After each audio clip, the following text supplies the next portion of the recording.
300 years ago, the will of heaven appeared. Countless secret kingdoms and dungeons descended to Earth. Along with them came numerous powerful demons who proclaimed the apocalypse for humanity. After the initial chaos, the awakened emerged. The Job Changers possessed a powerful power that helped them defeat those monsters and save the world from its near destruction. To fight against the monsters, the Job Changers continued to explore the secret kingdoms in order to obtain wealth and materials. Nations began working hard to cultivate these Job Changers, allowing everyone to awaken at the age of 18.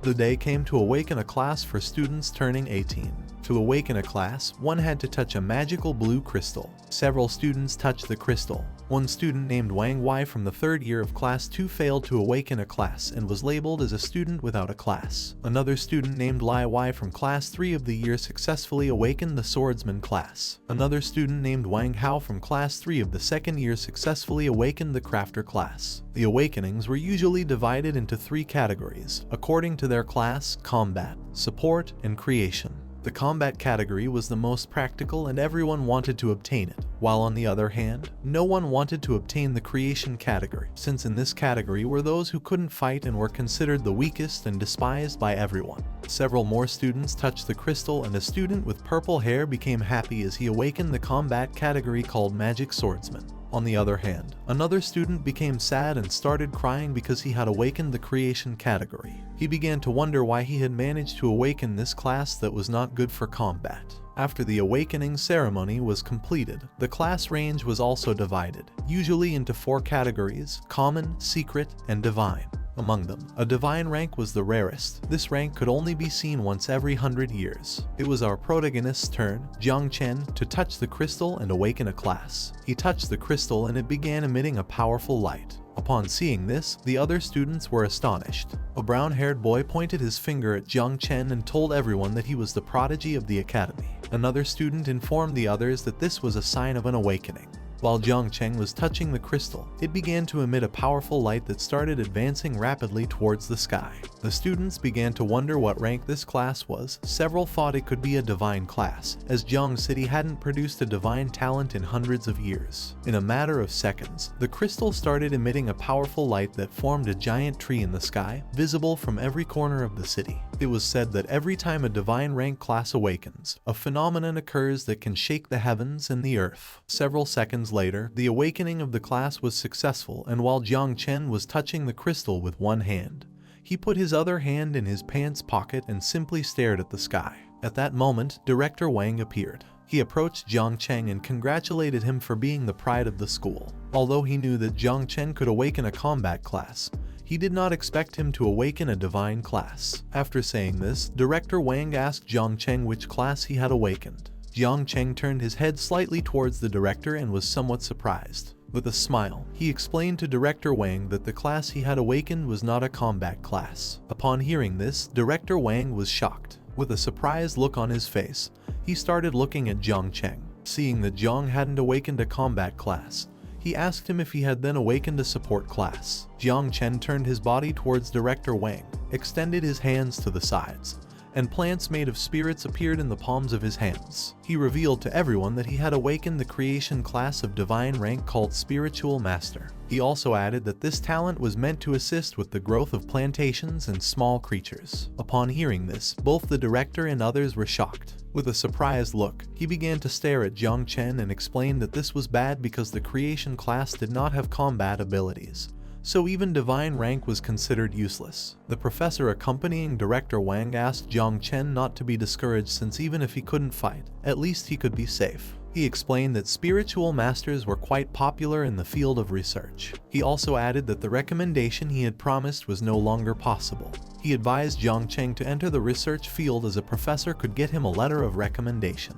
Just before the professor could finish speaking, Jiang Chen interrupted him. He turned his head towards him and thanked him with a smile. He put his hands in his jacket pockets and while walking away from the professors, he explained that he had something to do. One of the students started laughing and told his classmate that this was a farce, as he had thought Jiang Chen had obtained some kind of divine combat class, but it turned out to be just a creation class. The other student put his hand near his face and told his friend that life was full of surprises. He also added that everyone thought Jiang the prodigy of the academy, would awaken a combat class, and now no matter how much he excelled academically, he would be considered useless. Jiang Chen put his hands in his pants pockets and began heading towards the exit, while the students nearby started mocking him. One of the students told the others that this was quite enjoyable to watch, as Jiang Chen had been the king of hard work since he entered the academy. Another student told the others that he had worked so hard only to end up getting a creation class. Another student told the others that Lin, the school beauty who always came in second place, had awakened a secret combat class. Upon hearing so many jokes, Jiang Chen simply smiled and thought that just a moment ago, those two students had been very cruel to him. He hadn't expected that awakening up with a creation class would change things so drastically. Thinking about this, he had no doubt that in this world only strength mattered. He began to wonder what was wrong with the creation class, so he reached out his hand and a system window appeared above the palm of his hand. According to the system notification, Jiang Chen had successfully completed his class awakening. He had awakened the class called Divine Rank Spiritual Master, and the conditions for opening the Natural Calamity Insect System had also been fulfilled, with the initial Mother of Insects being unlocked. Jiang Chen turned his head to the side, and as he stared at the system window, he couldn't help but smile, thinking that this class was a perfect fit for him. The name of our protagonist was Jiang Chen. After dying, he was reborn in this awakened world. After the Dark Era ended, the whole world became filled with various monsters and dungeons. It was from that day that this world began to respect the strong. He had been reborn as an orphan to survive in this harsh world. Despite having nothing in this world, he gave it his all before turning 18. He thought he was going to have to rely on his own skills to make a living. To his surprise, a month ago, on an ordinary day, a system window appeared in front of him to inform him that the Insect Calamity system would be merged after class awakening, and the system would activate after a successful transfer. Jiang Chen put his hand on his chin, and while looking at the system window, he thought that the insect race, which had once devastated humanity during the Dark Era, was an extremely powerful race. He had heard that the last time a natural calamity occurred, 9 out of the 12 kings of the human race were sacrificed to seal it. He clenched his fist tightly and thought that in this world, strength was everything.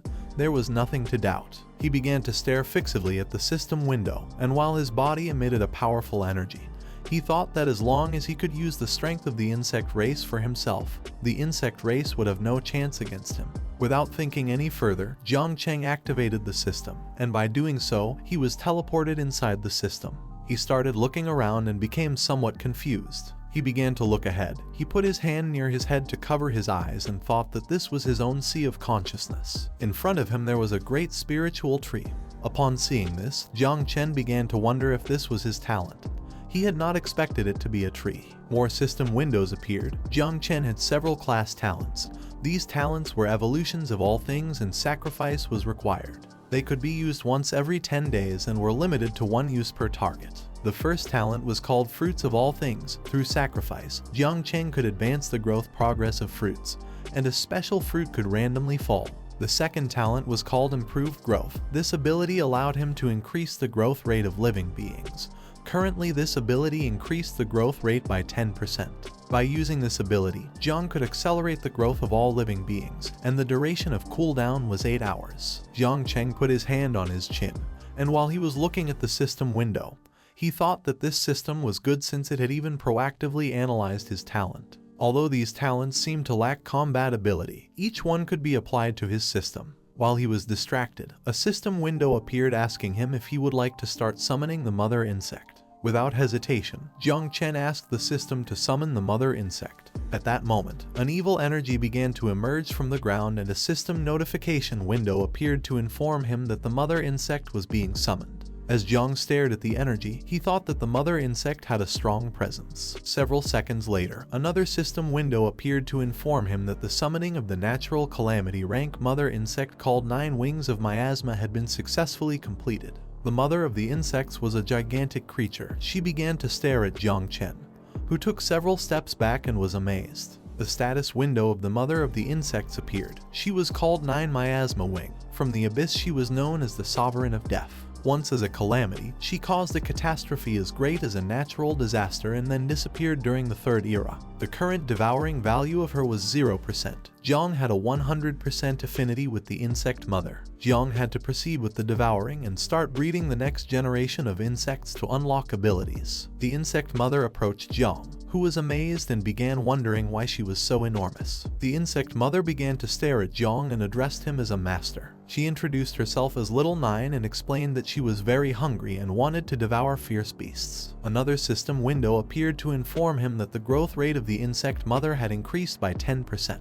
Now, Jiang could use a sacrificial object to enhance this target. The first enhancement would not consume any sacrificial objects thanks to his talent. Jiang slightly raised his head, and while looking at the system window, he thought that now that he didn't need to use a sacrificial object, there was no time to waste. Without hesitation, he asked the system to upgrade the insect mother. The body of the insect mother began to envelop itself in a powerful green light, and while Jiang was observing this, he thought that she needed to devour in order to level up, so she wasn't going to be easy to please. The body of the insect mother started emitting a powerful aura, and quickly Jiang assumed an offensive stance. Little by little, the insect mother began to evolve and take on the form of a human woman. Several seconds later, the insect mother successfully evolved. Her body began to emit a powerful aura. She had white hair and wore armor. With a murderous look, she started staring at Jiang. Slowly, she began to advance towards Jiang, and a system window appeared above her head. The queen of the new plague had undergone a vital transition and leveled up.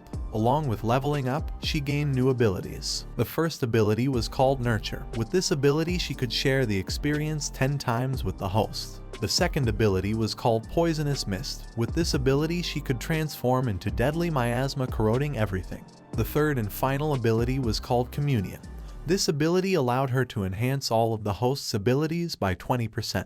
Upon seeing the form of the insect mother, Jiang was surprised. The mother insect gained momentum and pounced on Jiang to give him a hug. She explained to him that Little Nine had evolved. Jiang was somewhat confused as he didn't know what was happening. He turned his head slightly towards her and couldn't help but blush upon seeing that the insect mother had evolved into a human form. She stopped hugging Jiang, and he started stroking her head. She closed her eyes, clenched both fists, and referred to Jiang as a master. With a smile, she explained that Little Nine wanted to devour flesh and blood. While Jiang was stroking her head, a status window appeared above her head. Her name was Nine Miasma Wing, and she had 4 abilities: Poison Mist, Feed, Fury, and United. Currently, her devouring value was 0. Once the devouring value bar was filled up, she could start spawning offspring. She had 2 passive abilities called Experience Return and Attribute Enhancement. While Jiang was stroking Little Nine's head, he started looking at her stat window and thought that the spiritual master talent could accelerate the devouring growth of the insect mother, as well as her experience growth, which in turn would speed up his own improvement. Furthermore, the insect mother was capable of increasing all his attributes by 20%. Jiang's class and this system were a perfect combination. With this, he didn't need a combat class. He extended his hands to the sides, and a bunch of insects started coming out of the palm of his hands. He turned his head towards the insects and was amazed. As long as he killed and devoured quickly, he could soon have an army of insects. Jiang turned his head towards the great spiritual tree and thought about what the system message had just mentioned. Insects, abyss, a catastrophe as big as a natural calamity. Combined with this incomplete information, it was clear that this was not something that could easily be shown to others. Being discovered could lead him to his demise. He put his hands in his pockets, and while he was looking at the spiritual tree, for now he decided to use his class identity as creation, and the poisonous miasma abilities of the insect mother as cover to devour monsters and increase his strength. Hiding was not Jiang's style. He wanted to become strong enough to show off his skills to the world. While he was lost in thought, the sea of consciousness water began to move. Seeing this, the insect mother quickly jumped up and started flying. As they both looked at the water, Jiang explained to her that this could only mean one thing. At that moment, with a murderous look, the insect mother turned her head back and caught Jiang's attention. While she was looking back, she started to smile and explained to Jiang that she felt there was a threat. At that moment, Jiang exited the system space, and upon seeing what was in front of him, he was shocked. In front of him there was a man much taller than him. This man had black hair, a beard, and had a scar on his eye. The man approached Jiang and started staring into his eyes, remaining silent for several seconds. The man asked Jiang if the awakening phenomenon that the whole city had seen before had been activated by him. While Jiang was staring at the man, he clenched his teeth tightly and realized that he was at least a master rank or higher. He became alert and started wondering why he was being sought after. While the man was staring intently at Jiang, his body began to emit a powerful green aura. The people around approached, and even though the man was quite far away, they could feel his strong aura. They started wondering what level of awakened he was. Seeing that he was talking to Jiang Chen, they began to wonder if there was some kind of conflict. The man began to stare into Jiang's eyes, and upon seeing this, he became somewhat nervous as it was quite strange. This man had been pressuring Jiang for a while now without even saying a word, and he didn't know if the man was testing him. At that moment, the insect mother appeared. While she was licking her finger, she approached Jiang and with a murderous look in her eyes towards the man, she told Jiang that this man was a threat to him. To her, the man seemed delicious and she wanted to devour him. Jiang panicked and knew something was wrong. His suspicions were not incorrect as several warning windows from the system appeared. The insect mother had detected a threat to Jiang. The system considered that the man would provide a high value for devouring, and the insect mother was about to start devouring him.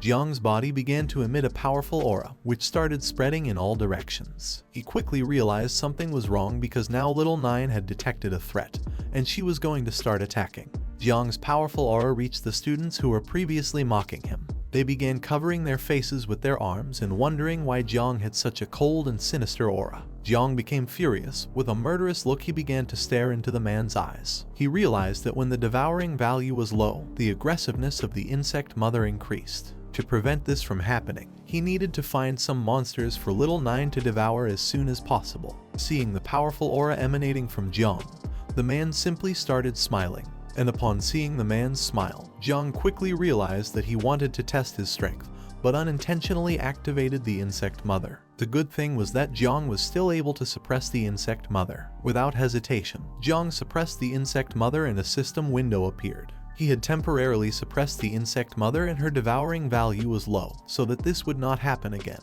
Jiang had to start with the devouring and breeding of the insect mother as soon as possible. While the man had his hands in his jacket pockets, he began to stare at Jiang and couldn't help but congratulate him. Although Jiang had just finished his awakening, he was already able to face the man's tests and even counterattack. The man told Jiang that he was worthy of a divine awakening, and he also added that his future was limitless. Jiang simply stayed silent, listening. He felt relieved as he hadn't been discovered. He approached the man and while staring into his eyes, asked him who he was. The man began to smile, then extended his hand and introduced himself as Jai Gang, the leader of the Night Watch. He admired Jiang's strength and asked if he wanted to join them. Upon hearing this, Jiang was surprised as he did not expect Jai Gang to be part of the Night Watch. The Night Watch was an organization specially tasked by Grand Zia with resisting demons and hordes of beasts. Whenever there was a wave of beasts or a new secret realm or dungeon was generated, the Night Watch would always be the first to investigate or eliminate them directly. Due to the constant fight on the front lines, the mortality rate of the Night's Watch was extraordinarily high,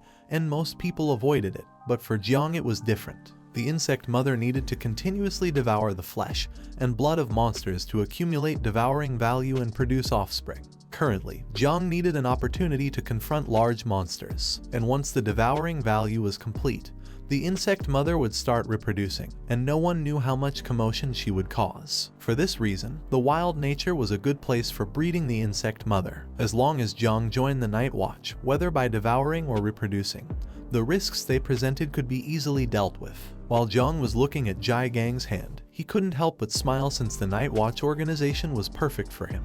The students started saying that the Night Watch had a high mortality rate. Most people didn't even go there, so the students thought that Jiang Chen wouldn't join the Night Watch. Upon hearing this, Jai Gang forced a smile at Jiang and told him that all the rumors about the Night Watch were a thing of the past. In order to prevent Jiang from rejecting the offer, Jai Gang told him that as long as he was willing to join them, he would receive comprehensive training.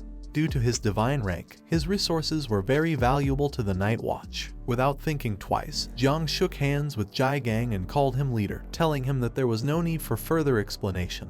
Jiang began to stare into Jai Gang's eyes and told him that in order to restore the glory of the Night Watch, Their generation should not shy away from their duty. After saying this, he explained to Jiang that he was willing to join the Night Watch. Upon hearing this, Jiang became somewhat confused. What he didn't know was that Jiang planned on relying on them for the insect breeding. Jiang was shocked and asked Jiang if this was true. Just before Jiang could answer his question, the mother insect appeared and started sending system notification windows to Jiang. She was very furious. She explained to Jiang that she was not happy with this because she wanted to eat the man. After saying this, she started telling him that she was very hungry. Upon hearing this, he became nervous, closed his eyes and told Jiang that what he was saying was true. After saying this, he left with the excuse of having an important task to do.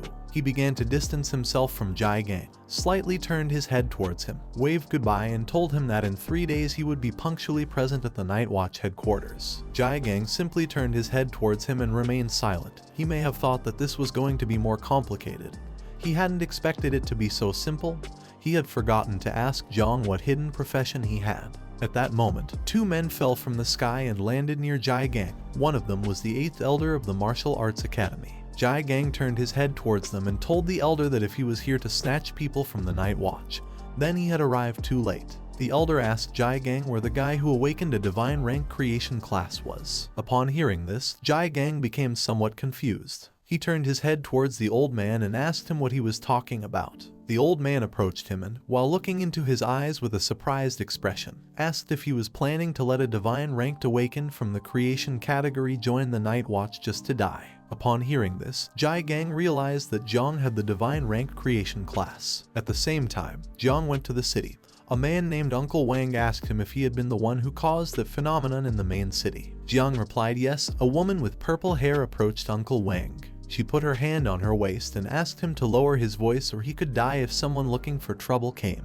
Uncle Wang put his hand behind his head, closed his eyes, and started laughing. He told her that he was always talking non-stop. Jiang approached them, closed his eyes, and with a smile he reassured Uncle Wang not to worry because this was not something embarrassing. Uncle Wang turned his head towards Jiang and told him that even though the creation category couldn't fight, he had heard that companies always cultivated spiritual plants that needed people from the creation category. He told Jiang that if his parents were here, they would be very proud of him. Throughout the years, Jiang had been able to survive thanks to the support of everyone living in the same building as him. With a smile, he told them all that he wouldn't forget them in the future. Uncle Wang asked him not to worry about these small things. He also added that Jiang had arrived at the right time as they were about to go to a beginner-level secret realm to obtain some equipment. Uncle Wang wanted Jiang to join them and level up together. Jiang accepted the proposal and thanked Uncle Wang. At that moment, a system message appeared because he had completed the team formation. Several minutes later, Jiang and the others crossed the portal and entered the secret realm. While Jiang had his hands in the jacket pockets, he began to look around and started wondering if this really was the interior of the secret realm. At that moment, the torches of the secret realm lit up because the matching had been completed. All the monsters inside started looking towards Jiang and the others. This secret realm called Temple of the Dead was a C rank one, and it was currently open. The secret realm guaranteed a 100% drop rate for items and equipment. Experience points were going to be calculated after completing the secret realm. Voluntarily leaving halfway meant giving up on both experience and equipment. Uncle Wang became somewhat nervous as he realized that these monsters were undead soldiers. He began to wonder why the secret realm system had matched them with a dungeon of this level. Jiang started looking at the undead soldiers and realized that this secret realm was not going to be easy to deal with. The girl with purple hair approached them and explained to Uncle Wang that because Jiang was a divine ranked awakened, the celestial system had assigned them a higher level secret realm. Uncle Wang slightly turned his head towards her and reminded her that Jiang Chen had awakened in the creation category. The girl with brown hair also approached Uncle Wang, and while looking at the undead soldiers, she asked him why they didn't abandon this secret realm. Just before she could finish speaking, Uncle Wang interrupted her. He began unsheathing his sword and told everyone that there was no problem, as they didn't come across secret realms of this level every day. He also added that this time, thanks to having Jiang with them, they would be lucky and get some great equipment drops. Seeing Uncle Wang unsheath his sword enraged the undead soldiers. Uncle Wang gathered momentum and while advancing towards the monsters, he asked Jiang to step back a bit since these undead soldiers were more dangerous than average C-rank monsters. Uncle Wang asked Jiang to stay behind while they advanced towards the core of the dungeon first. Uncle Wang attacked one of the undead soldiers with his sword, delivering a strong blow to its head. He He turned his head back and asked Zio Zai to quickly improve his talent. Upon hearing this, Zio Zai clasped her hands together and activated her power, causing Uncle Wang's talent to improve. Thanks to this enhancement, Uncle Wang ended the life of the undead soldier monster. While Uncle Wang and the others were fighting, Jiang simply stood by watching from afar. He began to wonder if they fought against monsters every day just to survive. When thinking about this, he had no doubt why they always came back covered in wounder, yet Zio Zai had always supported him.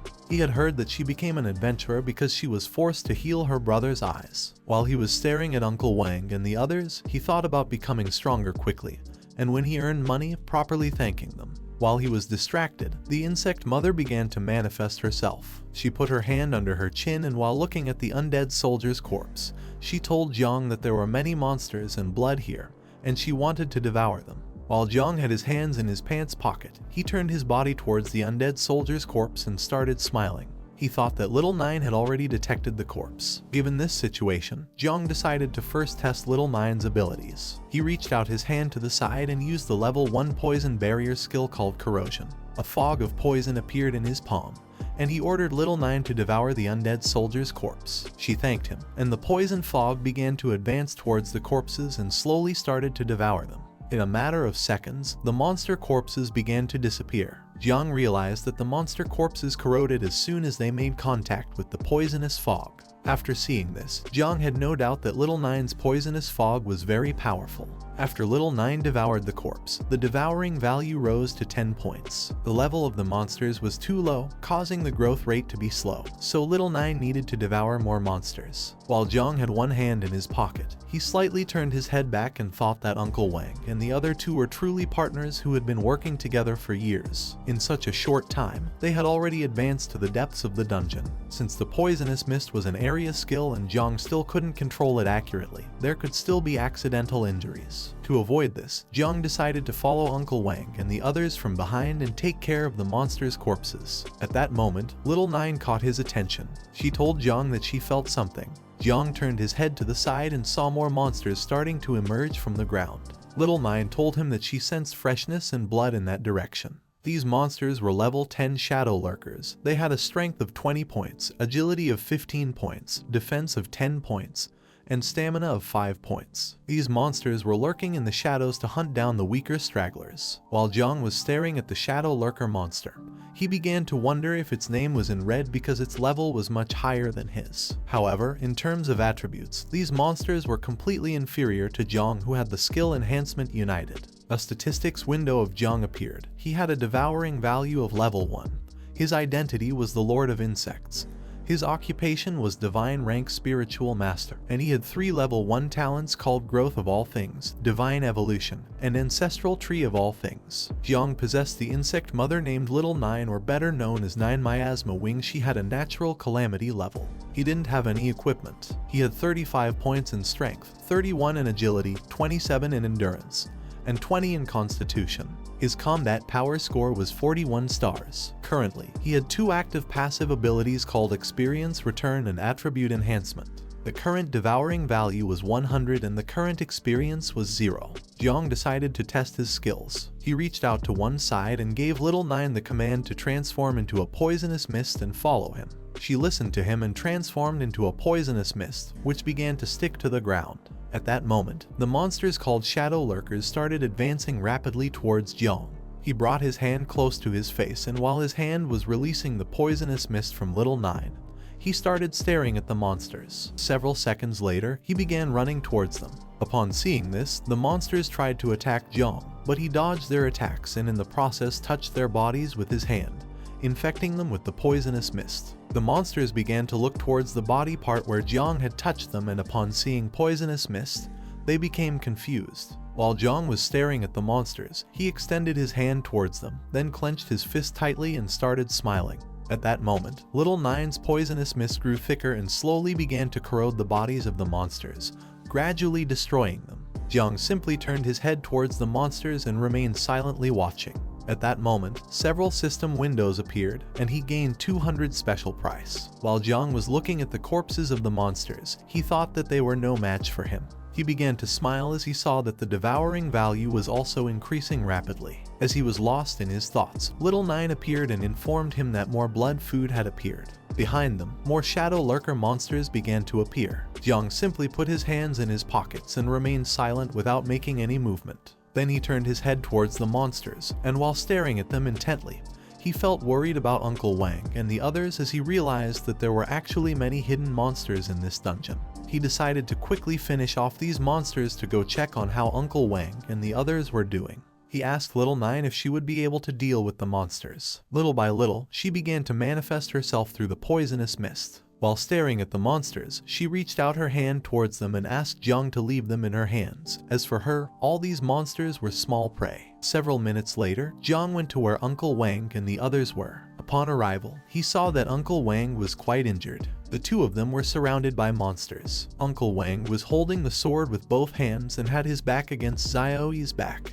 She had both hands extended towards the monsters and was ready to use her ability to defend herself against the attack. Gradually, the monsters began to advance quickly towards Uncle Wang and Zio Yuanwu, preparing to attack. While the blood from Uncle Wang's wound was falling onto his face, he clenched his teeth tightly, and while staring at the monsters, he explained to Zio Yuanwu that each time the monsters were becoming harder to defeat. Therefore, if they continued at this pace, there was no way they could defeat them and come out alive. Uncle Wang turned his head towards her and ordered her to find Jiang and leave here first. Upon hearing this, she turned her head towards him and asked what he was talking about. While he was distracted, an undead soldier gained momentum and started advancing quickly towards Uncle Wang with the intention of attacking him by surprise. While Uncle Wang held the sword with one hand and looked at Zio Yuanwu, he felt the presence of the undead soldier and began to wonder what was happening. Quickly, he turned his head towards the monster, and upon seeing that its sword was rapidly approaching his head, he clenched his teeth tightly and thought that this was not good. At that moment, Jiang appeared. He reached out towards the monster and used Little Nine's poisonous mist ability. Just before the undead soldier's sword could impact Uncle Wang, the poisonous mist stuck to its body and slowly began to corrode it, destroying it in the process. While little by little the body of the undead soldier was disappearing, Uncle Wang turned around, and upon seeing this, he was surprised and confused at the same time, and began to wonder what was happening. At that moment, Jiang asked Uncle Wang and the others if they were okay. Upon hearing Jiang's voice, Uncle Wang turned his head back, and upon seeing Jiang, he clenched his teeth tightly and remained speechless. As Jiang slowly approached them, he reached out his hand to one side and used Little Nine's poisonous mist, infecting the undead soldiers and destroying them in the process. While little by little all the undead soldiers were being corroded, Uncle Wang turned his body towards Jiang. While holding the sword with one hand, he stared at Jiang and asked him how a creation class awakened like him was able to do this. Jiang stopped in front of Uncle Wang, and while his body emitted a powerful energy, he turned his head towards him and explained with a smile that he had a hidden ability called Poisonous Mist. After saying this, he extended his hand to the side and used Little Nine's Poisonous Mist ability again. Seeing that Uncle Wang was injured, Jiang asked Zio Yuanwu and Zio Yuanwu to quickly take him to the portal of the secret realm. He also added that he planned to stay behind to cover them.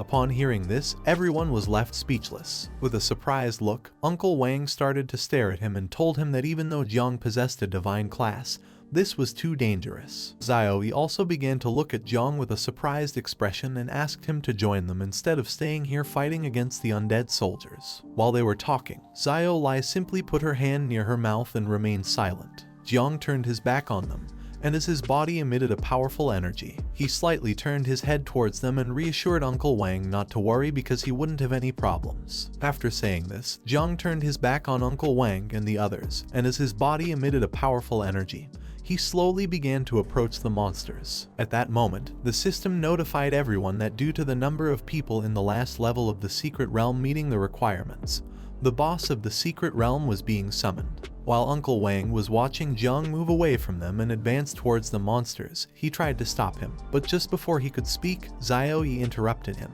She turned her head towards him and reminded him that Jiang was not a reckless person, so she asked him to trust him. After much consideration, Uncle Wang decided to trust Jiang.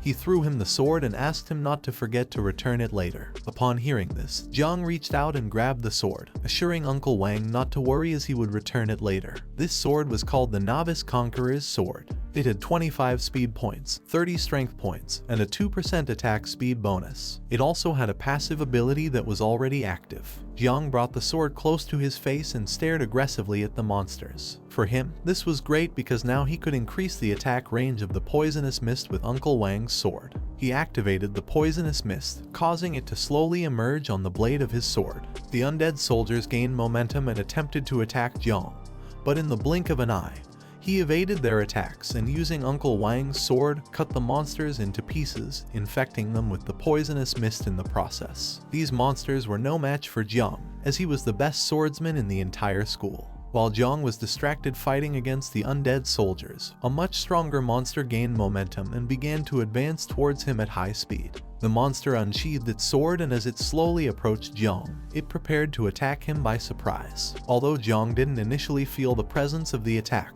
once he turned his head to the side, he saw the monster approaching him at great speed. Jiang gathered momentum and made a big leap, dodging the monster's attack and causing its sword to strike the ground. The monster's attack was so strong that it even shattered the ground into pieces. Upon seeing that Jiang had dodged the attack, the monster began to stare at him with a murderous look, then tightly gripped the sword and, upon seeing that he was in the air, attacked again.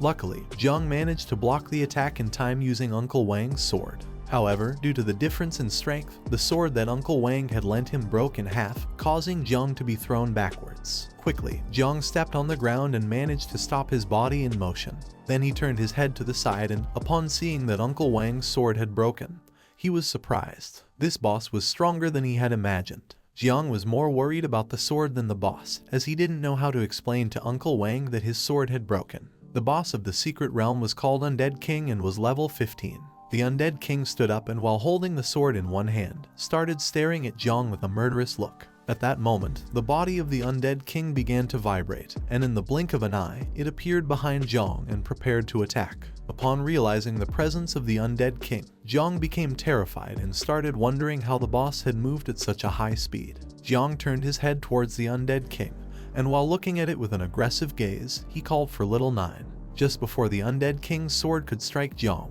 Little Nine appeared and grabbed hold of the blade. She began to stare fixedly at the Undead King and asked Jiang if she could eliminate him. Without hesitation, Jiang replied yes. Upon hearing this, Little Nine became happy and, using only her hand, she broke the blade of the Undead King's sword into pieces. She extended her hands to the sides and her body started emitting a powerful energy that began to move in all directions. Upon seeing this, the Undead King became alert. Now that it had lost his sword, it decided to attack using its fists. Taking advantage of Little Nine's distraction, the Undead King began to advance quickly towards her with the intention of attacking her by surprise. At that moment, Little Nine opened her eyes and her body changed drastically. With a killer look in her eyes, she started staring directly at the Undead King and used the tentacles to defend herself. She adopted an offensive stance and, using her tentacles, she began to attack the Undead King with a series of blows. Her tentacles were as sharp as swords. Little by little, her sharp tentacles started to destroy the body of the Undead King. First, she cut off its left arm and then its right arm, and finally she cut off its head. She impaled the tentacle into the head of the Undead King, then turned around, and the boss's body fell to the ground. She took the head of the Undead King in her hand, and while her body was emitting a powerful energy, she began to approach Jiang. Seeing how powerful she was, Jiang couldn't help but smile. He couldn't believe that Little Nine was so calm in front of a secret realm boss. He thought that now that the boss had been defeated, the portal would open. Little Nine gained momentum and landed near Jiang. At that moment, an energy crystal appeared in front of him. While he stared at the crystal, he started to wonder what it was. The energy crystal began to rise in the sky and slowly started extracting magic from the corpses of the monsters. Upon seeing this, Jiang was amazed. Several seconds later, the energy crystal began to glow, causing a giant monster to appear. This monster was called Undead Tyrant, and it was 20 times bigger than Little Nine and Jiang. With a killer look, the Undead Tyrant began to stare at Jiang and Little Nine. Seeing that the crystal had transformed into a monster, he started to wonder if the energy crystal was the true boss of this secret realm. Jiang turned his head back, clenched his teeth tightly, and ordered Little Nine to destroy the energy crystal inside the Undead Tyrant. While the monster stared at Jiang, it began to roar. The monster struck Little Nine with a mace, but in the blink of an eye, she gained momentum and propelled herself off the wall, dodging the attack. Upon seeing that she had dodged the attack, the Undead Tyrant prepared to attack again. It attacked Little Nine once more, but she gained momentum and made a big leap in the air, evading the attack in the process. This caused the monster's mace to hit the ground, shattering it into pieces. While Little Nine was in midair, with a murderous look on her face, she began to stare intensely at the undead tyrant and then extended her hands towards it, causing sharp tentacles to quickly advance towards it. She began to attack the boss using her sharp tentacles, but effortlessly it dodged all the attacks as if nothing. Seeing that the undead tyrant, being such a large monster, was able to move at such high speed, Jiang was surprised. He clenched his teeth tightly and started thinking of a plan. Looking down at the ground, he saw several plants among the debris. Upon seeing this, he decided to take advantage and use his divine creation class called Spiritual Master. He began to stare at the plants and thought that he only had one chance. Jiang realized that the undead tyrant was too fast and each of its attacks were also powerful. The undead tyrant lifted the mace from the ground and gained momentum. For Jiang it was like a raging bull that had gone out of control. But this was also a weakness. Little Nine tried to attack the undead tyrant using her sharp tentacles, but it started spinning its body at high speed and dodged them effortlessly. Gaining momentum, it began to quickly advance towards Jiang. Several seconds later, it made a big leap. Jiang lifted his head towards the undead tyrant, and while staring at it intently, he thought that this was not good. He had already sensed it just now. There were many hidden roots beneath the ground. While the undead tyrant was in the air, it grabbed the mace with both hands, and as it quickly advanced towards Jiang, it prepared to attack. As Jiang watched it slowly getting closer, he decided to use his talent at the moment when it got close enough, and this would stop it in its tracks. Several seconds later, once the undead tyrant got close enough, Jiang started staring at it and decided that this was the moment. He reached out his hand towards the ground and a green symbol appeared in it. He used his talent, and gradually the spiritual roots hidden beneath the ground began to emerge. Jiang turned his body towards the undead tyrant, and while giving it a deadly stare, he extended his hand towards it. In a matter of seconds, 4 spiritual roots emerged from the ground and attacked the undead tyrant, piercing through its body in the process, and trapping it in midair, rendering it unable to move. While Jiang had his hand extended towards it, and his body was emitting a powerful aura, he began to look at Little Nine and told her that it was now her turn. In the blink of an eye, Little Nine reached the undead tyrant. She placed a hand on its head, and while preparing her claws with the other, she stared at it with a murderous gaze and responded to Jiang with the understood master. Upon realizing that Little Nine was ready to attack, its expression changed drastically as it realized that something bad was about to happen. It tried to defend itself, but it was in vain.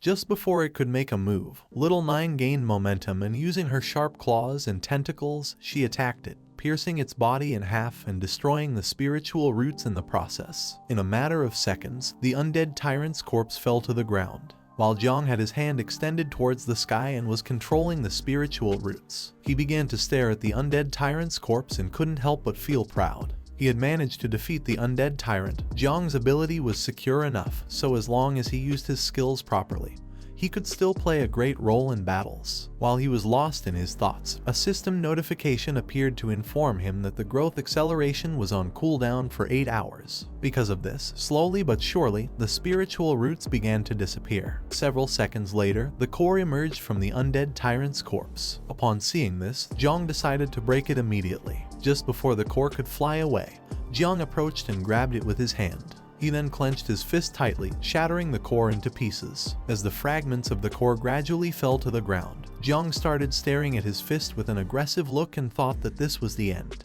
At that moment, several system notifications appeared, congratulating Jiang for clearing the C-rank secret realm called the Temple of the Undead. The system began calculating the contribution and a few seconds later, successfully generated the secret realm score. Jiang Chen, who was level 0 and had the class of Spiritual Master, obtained an S rating in this secret realm.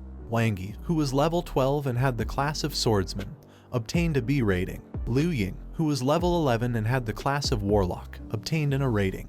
And Yi Qian, who was level 10 and had the class of Boxer, obtained a B rating. The heavenly system began generating team rewards, causing a window to appear in front of Jiang. Several seconds later, the system successfully generated the team rewards, making the window longer. Jiang could choose from several weapons. The first one was a dagger, the second one was a scepter, the third one was a heavy axe, the fourth one was a light axe, and the fifth one was a hammer. As the spiritual roots slowly returned to the ground, Jiang started staring at the system window and remained lost in thought for several seconds. He put his hand into the system window and grabbed the dagger. Once he took the dagger out of the system, its statistics appeared. This was Edmu's Swift Dagger, ranked D, granting 50 attack points to the user and a 5% speed bonus. This dagger was related to swords and granted 2 professional attributes. Jiang held the dagger with one hand while checking the blade with the other. He thought it was good and decided to use it as compensation for Uncle Wang.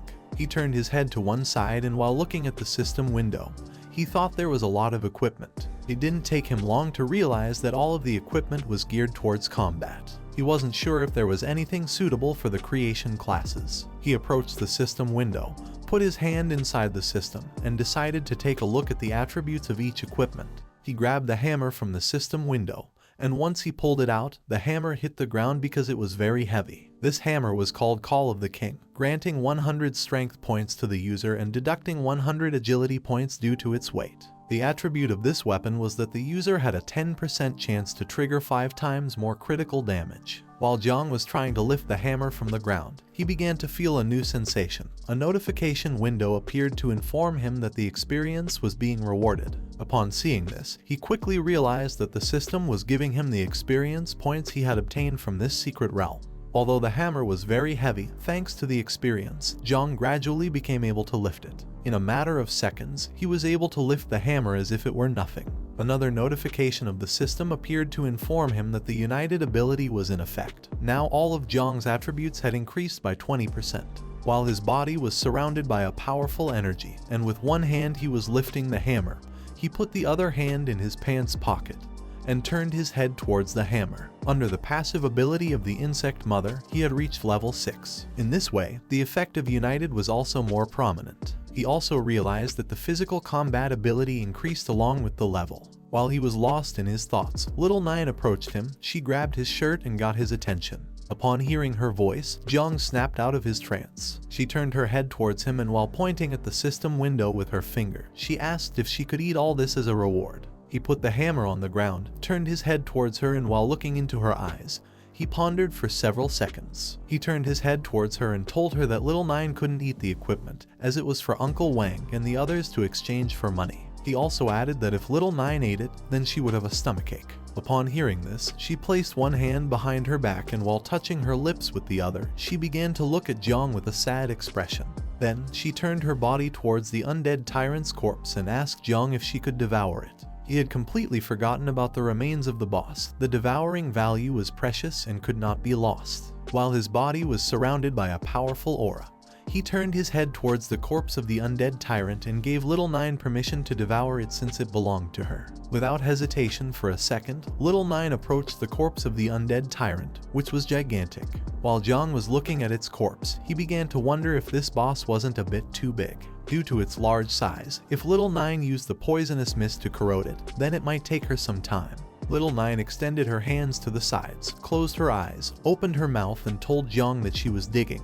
At that moment, her body started vibrating and in a matter of seconds she returned to her natural form. After returning to her natural form, she began to look at the corpse with a murderous gaze, opened her mouth, and started approaching it. Despite the fact that the undead tyrant's corpse was gigantic, compared to the mother insect's natural form, it was minuscule. Seeing that she had returned to her natural form to devour the corpse, Jiang was terrified. She opened her mouth and while rapidly advancing towards the boss corpse, she began roaring. She began to devour the corpse, creating a strong gust of wind in the process. Jiang took advantage of this and removed all the equipment from the system window. While holding the hammer with one hand, he started covering his face with the other. Little Nine's roar was too loud, but luckily they were in the secret realm. If this had happened in the main city, they would have been discovered no matter how well they tried to hide. Once she finished devouring the corpse, a system notification appeared and granted Jiang 400 devouring points. While Jiang was covering his face with his arm, he realized that the devouring value was increasing rapidly. He thought that, as expected, the value of the boss's meat was different. He realized that they needed to eat more boss-type monsters to increase the devouring value. While he was lost in his thoughts, someone started approaching them.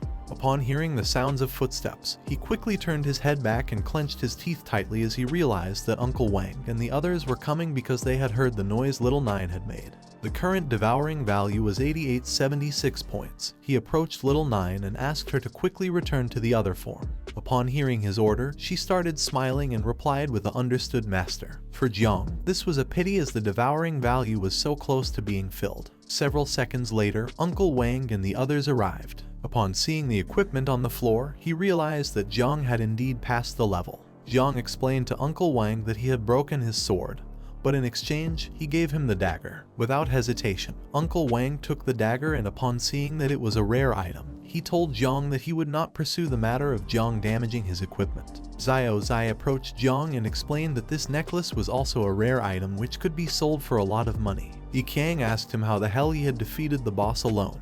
Jiang put his hand behind his head and replied that his poison seemed to be more effective in suppressing monsters like this boss. After saying this, with a serious look, Jiang began to look down at the ground. The secret realm had been perfectly cleared, but after a secret realm was cleared, it would not refresh again. Getting the devouring value from another boss should be enough to start breeding the swarm of insects. If Jiang wanted to find a new boss, then he had no choice but to go to the desert. Uncle Wang started looking at Jiang and told him that it was a shame he was going to the research department, seeing that he wasn't even level 1 yet could already defeat a boss monster. He told him that in the future, if Jiang leveled up, then he would be strong. After saying this, he asked him what his plans were now. Jiang turned his head towards him and with a smile explained that he hadn't told him before because he was afraid of worrying him. But actually, he was preparing to join the Night's Watch. Upon hearing this, Uncle Wang was shocked and asked if he really intended to join the Night Watch. Jiang placed his hand on top of his head and answered yes. He revealed to them that he was going to go to the Night Watch in 3 days. Before going, he wanted to increase his level, so he planned on heading towards the wilderness soon to continue leveling up. Upon hearing this, Uncle Wang was shocked, and Yiqiang put her hand over her mouth as she couldn't believe that Jiang was going to do something so dangerous. Zio reached out her hand towards him, and while looking into his eyes with a serious expression, she explained that the wilderness was very dangerous. Just before she could finish speaking, Jiang interrupted her. He clenched his fist tightly, causing Little Nine's poisonous mist to start emerging in the palm of his hand. He asked Zio not to worry about him, as he knew what to do. He asked them instead of worrying about him, to worry about those monsters. That same day, a few hours later, Jiang boarded the train and arrived on the outskirts of the city. The conductor asked those who were going into wilderness to get off the train. Jiang got off the train. He was wearing a cloak to avoid drawing attention. He started looking to one side and stood still for several seconds. In front of him there was a bridge which was full of awakeners. After awakening the system, Jiang's appetite had increased. What was even more scandalous is that despite not being very stable, there was actually a slight increase in his devouring value when eating. He took out a loaf of bread, and while he was eating it, his devouring value increased by 2 points. Little Nine manifested herself, put her hand near her mouth, and while she looked at the bread with an unpleasant expression, she told Jiang that his food wasn't tasty. Upon hearing this, Jiang decided to find something to eat for Little Nine, so he reached out his hand and made a map appear. He opened the map and started looking at it with Little Nine. He didn't expect Uncle Wang to give him most of the equipment. Not only did he give him the map, but he also gave him an important storage ring and a map after knowing that he was going to the desert. These things were really helpful for Jiang. He began walking across the bridge. According to Uncle Wang, the wilderness was influenced by the power of Heavenly Way, and all electronic devices would be disrupted. It was almost like an apocalyptic scenario where monsters constantly migrated to their nests. These maps had an extremely short usage time. Without the latest intelligence, it was difficult to find groups of monsters, let alone the bosses. Firebird and Thunder Rhinoceros were the most common ones and were easy to spot when they moved. It was said that this place marked with a question mark should be avoided as it was a very dangerous nest with higher risk. According to Uncle Wang, this goblin dungeon was the most suitable for him since it had a low level, enough monsters, and fewer people. While Jiang was looking at the map, he clenched his fist and with a smile decided to go, since with a map in hand, he would be able to find it quickly. While he was lost in his thoughts, someone caught his attention and ordered him to stop. Upon hearing this, Jiang became alert and turned his head back to see who it was. A man wearing a cloak placed his hand on Jiang's shoulder, then he stared at Jiang aggressively. He had been calling for him all this time, so he asked why he pretended not to hear him. He just wanted to ask him something. He asked Jiang if he had seen a girl with golden hair around here. Jiang turned his head towards him and with a murderous look replied that he hadn't and also advised him to watch his mouth. At that moment, the poisonous mist from Little Nine started emanating from his shoulder and stuck to the man's hand. He quickly moved his hand away from Jiang's shoulder and became somewhat confused. While he was looking at his hand, he clenched his teeth tightly and began to wonder if this was poison. He didn't know how this could be possible since Jiang didn't seem to have reached level 10 yet. However, Jiang couldn't harm him as the man was a level 27 main defense warrior. Jiang turned his back and as he walked away, advised him to hurry up and find a healer since his poison must be difficult to cure. He also advised him to take care of his brain. After saying this, he bid farewell to the man. Upon hearing this, the man couldn't help but get angry. He called Jiang's attention and asked if he had given him permission to leave. Upon hearing this, Jiang turned his head towards him and began to look at him with a murderous gaze. The man approached Jiang,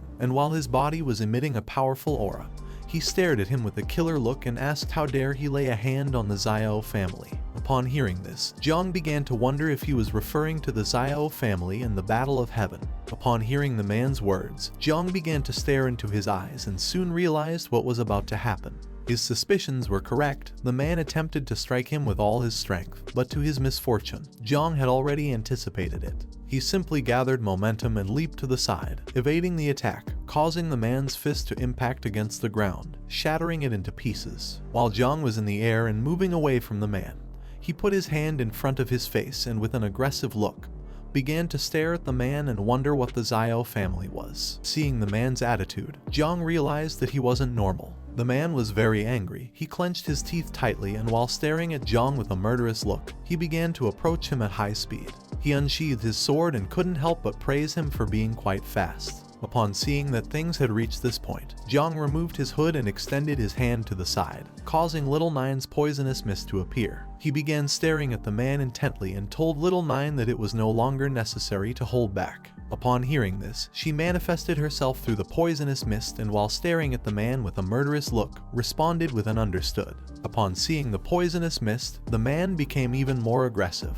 He started shouting and asking Jiang if he really believed he would scare him again with the same trick. Just before Jiang could teach this bastard a good lesson, someone appeared and addressed the man as Zheng Tai, reminding him once again that they had to act discreetly. Upon hearing the voice, Zheng Tai's expression changed drastically. He clenched his teeth tightly and as he slowly turned his head back, he couldn't help but feel afraid. Jiang simply stood silently observing and began to wonder what was happening.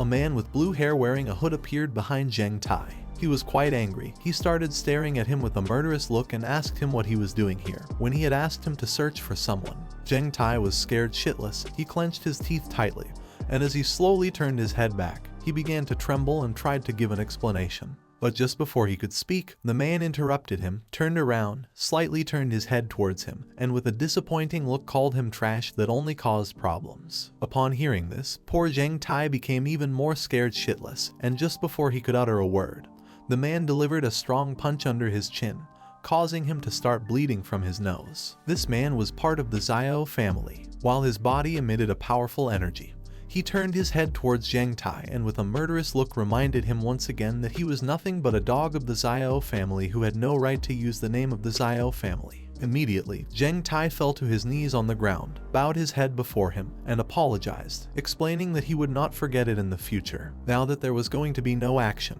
Jiang put his hood back on, turned his head towards them, and silently observed them. Incredibly, he had not sensed the presence of the man. It didn't take long for him to realize that this guy was more dangerous than the previous warrior. While Zheng Tai was getting up, the man began to approach Jiang and apologized, explaining that his dog tended to bite things. He was willing to compensate the protagonist for this. Jiang simply asked him not to worry as it wasn't necessary. Upon hearing this, the man approached him and with a smile asked if he was going to go to the desert. The man approached him and while his body was emanating a powerful energy, he began to stare into his eyes and asked if he wanted to go to the desert together. Jiang simply started staring into his eyes and remained silent for several seconds. Then he turned his back on them and as he slowly distanced himself from them, he refused to go with him as he preferred to go alone.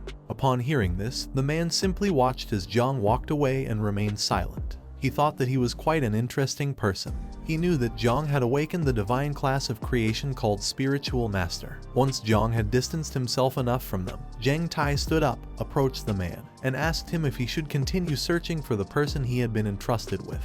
The man slightly turned his head towards him, and while looking into his eyes, he replied that no, because by the time he finished, it would already be too late. Besides, he had already found the clues. The girl they were looking for had escaped from the city and probably wanted to cross the desert to reach the nearest station. He took off his hood using his hand, and as he was moving away from Zhang Tai, he asked him not to allow her to arrive alive at the inn, giving him the order to call back all scattered servants and come with him to the desert. Zhang Tai placed both hands on his chest, lowered his head, closed his eyes, and responded with a understood. Humans had spread widely across this planet and had built countless cities. However, with the arrival of the awakened era, waves of beasts, secret realms, and dungeons invading human homes led to the constant remodeling of ancient human dwellings with great power. Nowadays, only the awakened ones who sought power would return to these places to fight against monsters, level up, and obtain wealth. Now these places are known as wild lands. Jiang began to advance through the area, and along the way he came across a bunch of rats. Several hours later, Jiang arrived at a remote and destroyed part of the city. While he was walking, he started to feel as if he had gotten lost. He was heading towards the goblin beast's nest, and he had been walking for several hours already. It was already nighttime and he still hadn't arrived. Little Nine was hungry, so she hunted a rat, climbed onto Jiang's head, and while holding it in her mouth, she realized that it didn't taste good. She came to the conclusion that she couldn't eat just anything.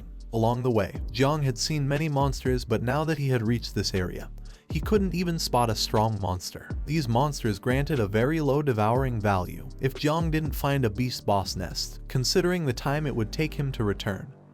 He couldn't waste much time as it could delay his entry into the night watch. While Jiang was walking, he began to look ahead with a serious gaze and became lost in his thoughts. Just then, the sky started filling up with dark clouds until several seconds later, it started raining.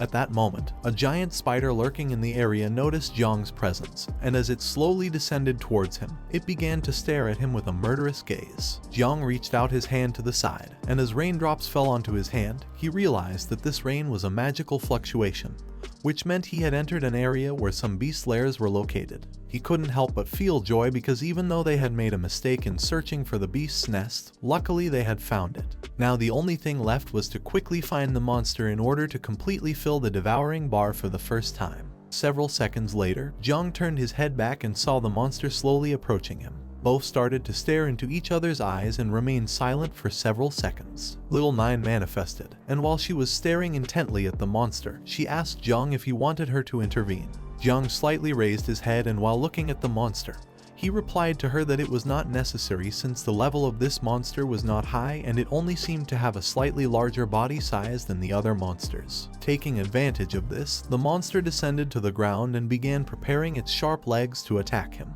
With a killer look, the monster began to attack Jiang using its sharp legs, but without much effort. He gained momentum and started dodging the attacks with small jumps as if nothing. Then, taking advantage of the moment, he gathered strength and took a big leap. In the blink of an eye, he appeared on top of the monster, clenched his fist tightly, and prepared to strike. The monster lifted its head and, upon seeing Jiang, became terrified and started wondering what was happening. Jiang struck the monster forcefully, causing its body to hit the ground, ending its life and destroying the floor into pieces. While Jiang was lost in his thoughts, Little Nine appeared. She placed her hand on her forehead and informed him that more monsters had appeared. Upon hearing her voice, he snapped out of his trance, turned his head to the side, and was surprised. The sound of his strike had caught the attention of all the other monsters hiding in the area. While Jiang was standing on top of the monster's corpse, the giant spiders began to approach him. Upon seeing this, he reached out his hand to the side and used the poisonous mist, summoning the dagger he had obtained earlier in the secret realm.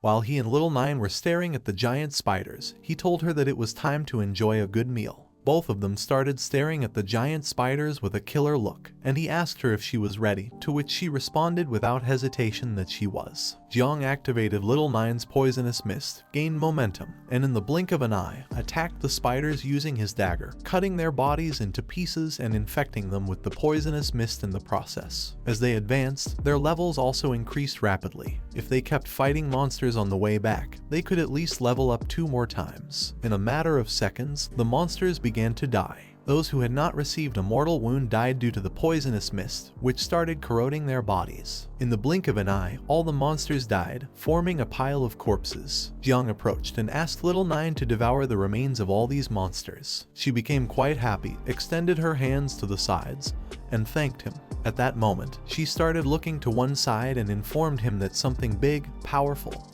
and delicious was approaching. Upon hearing this, he also turned his head to the side, and upon seeing that Little Nine was quite excited, it didn't take him long to realize that what was approaching was the boss. Jiang turned his head in the direction from which the boss was approaching, extended his hand, and with a murderous look, used the poisonous mist and gave Little Nine the order to attack. The boss began to approach them, and its shadow started becoming visible through the fog. Upon seeing this, Little Nine did not disobey the order and attacked the boss. Several seconds later, it began screaming in pain. Upon seeing that the boss had a woman's voice, Jiang turned his head towards it and became somewhat confused. It turns out that Little Nine had made a mistake, as the one approaching them was a woman and not the boss. Due to Jiang's attack, part of the woman's clothing ripped, and within seconds she fell backwards onto the ground unconscious. As he stood there observing her, he began to wonder what kind of magical creature this was. Several seconds later, the woman regained consciousness, opened her eyes, and while looking at the sky with a surprised expression, she began to wonder where she was and what was happening. She started to sit up with the help of one hand, placed the other on her head, and as she gradually regained consciousness, she began to wonder what kind of place this was. She remembered not having come here, while she had her hand on her head, and slowly was trying to understand the situation.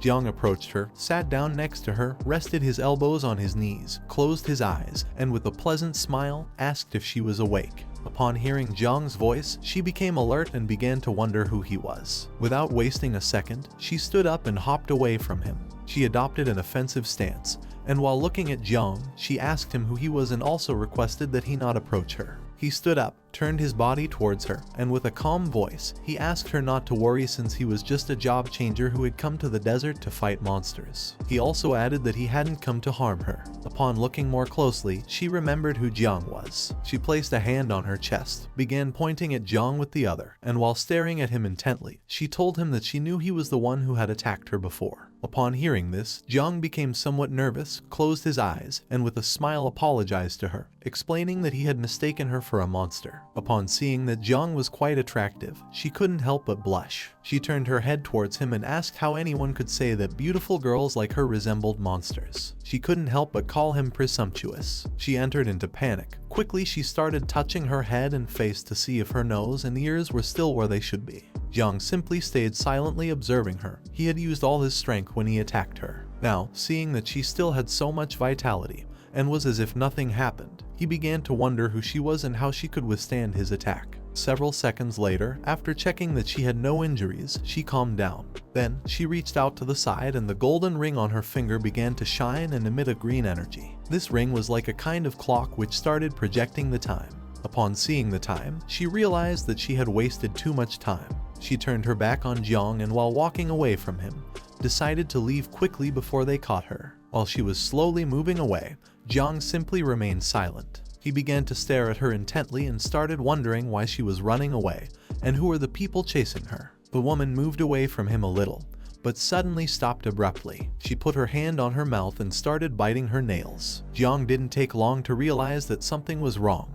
He approached the woman and seeing that she was very nervous, asked if there was any problem. As terror started to take hold of her, she slightly turned her head back, closed her eyes, and forced a smile at him. She replied that there were some monsters ahead and since she wasn't very good at fighting, she decided to retreat and let Jiang deal with the monsters. In a matter of seconds, she stopped being nervous, turned her back to him again, waved goodbye and told him that this was it and decided to leave. Upon seeing this, Jiang's expression changed drastically. With a confused look, he started looking at the woman and thought that her acting skills were truly a pity. At that moment, it started to rain and the woman left. Jiang began walking around the area and thought that if there were monsters ahead, it was good because this was exactly what he wanted since these monsters were not opponents for him.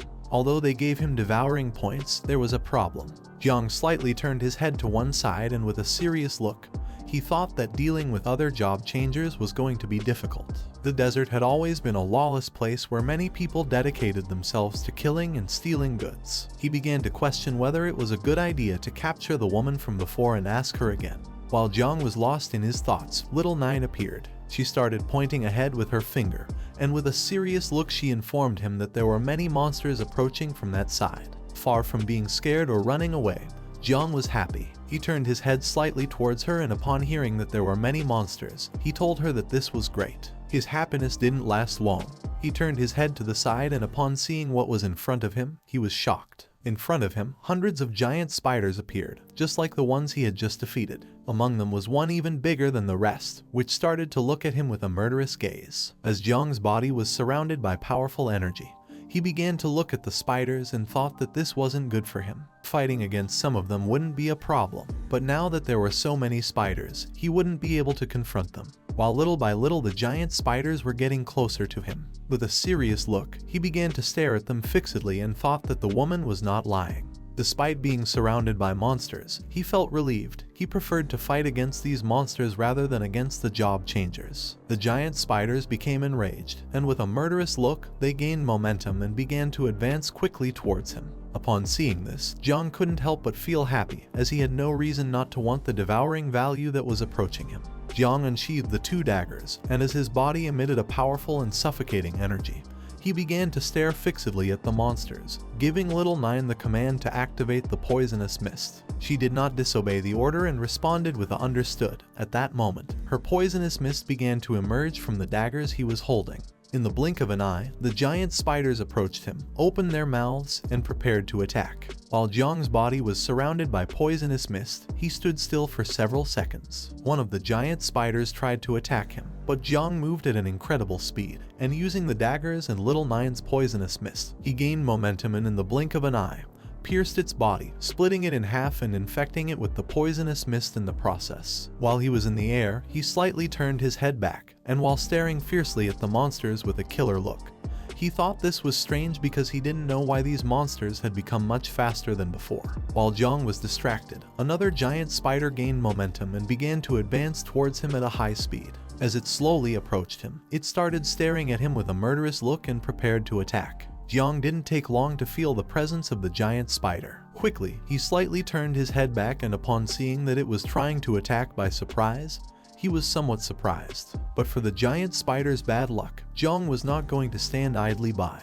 Just before it could make a move, in the blink of an eye, Jiang cut its body into pieces using the daggers. The pieces of its body fell to the ground, and several seconds later Jiang landed on the ground. While he was holding the two daggers with both hands, and his body was releasing the poisonous mist of little Nine. With a murderous look, he began to stare at its corpse and realized that this wasn't right. Although he had reacted in time to the attack, and had ended its life in the blink of an eye, he had received a small cut on his abdomen in the process. At that moment, the small spiders began to advance rapidly towards him, and he didn't take long to realize that these monsters were actually cooperating with each other. Upon closer inspection, Jiang saw a spider that was very different from the rest. This spider had 6 eyes and was much larger, so he quickly came to the conclusion that this spider was the boss. Upon seeing this, he began to question whether this boss was commanding the others. In the blink of an eye, thousands of spiders appeared and surrounded Jiang. While his body was releasing little Nine's poisonous mist, he started staring at the boss, and instead of running away,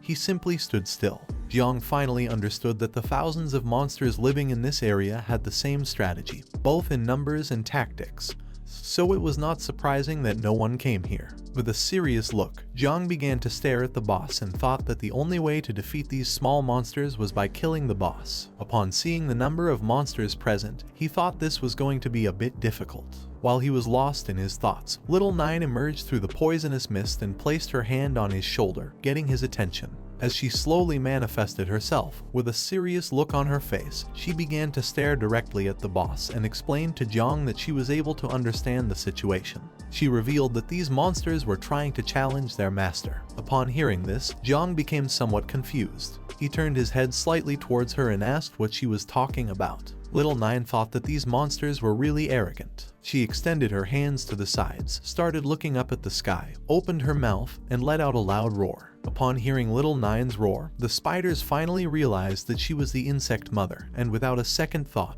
all the little spiders began to flee. Seeing the spiders fleeing in disarray, Jiang was somewhat surprised and started wondering if the reason could be that these monsters were also insects. Little Nine approached Jiang, slightly turned her head towards him, and informed him that she had severed the connection between the boss and the little spiders. Jiang did not expect that Little Nine's skills could be used in this way. Now that the monsters were disoriented, it was going to be much easier for him to defeat them. He extended the two daggers to the sides, and while staring at the boss with a murderous look, he praised Little Nine for doing a good job and decided that it was time to finish off the boss once and for all. Upon hearing this, Little Nine began to return to her original form. She started staring at the boss with a murderous look and replied with a "Understood, Master." While Jiang's body was releasing the poisonous mist from Little Nine, he gathered momentum, took a big leap, and ordered her to follow closely. In the blink of an eye, using his daggers, he ended the lives of several monsters, cutting their bodies into pieces. He no longer had to worry about anything since without the boss's control, these monsters were in disarray.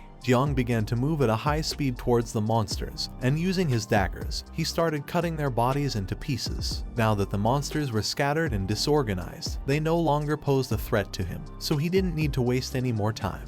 In a matter of seconds, Jiang finished off several monsters. Then, he gathered momentum, took a big leap, and as he was advancing quickly towards the boss, he thought that now there was only one objective left. The boss opened its mouth, and with a murderous look, it began to stare at Jiang and roar. Jiang decided not to back down and return the gaze. He prepared himself to attack and thought that the boss was the one who could provide the highest devouring value. The boss tried to defend itself, but it was in vain.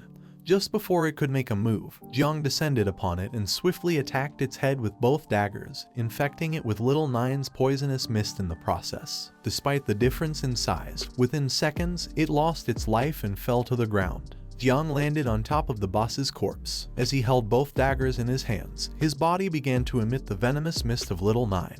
He stared fixedly at its lifeless body and decided that it was time to breed the swarm of insects. Jiang approached the boss's corpse, started staring at it intently. He couldn't believe that he had finally defeated it. At that moment, a system window appeared to congratulate him for leveling up. Now he was level 14, had a power evaluation of 127 stars, and the passive abilities and level up effects were still in effect. Jiang clenched his fist, and it began to glow. He slightly lowered his head towards it, and with a smile he thought that as the level increased, the strength also continued to increase. He had 127 stars, which meant that his individual combat power was already almost equivalent to that of a level 25 professional in the combat class. He began to turn his head back, and thought that now he only had to devour the corpses of the monsters and obtain devouring points. Seeing how powerful Jiang was, and feeling the power of the mother insect, the small spiders started fleeing from the area. They were intelligent monsters and were fully aware that they had no chance of winning against Jiang. He turned his head back, and upon seeing the little spiders fleeing, he thought there was no longer any threat. It didn't take him long to realize that these spiders had understood the situation and were therefore escaping.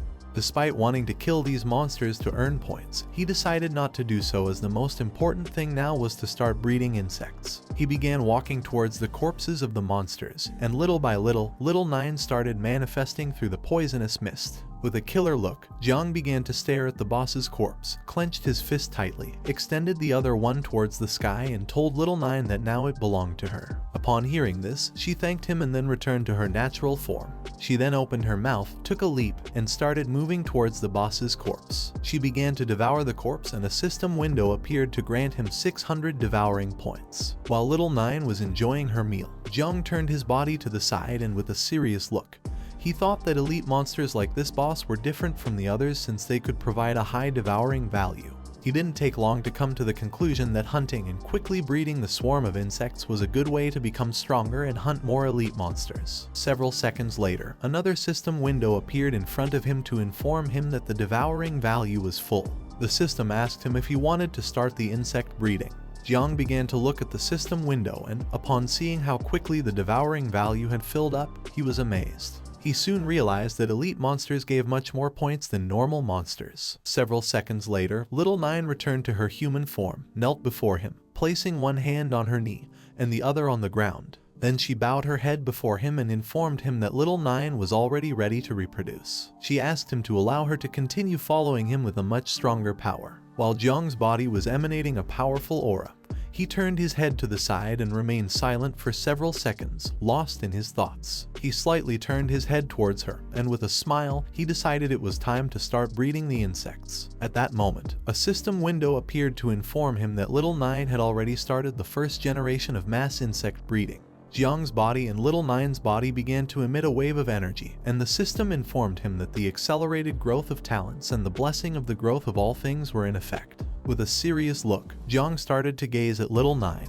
and thought to himself that his passive skills were more effective for accelerating the insect breeding. Several seconds later, the mark of Little Nine appeared on his hand. Upon seeing this, he didn't take long to realize that this was a new ability. His assumption was correct as a system window appeared to grant him 2 new exclusive abilities called Insect Nest and Dominion.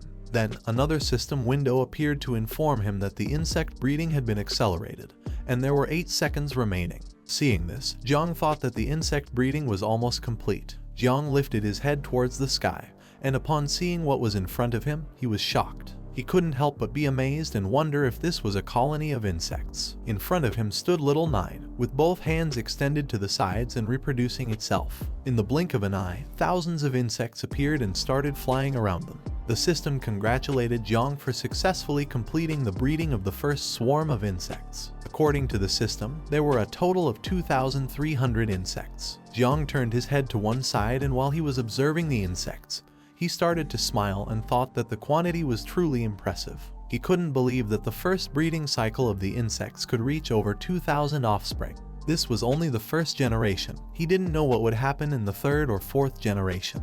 One of the insects approached Jiang. Sensing its presence, he turned his body towards it and began to caress its head. He really liked these insects, however, their abilities and Little Nine's were different. He noticed that the insects had also acquired some new skills. The insect status window appeared. It was called Son of 9 Wings of Miasma. It had 4 abilities. The first one was Poisonous Mist that allowed it to corrode and devour everything it touched. The second one was Camouflage. This ability allowed it to camouflage itself using the reflection of its wings. The third one was Frenzy. When it used this ability, the devouring value was continuously consumed, in exchange temporarily increasing strength and speed. The fourth and final ability was called Self-Destruction. This ability allowed it to explode its body, releasing toxins and causing massive damage in the process. Jiang thought that the camouflage and self-destruction skills seemed quite useful. While he was lost in his thoughts, Little Nine approached him from behind and gave him a hug. She closed her eyes and with a smile, she caught his attention. Upon hearing her voice, Jiang snapped out of his trance, turned his head slightly towards her, and couldn't help but smile and feel at ease. He turned his body towards her, began to caress her head, and with a smile thought that she seemed to have changed but not much. Little Nine closed her eyes, placed her hands on her chest,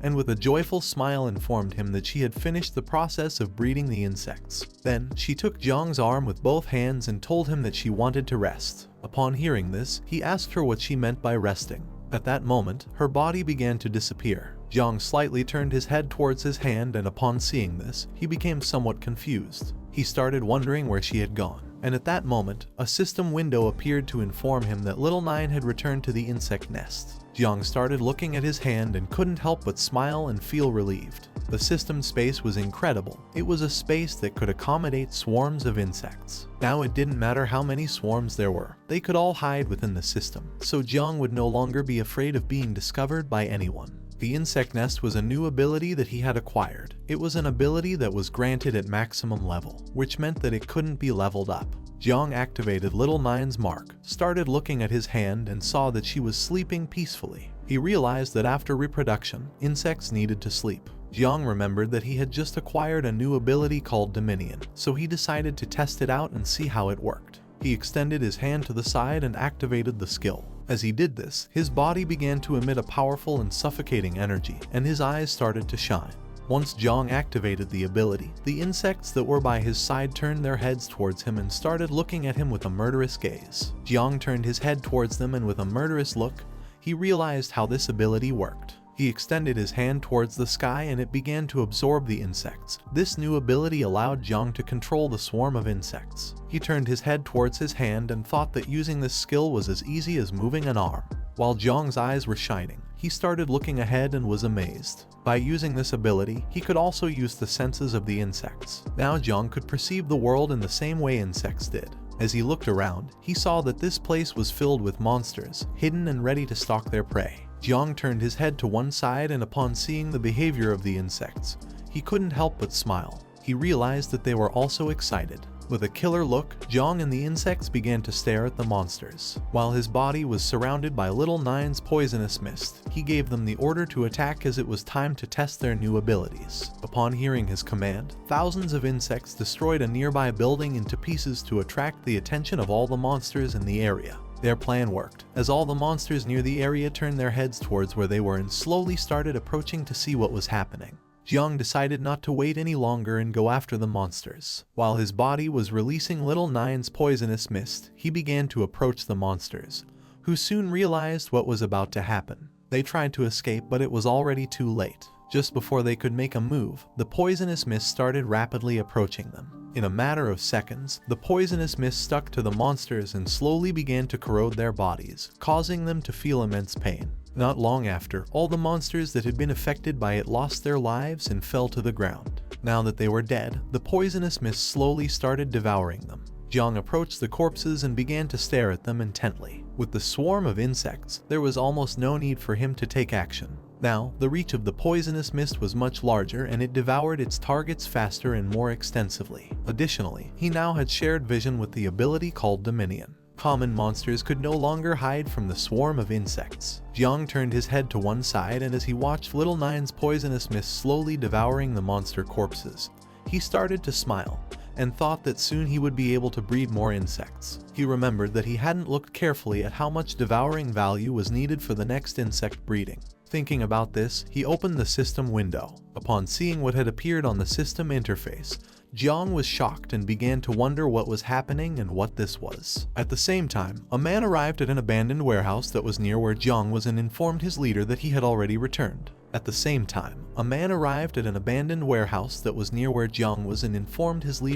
already returned. Upon seeing that he had come back, the leader asked him why he had taken so long and also gave him the order to quickly report on what was really happening in the spider's nest. This man was wearing a hood, had green hair, and was quite scared. He informed his leader that the spider's nest had been annihilated by someone mysterious and unknown, with a crushing annihilation that left not a single monster alive. His superior, who was a tall man with braids, couldn't believe what his ears had just heard. He turned his head towards his subordinate and with a surprised look asked if this was some kind of joke. He couldn't believe that someone had completely annihilated the spider's nest. Another man who was by their side approached them, and upon hearing this, he was shocked. The man with green hair approached them and with a serious look, he replied that this was true, adding that the city of monsters was in ruins. Upon hearing this, their leader put his hand on his chin, began to look towards the ground. He was unable to believe that the nest had been razed to ashes. This was too terrifying to hear. Although at first he questioned if the culprit could be a member of the Night Watch,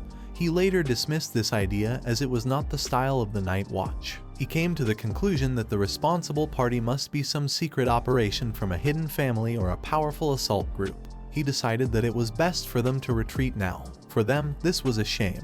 They had been entrusted with the mission of filling a bottle with the venom of a wolf spider. Now that they had failed, he decided to make up for the losses on the way back by robbing some unfortunate ones. Upon hearing this, the man next to him turned his head towards him and couldn't help but sweat and panic. While they were talking, someone opened the door of the abandoned warehouse. Upon hearing the sound of the door opening, the three turned their heads back and the man with green hair revealed to the other two that they had an unexpected visitor. Upon hearing this, they couldn't help but wonder who this person could be. A man put his hand on the door and as he slowly opened it, told them that he had finally found other professionals. Upon hearing this, the leader asked him who he was. This person was Jiang. He entered the warehouse, started walking towards them, dropped an arm, extended his hand towards them and with a calm look asked them not to worry since he had only come here to level up.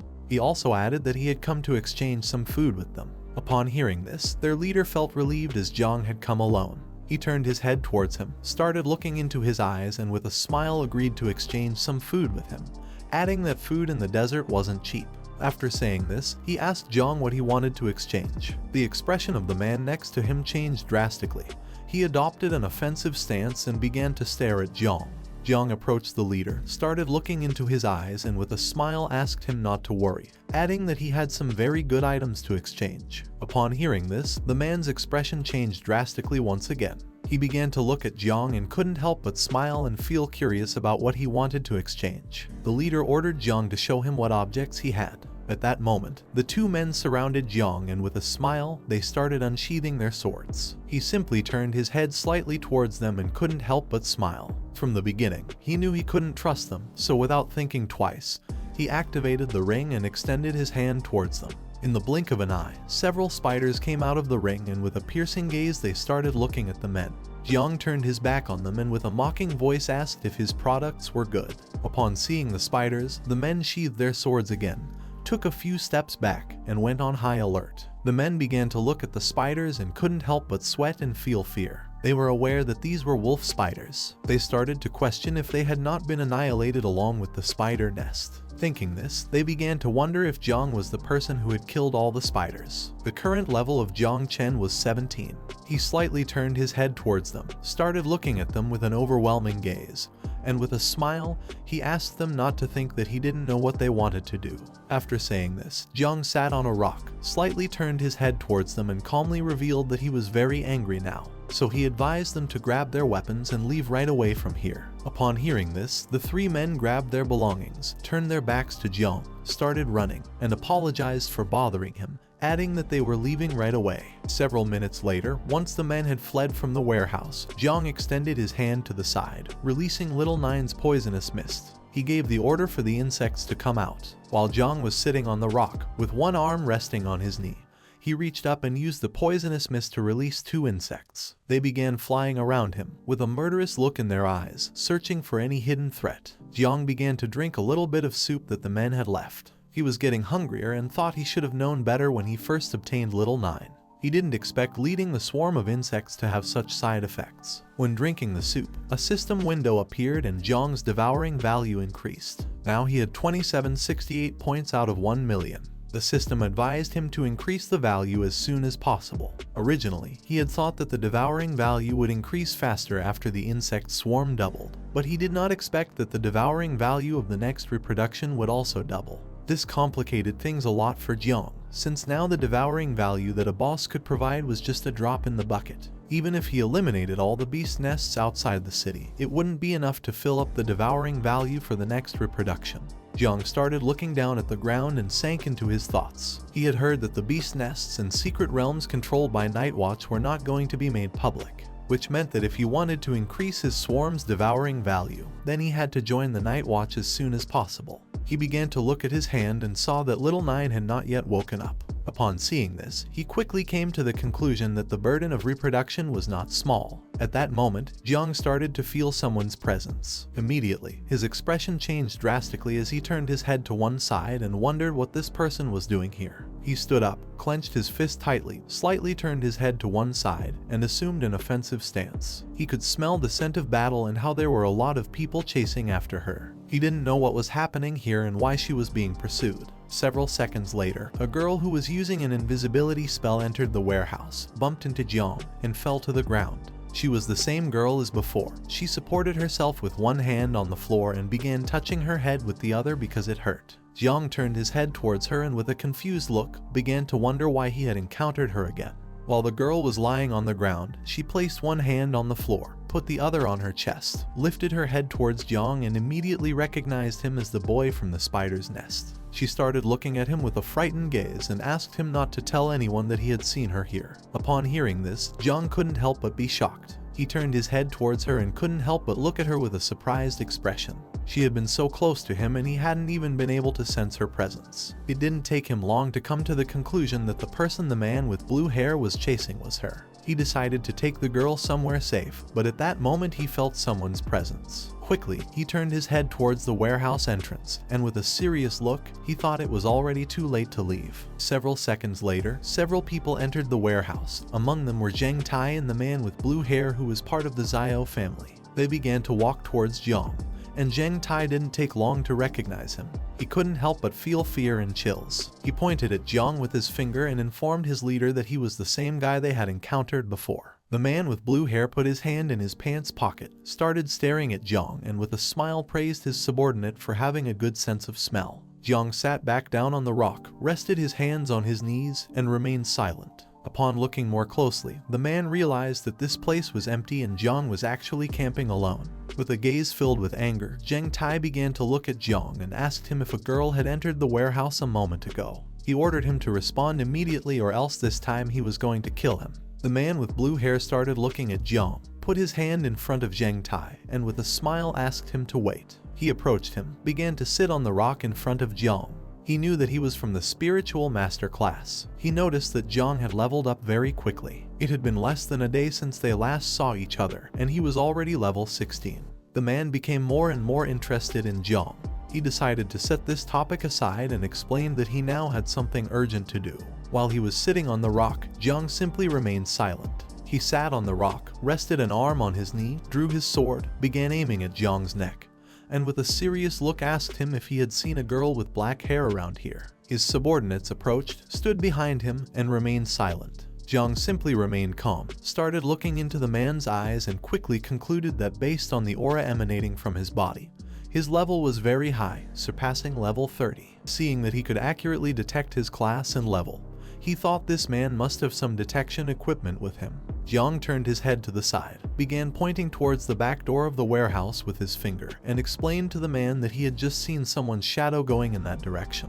He also added that because he wasn't of the perceptive class, he wasn't sure if that was the person they were looking for. Upon hearing this, the man started to stand up and tentatively decided to believe him. He also advised Jiang to be more honest. Upon hearing this, Jiang turned his head towards him and was somewhat surprised. He stood up, turned his back to Jiang, slightly turned his head towards him, began to look into his eyes, and with a murderous gaze warned him that if he found out that he had helped that girl, then the Zio family wouldn't let him go. Upon hearing this, Zheng Tai also turned his head slightly towards him and couldn't help but smile. Several seconds later, the man and his subordinates began to leave the warehouse. Jiang turned his body towards them, and as he watched them gradually move away, he remembered that the Zio family was the most powerful family in Zhenguo. With a penetrating gaze, he started to look at the man with blue hair and thought that the clans in the city had a long history and all of them were feudal officials. They were also extremely mysterious and rarely entered the world unless a great disaster occurred. Some powerful men in the family could even split the heavens and the earth. This guy was more powerful than Jiang had thought. For him, it wasn't good to be remembered by someone like that. Several seconds later, Jiang slightly turned his head towards the warehouse exit, and seeing that the men had already left, he decided to leave as well since it wasn't good for him to stay in this place. The girl came out of her hiding place, approached Jiang, put her hands on her hips, and thanked him for saving her. Jiang stood up, turned his body towards her, and remained silent. He quickly grabbed her arm, and upon seeing this, the girl panicked and started wondering what he had planned to do. Jiang approached her, started looking into her eyes with an aggressive gaze, and told her that she almost fooled him like last time. Since he had helped her again this time, he asked how she had gotten in trouble with these people. With Jiang so close to her, she couldn't help but blush. She began looking at him and explained that her family had a huge debt. The guy planned to take away the things they were escorting and kill them all, but he didn't expect her to escape. He was afraid that the news would leak out, so he was chasing after her for this reason. After explaining this, she asked Jiang if he wanted to silence her. Upon hearing this, Jiang let go of her hand, turned his back on her, and began to walk away from her. Upon seeing this, she placed a hand on her chest, extended the other towards him, and told him that she would always remember that he had helped her and that she would also be very grateful to him in the future. While he was distancing himself from her, he closed his eyes, clenched his fists tightly, and told her that he didn't want to get involved in her affairs. At that moment, Jiang abruptly stopped, opened his eyes, and thought that something was not right. The girl also noticed this, and her expression changed drastically. With a fearful look, she revealed to him that someone had just placed a barrier spell around the warehouse. At that moment, someone who was outside the warehouse gave the order to their subordinates to come out. Jiang started looking towards the entrance of the warehouse and thought that now it was impossible to escape. He knew that even if the girl said she didn't know him, they wouldn't believe her anymore. He activated his insect perception and began walking around the area, realizing they were surrounded on all sides. With a serious look, Jiang began to stare towards the entrance of the warehouse, ready to face any opponent. On the other side, the girl got scared and placed her hand on her chest. Several seconds later, the man with blue hair and his subordinates appeared. Their bodies started emanating a killer aura. With a penetrating gaze, they began to look at Jiang, ready to finish him off. He knew that Jiang had lied to him. He approached him, stared into his eyes, and ordered him to hand over the girl. He called Jiang a bastard and told him that he knew he had lied to him. He gave the order to his subordinates to catch the girl. With a serious look, Jiang simply started looking at him and remained silent. Upon seeing the man with blue hair, the girl's expression changed drastically. She began to look at him and couldn't help but panic and be terrified at the same time. She explained to Jiang that he had already taken everything that the Luo family owned. After saying this, she asked the man why he wanted to kill her so badly. He started looking at the girl and calmly asked if he really needed a reason. Upon hearing that she belonged to the Luo family, Jiang turned his head towards her and began to stare at her intently with a serious look. Jiang and the girl were on the second floor of the abandoned warehouse, while the man with blue hair and his subordinates were on the first floor. She clenched her fist with one hand, extended the other to the side, started staring at the man and told him that if he killed her, then the Luo family would never forgive him. She also added that they would never let him live in peace. Jiang, who was standing behind her, simply dropped his arms to his sides and just kept watching the man. Upon hearing this, the man with blue hair couldn't help but burst into laughter. He asked her if she truly believed that a family like the Luo family was capable of doing this. At that moment, his subordinates began to look at the girl and couldn't help but smile. While he had one hand on his waist, he lowered his head, put the other hand over his face, and couldn't help but laugh at the thought that a second-rate family with a little money really took themselves seriously. He revealed to the girl that without the protection of the Zio family ancestors 100 years ago, the Luo family would have been annihilated long ago. Upon hearing this, one of his subordinates unsheathed his sword and the others started laughing. Jiang Chen crossed his arms, stared at Jiang intently, and couldn't help but smile. After saying this, he removed his hand from his face, lifted his head, and with a serious look, he told her that in the eyes of the Zio family, they were no different from humble peasants. He also added that for him, they were just cattle that the Zio family could slaughter. Upon hearing this, Jiang turned his head towards him and with a look filled with hatred,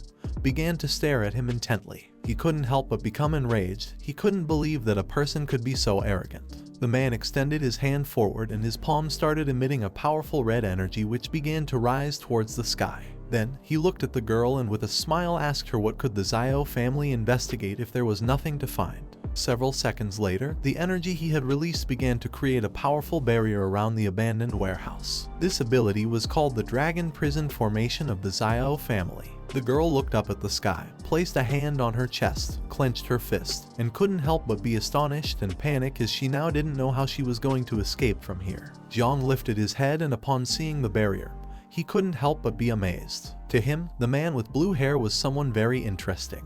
While Jiang and the girl were standing on the second floor of the abandoned warehouse, Jiang Chen unsheathed his sword, started staring at the girl, and prepared to attack. He asked the others to listen carefully to the young master and not leave anyone alive. The others responded with an understood. The man with blue hair, who was standing next to Jiang Chen, simply remained silent. Several seconds later, Jiang Chen prepared to attack, but at that moment, the man with blue hair stood in front of him and put his hand up to indicate for him to stop.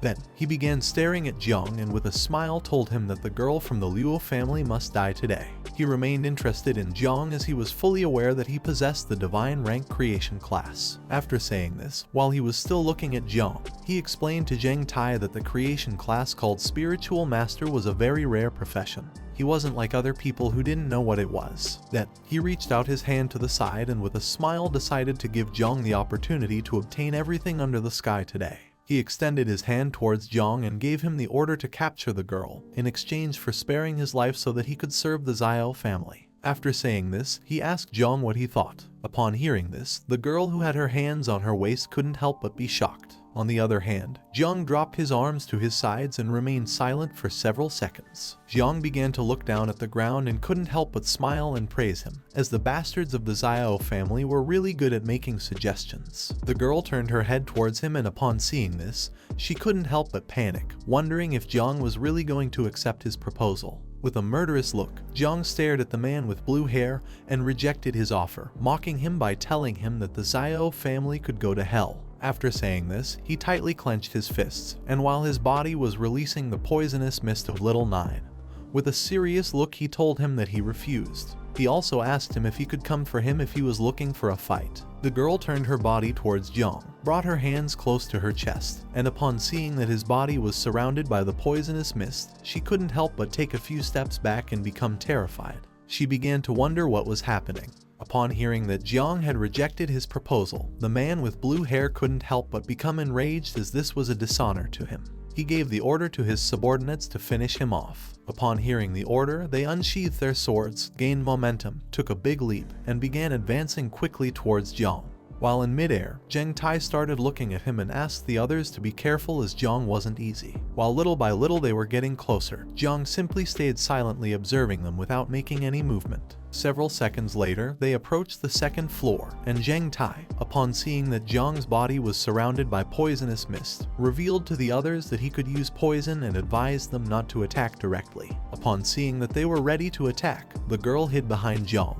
At that moment, Jiang deactivated the poisonous mist, extended his hand towards them, and while his body was surrounded by a green energy, he began to stare at Zheng Tai with a serious look and revealed to him that not only could he use poison but also the talent ability of his. Upon seeing this, the girl took several steps back, placed her hand on her chest, turned her head towards Jiang, and couldn't help but feel somewhat confused, as she didn't know what this power was. In the blink of an eye, several green spiritual roots began to emerge from the ground. Zheng Tai approached Jiang, grabbed the sword with both hands, and prepared to attack. But at that moment, he looked down at the ground, and upon seeing the spiritual roots, he was shocked and couldn't help but wonder what this ability was. The spiritual roots grew enormous, and in an instant, they entangled around Zheng Tai's and the others' bodies, rendering them immobile. They panicked as they didn't know what was happening.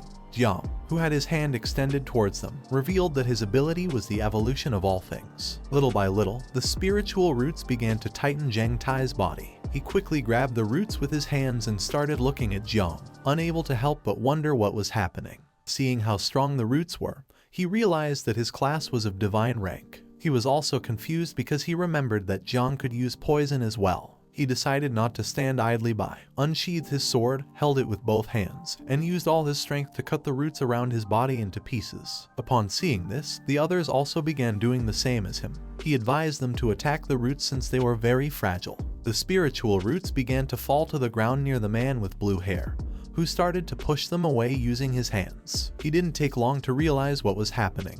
With a surprised look, he shouted and called Zheng Tai an idiot, explaining that this was just a distraction.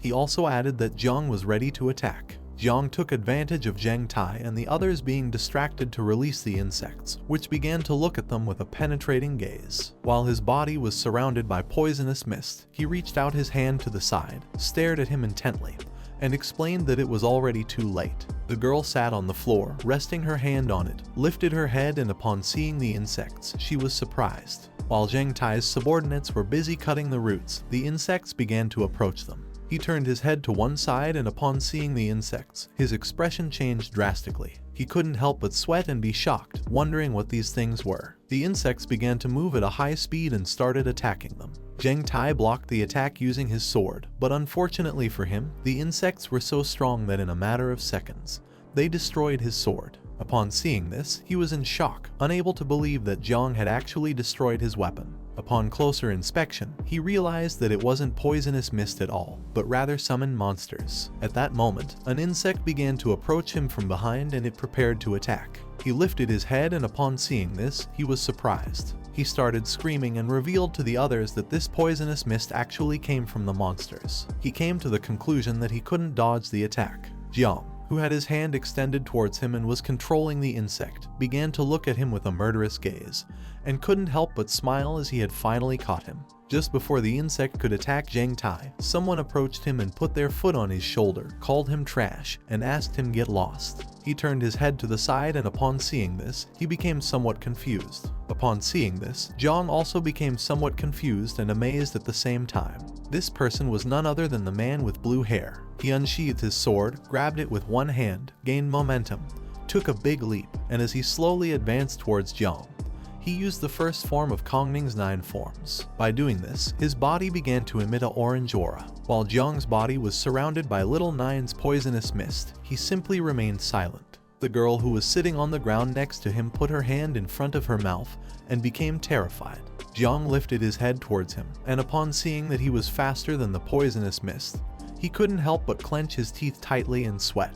He used the secret technique of the Zio family called chasing dragons. At that moment, a dragon made of spiritual energy manifested itself and began to stare at Jiang. It clenched its teeth tightly and attacked him. Its attack was so powerful that it destroyed the area where Jiang was into pieces and created a smoke screen in the process. While with one hand he was holding the sword and had it extended towards Jiang, he began to stare at him fixedly and with a smile called him a bastard. He knew it was going to be difficult to deal with him, but luckily his level wasn't very high and his speed wasn't fast enough. He thought that by using this blade alone he would be able to defeat him. But to his surprise, several seconds later, once the smoke cleared, his expression changed drastically. He was in shock as he couldn't believe what his eyes were seeing. Luckily, Jiang was still alive, thanks to the girl using her hidden profession ability called Earth Eternal Shield and creating a shield around them. While she had her hands extended towards the shield, it began to crack. She closed her eyes and while blood was coming out of her mouth, she explained to Jiang that she was in a lot of pain.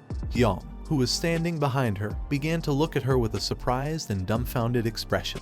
He realized that she was actually a defensive type. The man with blue hair had forgotten about her, but now seeing that she had blocked his attack using the shield, he couldn't help but become enraged. He started looking at her aggressively, clenched his teeth tightly, and prepared to attack again. Jiang began to look at him and thought that this was a good opportunity to attack. He extended his hand to one side, releasing the poisonous mist. Several seconds later, he landed on the ground. At that moment, several insects began to approach him quickly from behind. One of his subordinates, who was lying on the ground, reached out towards him and caught his attention to ask him to be careful. While holding the sword with one hand, he turned his head back and upon seeing the insects approaching quickly, he became alert. At that moment, he grabbed one of his subordinates by the hood. Upon seeing this, the subordinate became somewhat confused as he didn't know what was happening.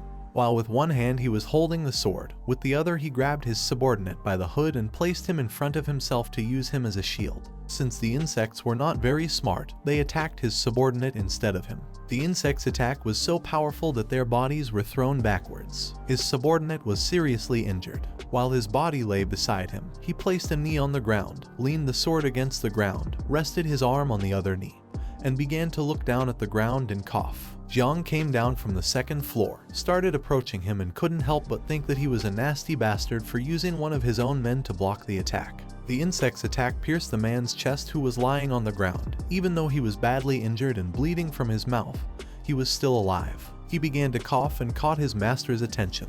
He stood up, started approaching Jiang, slightly turned his head towards his subordinate, and thanked him for enduring the attack for him.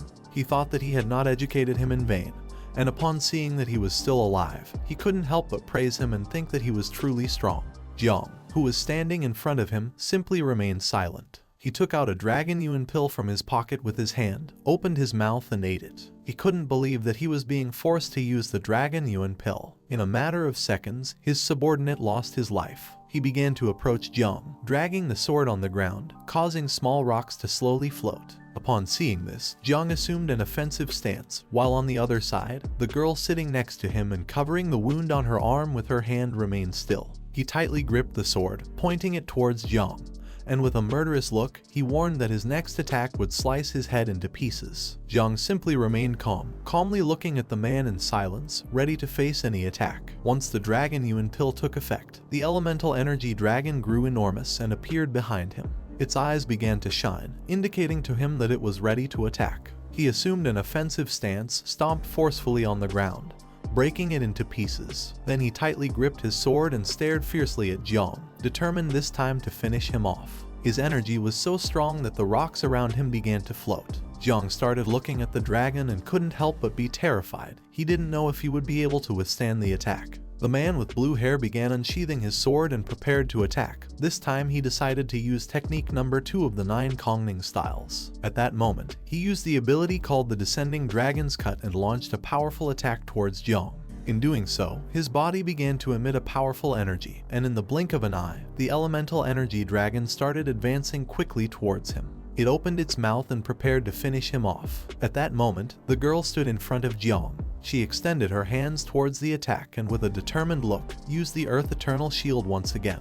Jiang put his elbow in front of his face, turned his head towards her, and upon seeing that despite being injured she was willing to block another attack, he couldn't help but be somewhat surprised. In an instant, a green shield appeared around them. Upon seeing this, the spiritual dragon began to attack the shield, breaking part of the ground and creating a curtain of smoke in the process. While she had her hands extended towards the shield and was blocking the attack, she closed her eyes, clenched her teeth tightly, and explained to Jiang that because the man had taken Zio family's secret dragon Yuan pill, now the strength of the dragon had multiplied several times. Now her shield would not be able to withstand the attack at all, which meant they were doomed. In a matter of seconds, little by little the shield began to crack. Upon seeing this, she decided to use her last bit of strength to hold on as long as possible. Jiang grabbed his cloak with his finger, started looking at the spiritual dragon and couldn't help but be amazed and think that the man with blue hair was really strong since each strike from the dragon was a deadly move. The previous attack had already been astonishing, so he didn't expect him to unleash such power. The man with blue hair jumped, approached them, and began to stare at Jiang. When he saw that the shield was starting to crack, he couldn't help but smile. He used the descending dragon's cut several times, launching powerful slashes towards the shield. Jiang returned his gaze and reached out his hand towards the sky, activating the swarm of insects mark. Seeing that he was a ruthless and powerful person, he decided not to show any mercy. Several seconds later, once the girl's shield broke, several thousand insects began to emerge from Jiang's hand and appeared in the sky. The man with blue hair looked up and upon seeing so many insects, he couldn't help but be shocked. He clenched his teeth tightly and started wondering what was happening. While thousands of insects were coming out of Jiang's hand, he began to stare at the man with blue hair and asked him to get ready. The girl who was sitting on the floor behind him put a hand on her shoulder where she had the wound, started looking at Jiang with a surprised look and began to wonder if he really belonged to the creation class. Several insects appeared around Jiang and began to look at the man with blue hair, ready to attack. Jiang started approaching him and gave the order for the insects to attack. Upon hearing this, he clenched his teeth tightly and couldn't help but panic. He knew that if so many insects attacked him at once, he wouldn't have any chance of winning. Upon hearing Jiang's order, the insects began to advance towards him and prepared to attack. Seeing the number of insects, he unsheathed his sword and assumed a defensive stance. With a serious look on his face, he started staring intently at Jiang and used the descending dragon cut. By doing this, his sword emitted a powerful energy. He was not willing to give up as they were just some smelly insects. With little effort, he started cutting the insects into pieces, while Jiang's body was releasing the poisonous mist from Little Nine. With a penetrating look, he reached out his hand towards him and asked if he truly believed this. The bodies of the injured insects began to regenerate. Seeing that the insects could regenerate, he couldn't help but be shocked and wonder how this was possible. Several seconds later, they started advancing towards him and began attacking again. He began to defend himself from the attack using his sword, in the process cutting the bodies of several insects in half, which quickly started to regenerate again. Upon seeing this, he couldn't help but panic as he couldn't believe that he truly couldn't kill them. While the insects were emerging from Jiang's body, with a serious look on his face, he began to stare at him intently and decided to see how long he could endure. The girl who was behind him turned her head towards him and with a surprised look, she couldn't help but be shocked and wonder how powerful he was. Upon hearing Jiang's mockery, he became furious, swinging the sword forcefully and using once again the skill descending dragon cut, cutting the body of an insect that was in front of him in half. The spiritual dragon manifested again, opened its mouth, and began devouring the insects. He had used this attack because the dragon could continue devouring the insects without allowing them to regenerate. While he had his guard down, one of the insects approached him from behind and gave him a strong bite on the arm, poisoning him and causing him to drop his sword in the process. Upon feeling the bite, he turned his head to the side and upon seeing the insect, clenched his teeth tightly and thought that this was not good at all. Now that his right hand was poisoned, he couldn't use the sword. Now that he had no other choice, he put his hand into his clothes and pulled out a red object. The insects took advantage of this opportunity and began to approach him quickly, but he took the object out of his clothes, raised it to the sky, and used the technique called Jade Protection of Life. At that moment, a powerful red energy started to appear around his body. He mocked Jiang by asking if he believed he could kill the great Zio Yuanwu with a few insignificant insects. Jiang simply stood there silently observing him without saying a word. He reached out his hand towards Yuanwu, began to stare at him intently with a serious look and asked him what kind of treasure this was and how it had such power. After saying this, he ordered the insects to devour him. The object had created a shield around Yuanwu's body. The insects followed Jiang's order and started attacking the shield, but no matter how hard they tried, it was in vain. Seeing this, he quickly realized that the attack hadn't even made a scratch on the shield. While Yuanwu was covering the wound from the insect bite on his arm with his hand, he turned his head towards Jiang and advised him not to waste his energy since it was the inherited treasure of the Zio family called Jade Treasure, which had divine powers. Jiang refused and ordered the insects to attack again. Yuanwu stared at him and explained that once the Jade Treasure was activated, the shield could block all external attacks. With this shield, Jiang would not be able to harm him anymore. Jiang simply remained silent. While the insects continued to attack the shield, Yuanwu began to approach them. Upon seeing that he was able to control the insects and bring him to the point of using the ancestral treasure, he couldn't help but praise him for being amazing. He also added that even if Jiang used all his cards up his sleeve, he wouldn't be able to harm him. Seeing the man approaching, the girl stood up and grabbed Jiang by his clothes. Within seconds, he started bleeding from his mouth and approached Jiang. With a smile, he decided to make him an offer one last time. As long as Jiang was willing to follow and obey him, he could allow him to join the Zio family and grant him the Zio surname, something many dreamed of achieving.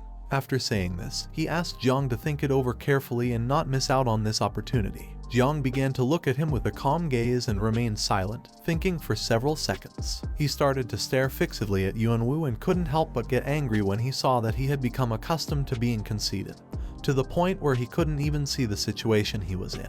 Upon hearing this, the girl turned her head towards him and with a confused look, began to wonder what Jiang was up to.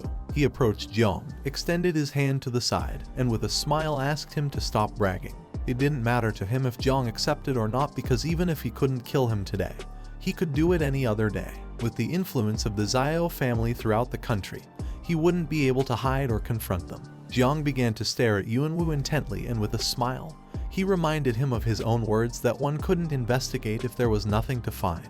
After saying this, he asked him what could happen if he died without leaving any trace. At that moment, a giant tentacle struck the ground. Upon hearing this sound, Yuanwu slightly turned his head back and with a gaze filled with terror, he started wondering what was happening. This tentacle belonged to the insect mother. She emerged from the swarm of insects and appeared behind them. Upon seeing how enormous she was, the girl fell to the ground. Yuanwu looked up and upon seeing how huge and terrifying she was, he started sweating.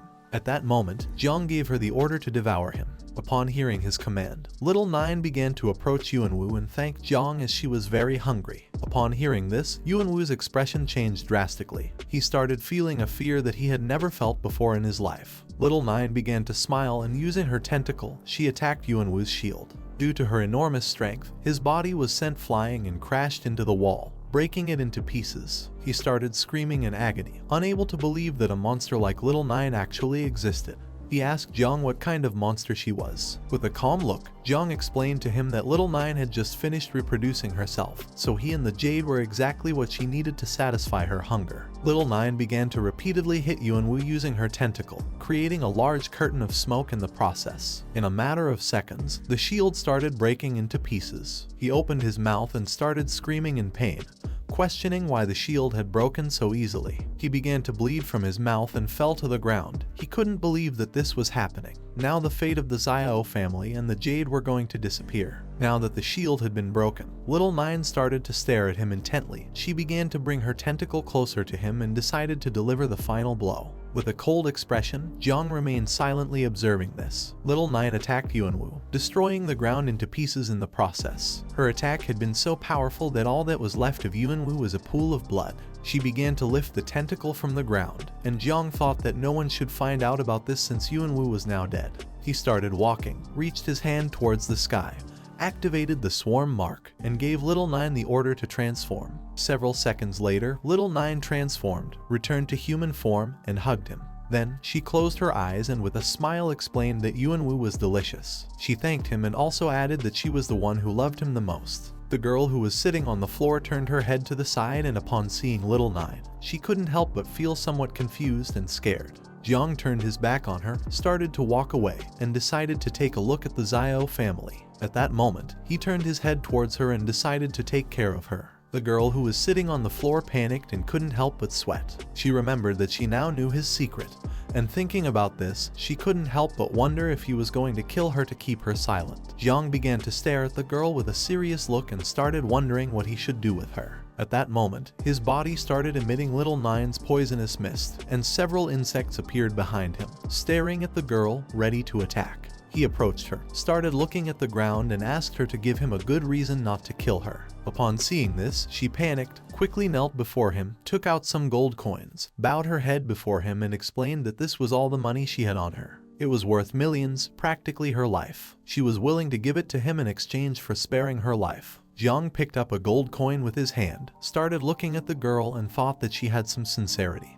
But since she knew too much and also lied, he decided that it was best to eliminate her. She stood up, closed her eyes, raised one hand towards the sky, and swore by her name Luo Sandow that if she lied to him, then the heavens could punish her with 5 thunders. Jiang was somewhat confused as he didn't know whether to believe that her name was Luo Sandow, since she always told lies without thinking about the consequences. Luo Sandow approached him, handed him her identification card, and looked at him with a sincere gaze. She explained to him that what she was saying was true. She didn't know what her parents were thinking when they gave her this name, but she really wasn't deceiving him. She also added that if he still didn't believe her, then he could look at her identification card. Jiang took her identification card, brought it closer, and upon looking more closely, he saw a chubby girl. Upon seeing this, he asked Luo Sandow if she was sure that she was the same person as in the photo. She grabbed strands of her hair, started pretending to have 2 ponytails, closed her eyes, puffed up her cheeks and explained that the photo had been taken 2 years ago when she hadn't grown yet and hadn't lost weight.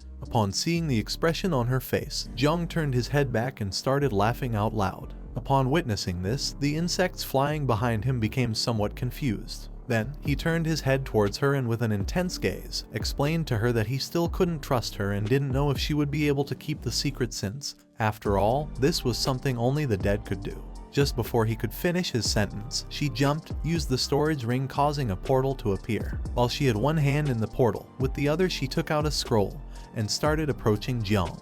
With a serious look, she asked him not to worry about this. Jiang began to look at the scroll with a surprised expression and asked her what it was. She began to open the scroll using both hands, and she explained to him that this was a sealing scroll. Once she revealed the secret, she would be executed immediately. She was very afraid of dying, and for this reason, she had taken out the scroll. At that moment, a system window appeared to inform Jiang that she swore to protect his secret with her own life. If she revealed this secret, then she would be executed. Upon seeing this, he was somewhat surprised as he couldn't believe that something like this existed in the world. Several seconds later, he picked up the scroll with his hand, closed one eye, started looking at it with the other, and decided to accept. Now that she had signed the confidentiality agreement, he decided not to kill her for now. Upon hearing this, she thanked him. He turned his head towards her and asked how much this scroll cost. She put her finger on her cheek, started looking at him and revealed that its approximate value was around 10 million.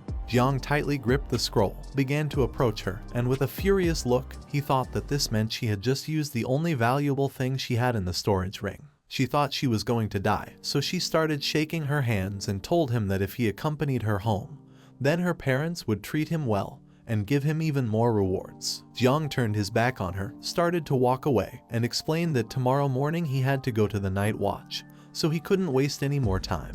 After saying this, he wished her good luck. She stood up and while she was watching him slowly move away, she caught his attention and asked him to take her home since her house was much closer than the night watch headquarters. There was a teleportation station near her house, and she assured him that he would arrive on time. Although at first he refused, later he decided to listen to her and several hours later they arrived at the Luo family mansion. This mansion was beautiful and very large, almost like a castle. At the same time inside the mansion, there were a lot of hooded men prostrated before a woman who was sitting on her throne. A man approached her and informed her about what had happened to her daughter. Upon hearing this, she was shocked as she didn't know how this could be possible. The Zio family not only stole and killed, but they were also going too far with this lie. Seeing that she was furious, the man asked her to calm her anger towards him, as he was a wretched person who had caused her suffering. Several minutes later, Luo Sandow entered the room, approached her mother, sat beside her, rested her head on her knees, and started crying. Her mother placed her hand on her head and then began to look at her subordinates with a furious gaze. She decided definitively to do something against the Zio family. Her husband approached her, looked at her intently, extended his hands to the sides, and in a serious voice asked her to calm down since the most important thing was that Luo Sandow had returned safe and sound.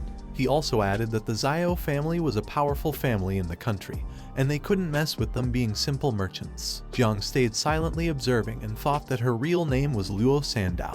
her father turned his body towards Jiang, handed him a black card, closed his eyes, and with a smile thanked him for saving their daughter. He also asked him not to get rid of this black card. The mother turned her head towards him, closed her eyes, and with a pleasant smile told him that he was their benefactor. She had prepared a meal for him so that he could eat peacefully and then leave using their teleportation, which was very fast. Jiang took the black card, closed his eyes, and with a smile told them that he wasn't going to eat. But at that moment, his stomach started growling. He turned red, put his hand behind his head, and with a smile decided to eat a little. Upon seeing this, her father pointed out the place where the food was and decided to organize it immediately, while on the other side her mother put her hand near her face, closed her eyes, and began to smile. The best chefs in the Luo family prepared the food. In several minutes, Jiang ate several dishes until he stacked them one on top of another to form a column.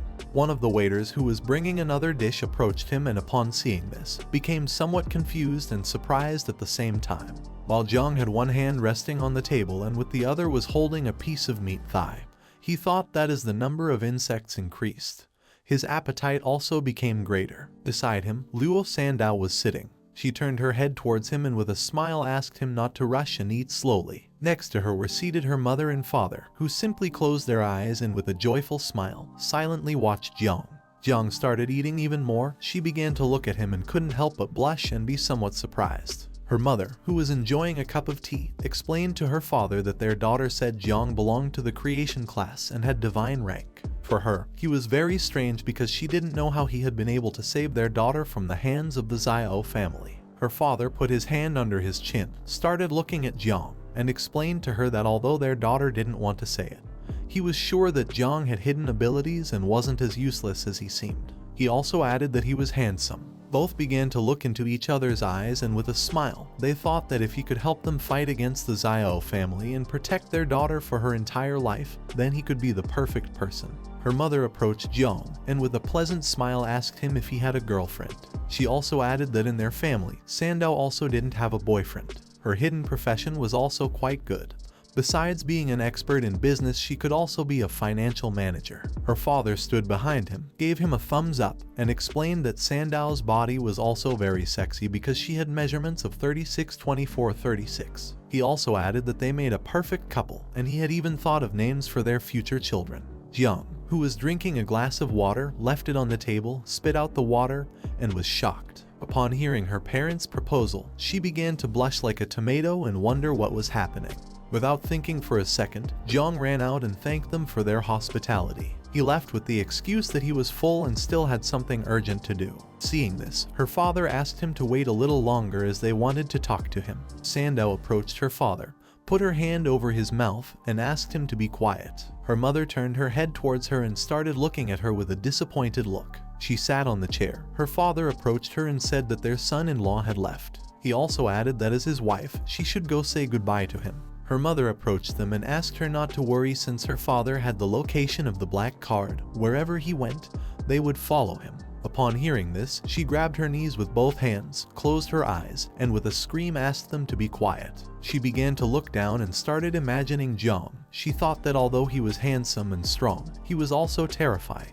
And even though he was truly terrifying, there was no doubt that he was handsome and strong. At the same time, in the Zio family, Zio Yuanwu, the head of the family, learned that his grandson Yuanwu had died. Upon hearing this news, he couldn't help but become furious. With an angry look on his face, he ordered his subordinates to thoroughly investigate the murder. He didn't know who had done it and believed that Zio Yuanwu was responsible. So he ordered his other grandson to immediately send someone to investigate him. While a man was prostrated before him, another man named Zio Beihan, who had one hand in his pants pocket, began to approach his grandfather. He extended his other hand to the side and explained that Yuanwu was already over 20 years old and had only reached level 30 of the second transformation, so he was useless. After saying this, he asked him what was lamentable about the death of a useless person and told his grandfather that it wasn't worth getting so angry about it. Zio Yuanwu, who was sitting in his chair with both hands resting on his knees, started looking at Zio Beihan and told him that Yuanwu was truly mediocre, nothing compared to him. Therefore, it wasn't a pity that he was dead. He also added that in the end, he was the grandson of him. Even to hit a dog, you had to look at who its owner was. He would like to know who in the country had enough courage to kill someone from the Zio family. Upon hearing this, Zio Beihun began to smile, extended his hand forward, and his hand started emitting an evil energy. He asked his grandfather not to worry about this trivial matter since after finishing the Tianjiao camp issue, it didn't matter who was guilty. He would take care of it in place of him. At the same time, Jiang went to the night watch office. He opened the door and entered where Jai Gang and several other people were. He turned his body to one side and was somewhat surprised to see that Jiang had arrived. He began walking towards them, putting his hand behind his head, introducing himself as Jiang Chen, the new member of the night watch. He couldn't help but wonder why there were so many people here. Jai Gang approached him, placed his hand on his shoulder, closed his eyes, extended the other hand to the side, and with a smile told him that they had been waiting for him. Upon hearing this, Jiang was somewhat surprised. Jai Gang decided to introduce him to the new key members of their group. The first one was Yu Zio, a level 45 healer who was in the second stage. She used to be the youngest, but now he had taken away that position from her. Upon hearing this, she put her hand near her mouth, started looking at Jiang, and couldn't help but blush and think that he was very handsome.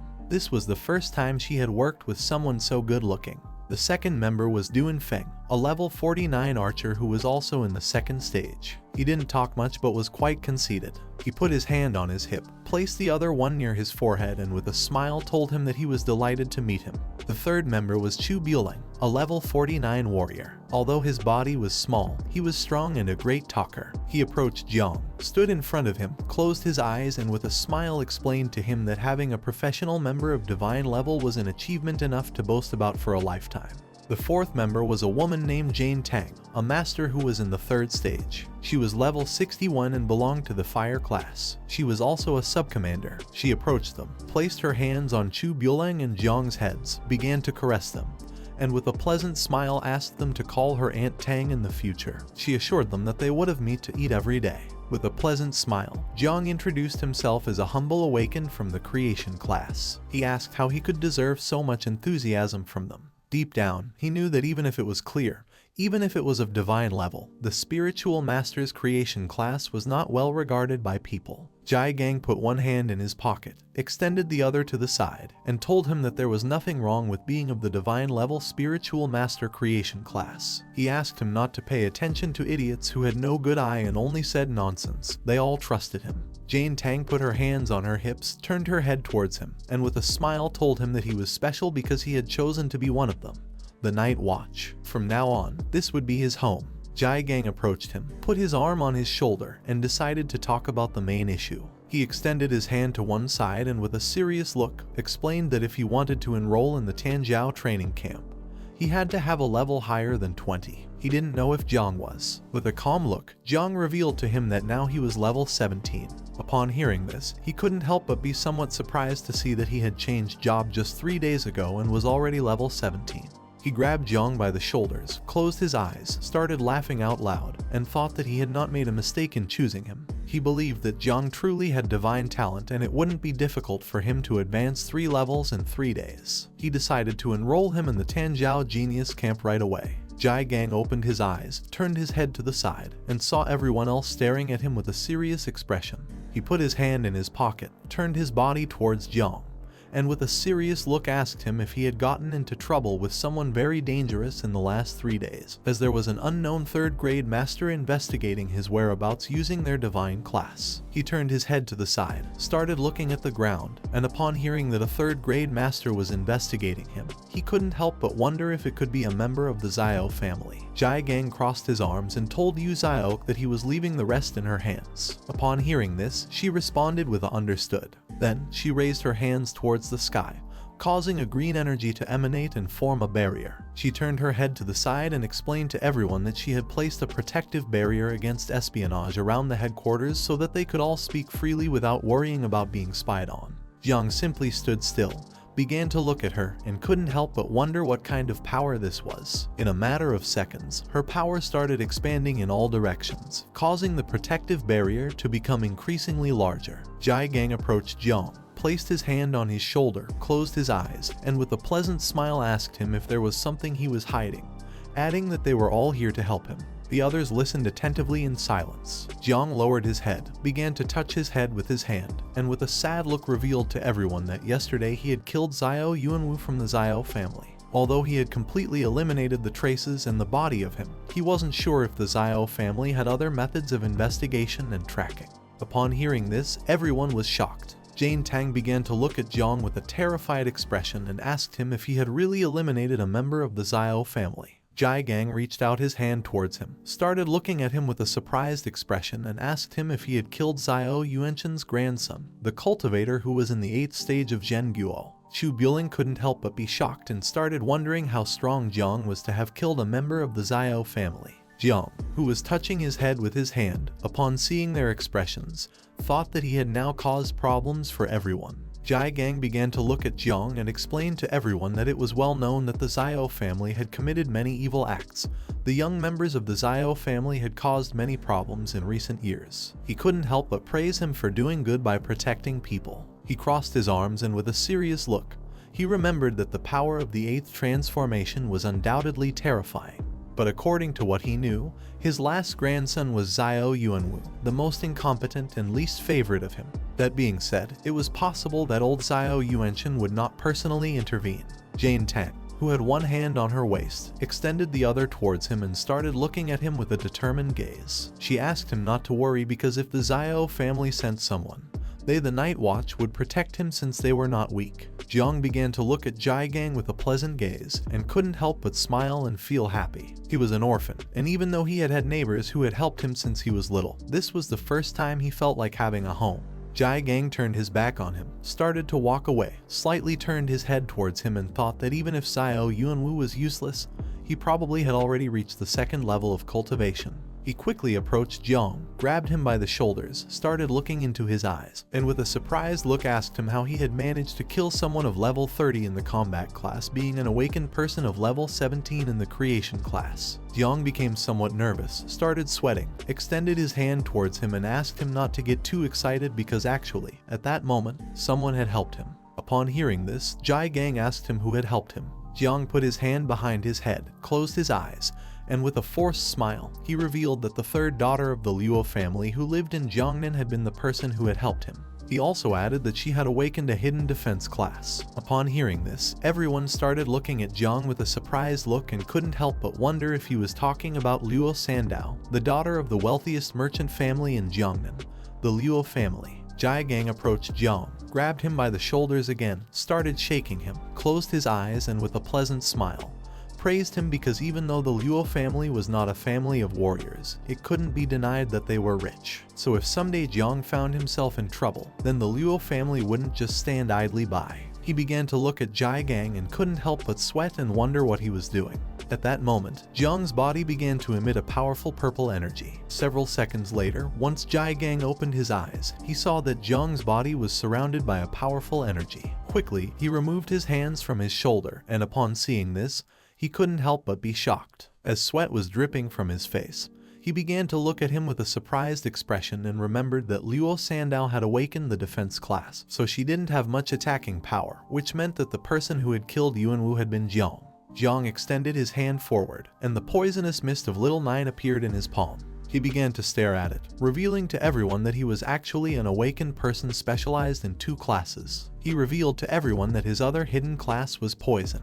Duanfeng, who was standing behind him, started looking at him with a surprised expression and couldn't help but be shocked and wonder what this power was. Jai Gang tried to shake Jiang's hand, asking him how many more secrets he had that he didn't know. But Jiang moved his hand aside because in the palm of his hand was the poisonous mist of Little Nine, and he explained that this was very poisonous, fearing that he wouldn't be able to resist it. The others stayed silent, observing this without interrupting. Just before Jiang could finish his sentence, Jai Gang approached him, shook his hand, then closed his eyes and with a smile reassured him not to worry because he knew how to defend himself well against poisons. Little Nine's poisonous mist gradually began to make contact with Jai Gang's hand.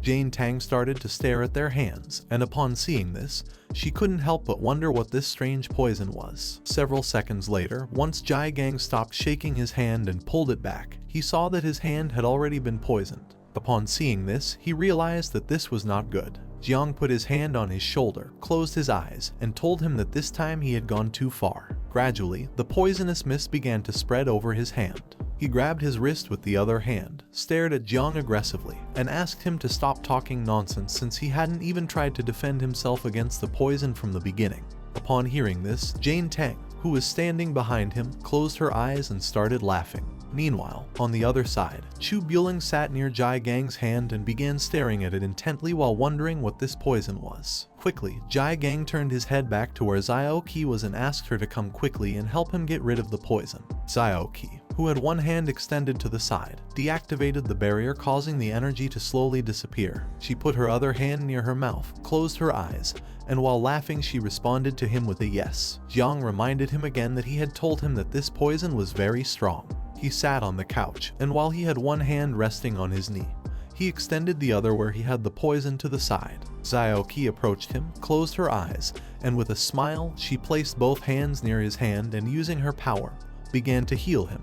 While she was healing him, he turned his head towards Jiang, closed his eyes, and with a forced smile told him that this poison was very good, adding that the more skills he had, the happier he would be. Chu Buling approached them, placed both hands on the arm of the sofa, started staring at Jiang and silently observed him. Several seconds later, once Zio Qi had completely healed his hand, with a serious look, he began to look at Jiang, and despite him being very talented, he advised him to forget about enrolling in the Tanjiao camp since it was not good to enroll after what had happened with the Zio family. Although the Tanjiao camp offered many valuable resources, it was most likely that the prodigy of the Zio family would also participate, so they should not risk it for just a few resources. Jiang Chen, who was standing behind him, put a hand on her waist, closed her eyes and began nodding to indicate to him that Jai Gang was right. Jiang started looking at Jai Gang with a confused look and asked what he meant by resources. While he had his eyes closed, he explained to him that resources referred to the blood of fierce beasts, equipment, and other things. If one could be among the first, then they would also receive rewards such as mysterious fruits and secrets realms scrolls. Upon hearing this, Jiang couldn't help but be shocked and wonder if what Jai Gang was saying was true. He began to imagine the insects and thought that those resources were much better than going out to hunt fierce beasts oneself. No one knew, perhaps the insects could reproduce again at that moment. While his body was surrounded by the poisonous mist, he began to stare at Jai Gang with a serious look and asked him to let him enroll in the camp,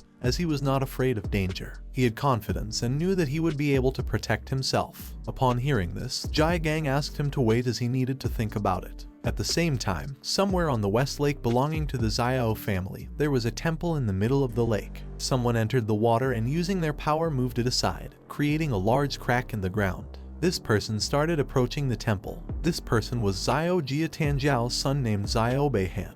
Upon seeing how powerful he was, the others realized that he was the strongest genius in the Zio family, and his combat power had reached a new level. As drops of the water from the lake fell like rain, Beihan, who held a sword with one hand, turned his head back and with a serious look, asked his subordinates to stop talking nonsense, and also asked if they had found what they were looking for. 3 men wearing hoods placed their hands on their abdomen, bowed their heads before him, closed their eyes, and one of them revealed to him that he had found out that the young master Yuanwu had been pursuing a woman named Luo Sandao. He also added that she had been traveling with someone named Jiang Chen. Beihan slightly turned his head back and with a serious look remembered that the girl from the Luo family was not from the combat class. He asked his subordinate who this guy called Jiang Chen was. The man revealed that Jiang Chen had awakened a creation class of divine rank. The last thing they knew was that he had gone to the Night Watch headquarters. One of the men placed a hand on his chest, bowed his head before him, closed his eyes and revealed that they had discovered that he and Luo Sandao had enrolled in the camp. He also added that however these 2 people were only suspects and there was still no concrete evidence. Upon hearing this, Beihan couldn't help but smile. With a penetrating gaze, he began to look to the side and thought that they were indeed suspects in this crime.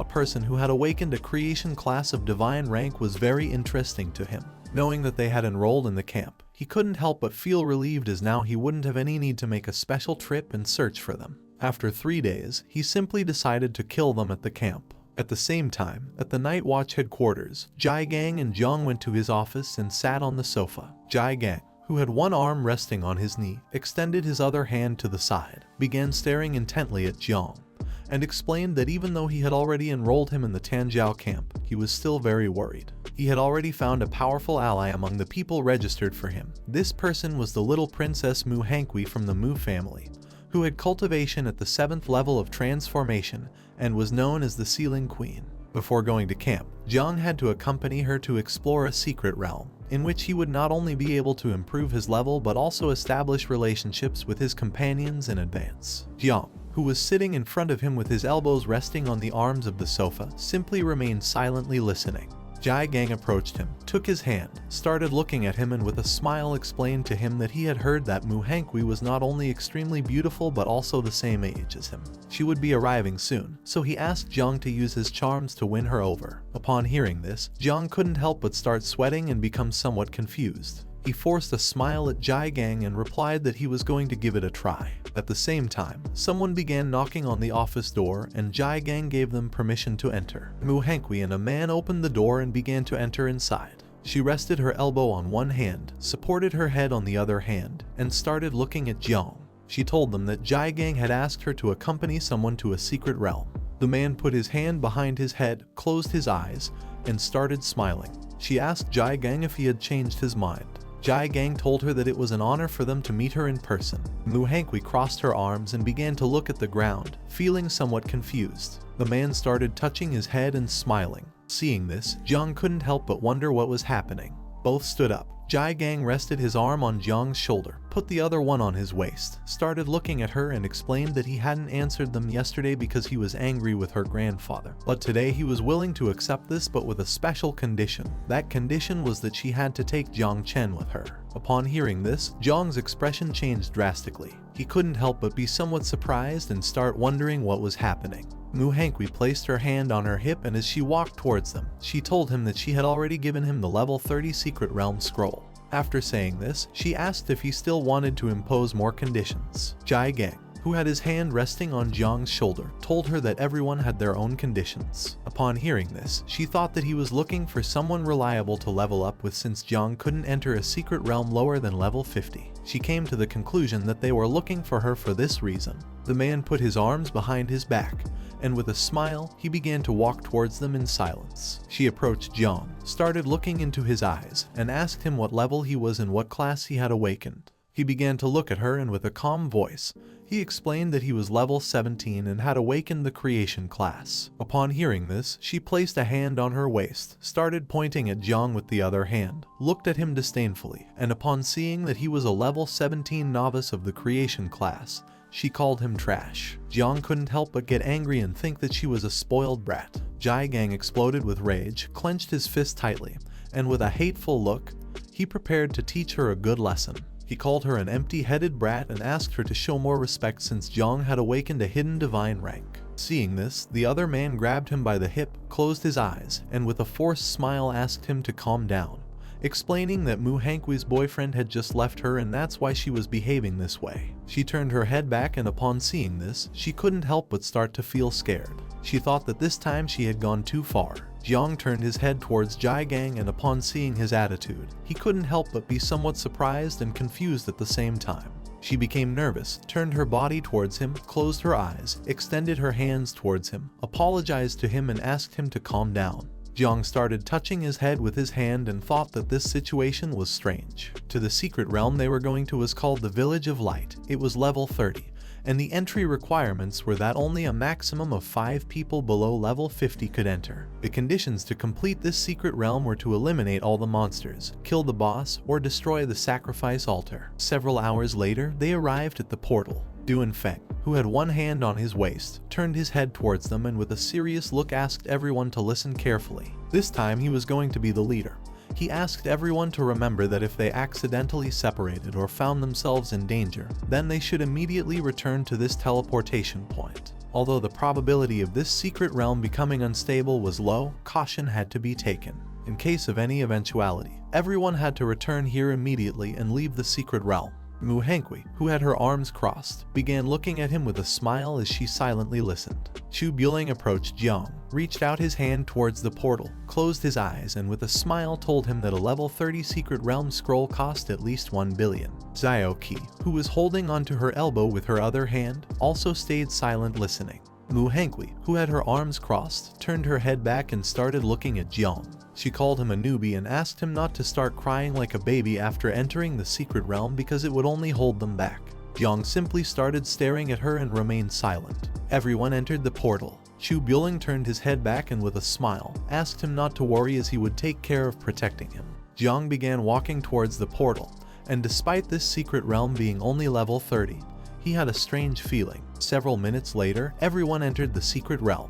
Its interior was a green mountain, full of trees and grass. In the middle, there was a mysterious village, surrounded by snowy mountains. Everyone approached the summit, and Chu Buling, who was at the back of the group, thought that this village was truly beautiful. He also asked why they couldn't see any monsters. Jiang simply stood silently observing the beautiful village. Duanfeng, who had his hand resting on his waist, began to look towards the village and explained to the others that it was likely that the monsters were hiding in the villagers' houses. He decided to search each one individually. Some time later, everyone descended from the mountain and arrived at the village. While they were walking, Duanfeng asked the others not to worry and assigned Chu Buling the task of attracting the enemy's attention and facing them, while he himself would take care of dealing damage. Little Qi would be in charge of healing, and Jiang Chen and Mu Hengui would follow behind them. He asked the two not to lag behind. Upon hearing this, everyone responded with understood. Somewhere in the village there was a rock on which was written the Shining World, emitting a strong and evil aura. Duanfeng, Zio Qi,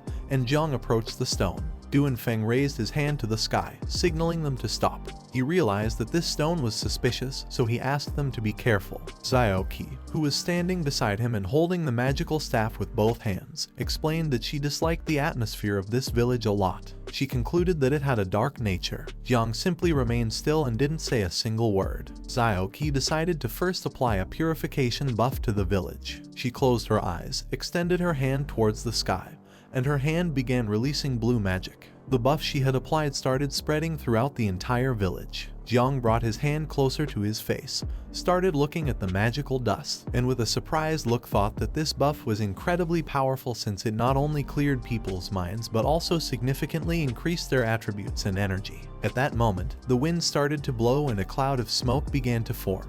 The sky changed color and turned red. The lights of the town turned on, and an evil energy began to gather in the sky. They approached and couldn't help but be shocked and alert at the same time. This evil energy came from the stone. Duanfeng quickly realized this and thought it was not good. He turned his head back and with a serious look, he ordered the others to run. Just before he could finish the sentence, the stone started absorbing him. Just before disappearing, he asked the others to stay away from the stone and also gave them the order to call for reinforcements immediately since this was a mutation.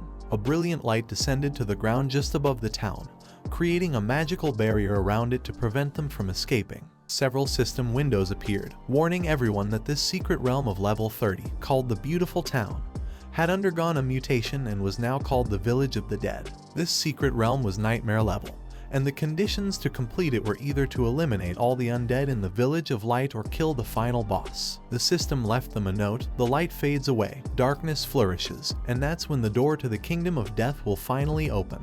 The smoke dispersed everyone. Jiang was teleported inside a house. As he read the system information, he realized that the secret realm had just mutated directly from normal level to nightmare level, and the others had also been scattered by the mutation. He couldn't help but be shocked, while a drop of sweat was falling from his cheek. He remembered that this secret realm was level 30 and had nightmare difficulty. With his current level, fighting alone would be too dangerous. He recalled what Duanfeng had told him: if one accidentally got separated and found themselves in danger, they should immediately return to the teleportation point. Jiang decided to listen to Duanfeng and decided to return first using the teleportation stone. Without hesitating for a second, he approached the wooden wall of the house and gave it a strong kick, breaking the wooden planks. But instead of finding the way out, he found himself in a room where there were lamps hanging from the ceiling, coffins on the floor, and on the wall there was a picture of an old man.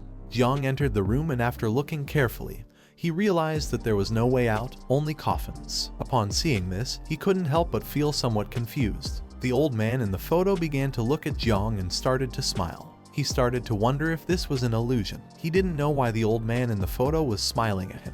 At that moment, the lid of a coffin began to open, and someone with sharp claws started to emerge. Upon hearing the sound of the coffin lid, Jiang turned his body towards the noise, and with a confused look, began to wonder what was happening. Several necromancers opened the coffins and emerged. They started staring at Jiang. According to the system, they were level 30 and had skills such as charge, decapitate, corrosion, among many others. Their main characteristic was that they were immune to normal physical attacks. The necromancers began to approach Jiang quickly and prepared to attack. Upon seeing this, he assumed an offensive stance, raised his hand, and his hand started releasing the poisonous mist of Little Nine.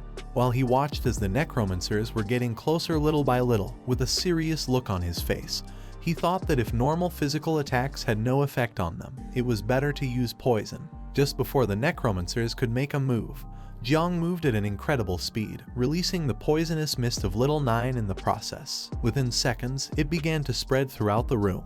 After doing this, he left the house, took a leap and landed on the roof of another house. In a matter of minutes, the necromancers came out of the house unharmed as if nothing had happened. He stood up, started staring at them intently and thought that indeed poison was also considered a physical attack, which didn't have much effect on necromancers. To deal with them, he needed to rely on the help of a mage. He had to find a way to meet Zio Yuanwu as soon as possible. While he was lost in his thoughts, Little Nine manifested herself. She clenched her fists and brought them close to her chest. She began to look at the necromancers with a hungry gaze, opened her mouth, and as drool was dripping from it, she asked him if she could devour them. Upon seeing that she had appeared and wanted to eat the necromancers, he couldn't help but be somewhat surprised. With a confused look, he asked her if she would be able to devour the necromancers. He also added that devouring was also considered a physical attack. The necromancers began to approach the house. While Little Nine's body was surrounded by a powerful aura, she started looking at them and explained to Jiang that she was going to be able to eat them. For her,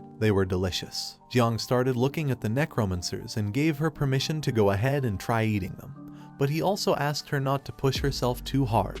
If she found herself in trouble, he would help her escape. Upon hearing this, she gathered momentum and with a murderous look began to advance towards the necromancers, thinking that they were simply food. Jiang, who was standing on the roof, started to watch her and couldn't help but think that she was impressive. Just before the necromancers could make a move, Little Nine began to move at an incredible speed, piercing through their bodies, cutting them into pieces, and devouring them in the process. She sat on the ground, pulled her knees together, placed her hands under her cheeks, closed her eyes, and with a smile, started to enjoy the meal and feel as if she were in heaven. To her, they were very delicious. Upon seeing this, Jiang couldn't help but be amazed. He began to look at her with a surprised expression and remembered that she came from the abyss, so essentially she was like an undead, both belonging to darkness. Now that he had the divine evolution, she could grow and become the mistress of the abyss, whose essence surpassed these necromancers completely. Upon remembering this, Jiang extended his hands towards the necromancers, and at that moment,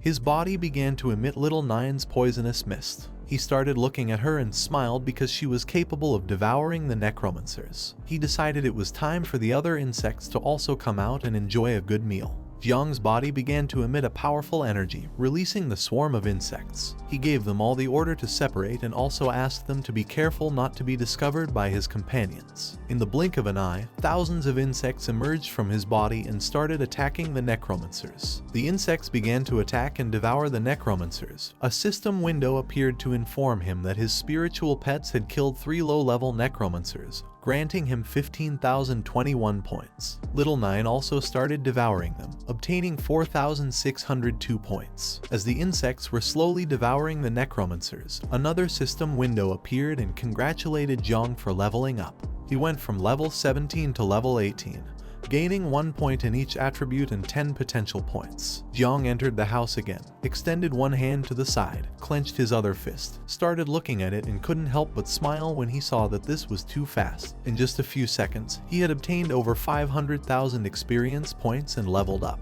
He thought that this secret realm was simply a paradise tailored for him. Now that there were no necromancers in the house anymore, he turned his head back and decided to investigate the old man's strange photograph. Before, the old man was smiling, but now he was terrified and trembling with fear. Jiang approached the photo, put his hands on his waist, started looking at it, and with a smile asked the old man why he wasn't smiling. Little Nine manifested herself. She started looking at the photo and informed Jiang that everything outside had been eaten. He began to point at the photo with his thumb, and with a smile he praised Little Nine for having done a good job. He asked her to look at the photo and also if she could devour it. Upon hearing this, she started looking at the photo with a hungry gaze. Seeing this, the old man became even more afraid and couldn't help but start trembling. At that moment, the old man's photo exploded into pieces, leaving them in shock. They couldn't help but wonder what was happening. A system window appeared. They had successfully scared off the level 35 elite Death Guardian.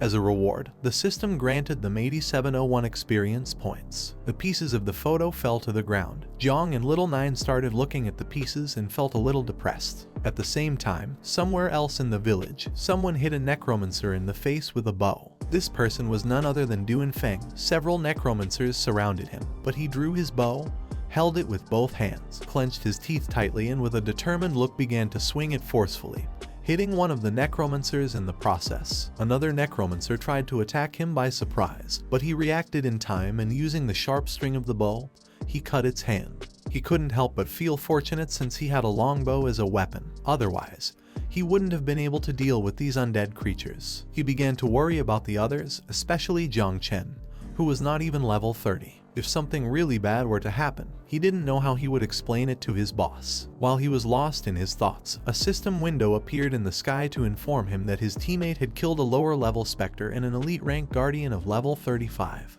As a reward, he obtained 12,161 points. Duanfeng lifted his head, started looking at the system window and couldn't help but be shocked. He began to tremble and started questioning what was happening and who was doing this. A horde of necromancers appeared and started chasing him. He grabbed the bow with one hand and began to flee. He clenched his teeth tightly and with a serious look, he remembered that this was a secret realm that had mutated. He didn't know who was killing so many monsters in seconds. He came to the conclusion that the responsible person could not be someone weak. At first, he thought it could be Chu Bulo, but then dismissed him since his physical attributes were very passive. Then he thought it could be Zio Yuanwu, but dismissed her as well since she was a mage who could restrain necromancers but wouldn't be able to kill them in seconds. He immediately ruled out Jiang since he was low level. He had awakened the poison and growth class of all things, which would have no effect against the undead.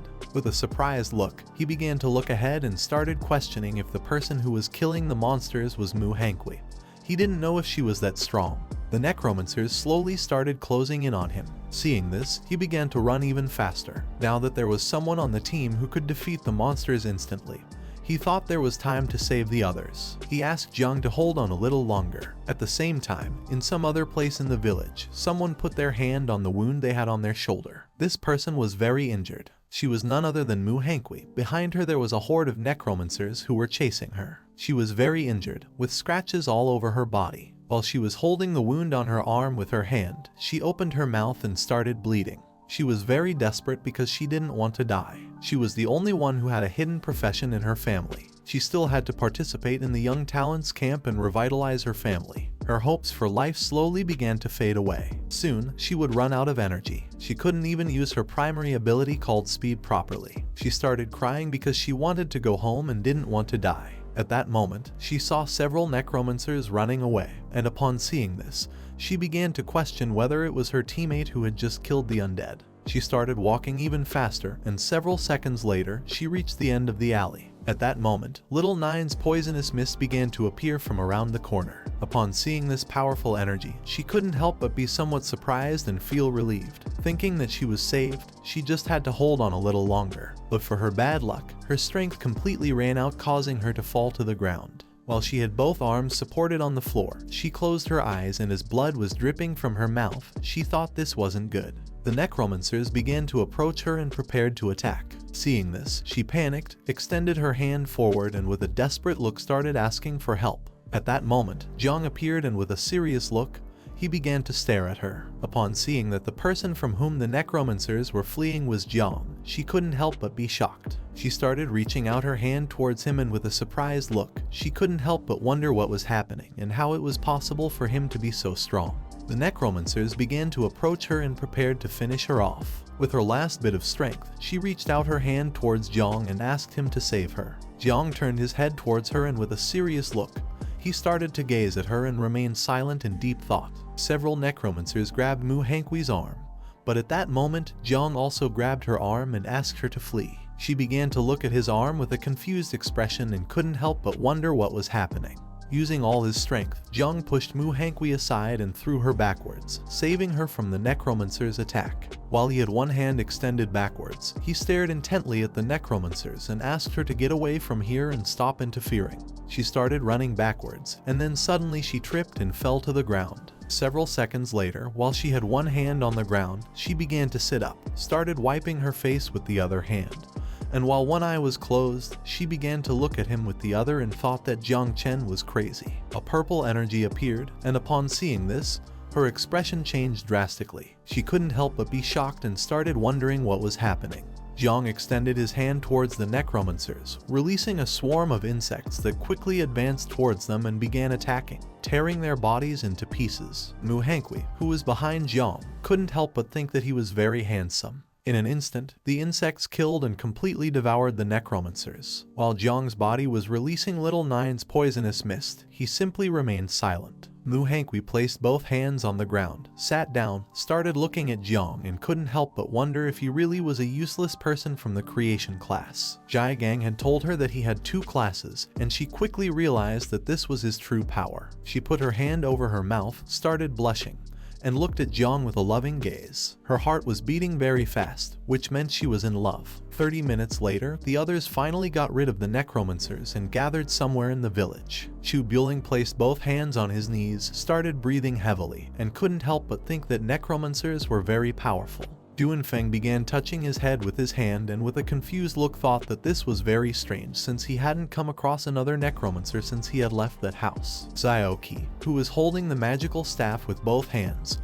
turned her head towards them and asked Duanfeng if it could be possible that Mu Hangui had the ability to control necromancers. They also didn't know if she had awakened any hidden class, which was very strange for her too. She started pointing to one side with her finger and, with a surprised look, drew the attention of the others and informed them that there were traces of a fight, which meant that the battle had ended recently. Chu Buling began to look in the direction she was pointing and couldn't help but feel somewhat confused. Duanfeng also started looking, but he was more concerned about Jiang as he didn't know if he was okay. Not far from them were some remains of the necromancers, covered by little Nine's poisonous mist. They approached the area, and Zio Yuanwu, who was holding the magical staff with one hand, stood there speechless upon seeing that these were indeed remnants of the necromancers. Duanfeng couldn't help but panic. He asked the others to quickly search for Jiang, as if something were to happen to him, none of them would be able to take the responsibility. After this, the 3 dispersed throughout the village and began searching for Jiang. Several minutes later, they started following the traces and turned a corner. Upon seeing what was in front of them, they couldn't help but be shocked. Duanfeng was in shock. He couldn't believe what his eyes were seeing. Zio Yuanwu was somewhat surprised and began to wonder what was happening. In front of them there was a street with small stairs, and on these stairs sat Jiang, who had both elbows resting on his knees and his head supported on his hand. Beside him was Mu Hangui. She clenched her fists tightly, sat behind him, and started massaging his back. Near them, on the ground, there were more remains of necromancers. Chu Buling, who was behind them, asked Duanfeng if that was Jiang. Zio Yuanwu began pointing to the sky with her finger and, with a surprised look, told him that it was indeed Jiang. Duanfeng started looking at Jiang with a confused expression and asked the others not to move because this was too strange. He didn't understand how the granddaughter of a king could be giving back massages to Jiang Chen as if she were a servant.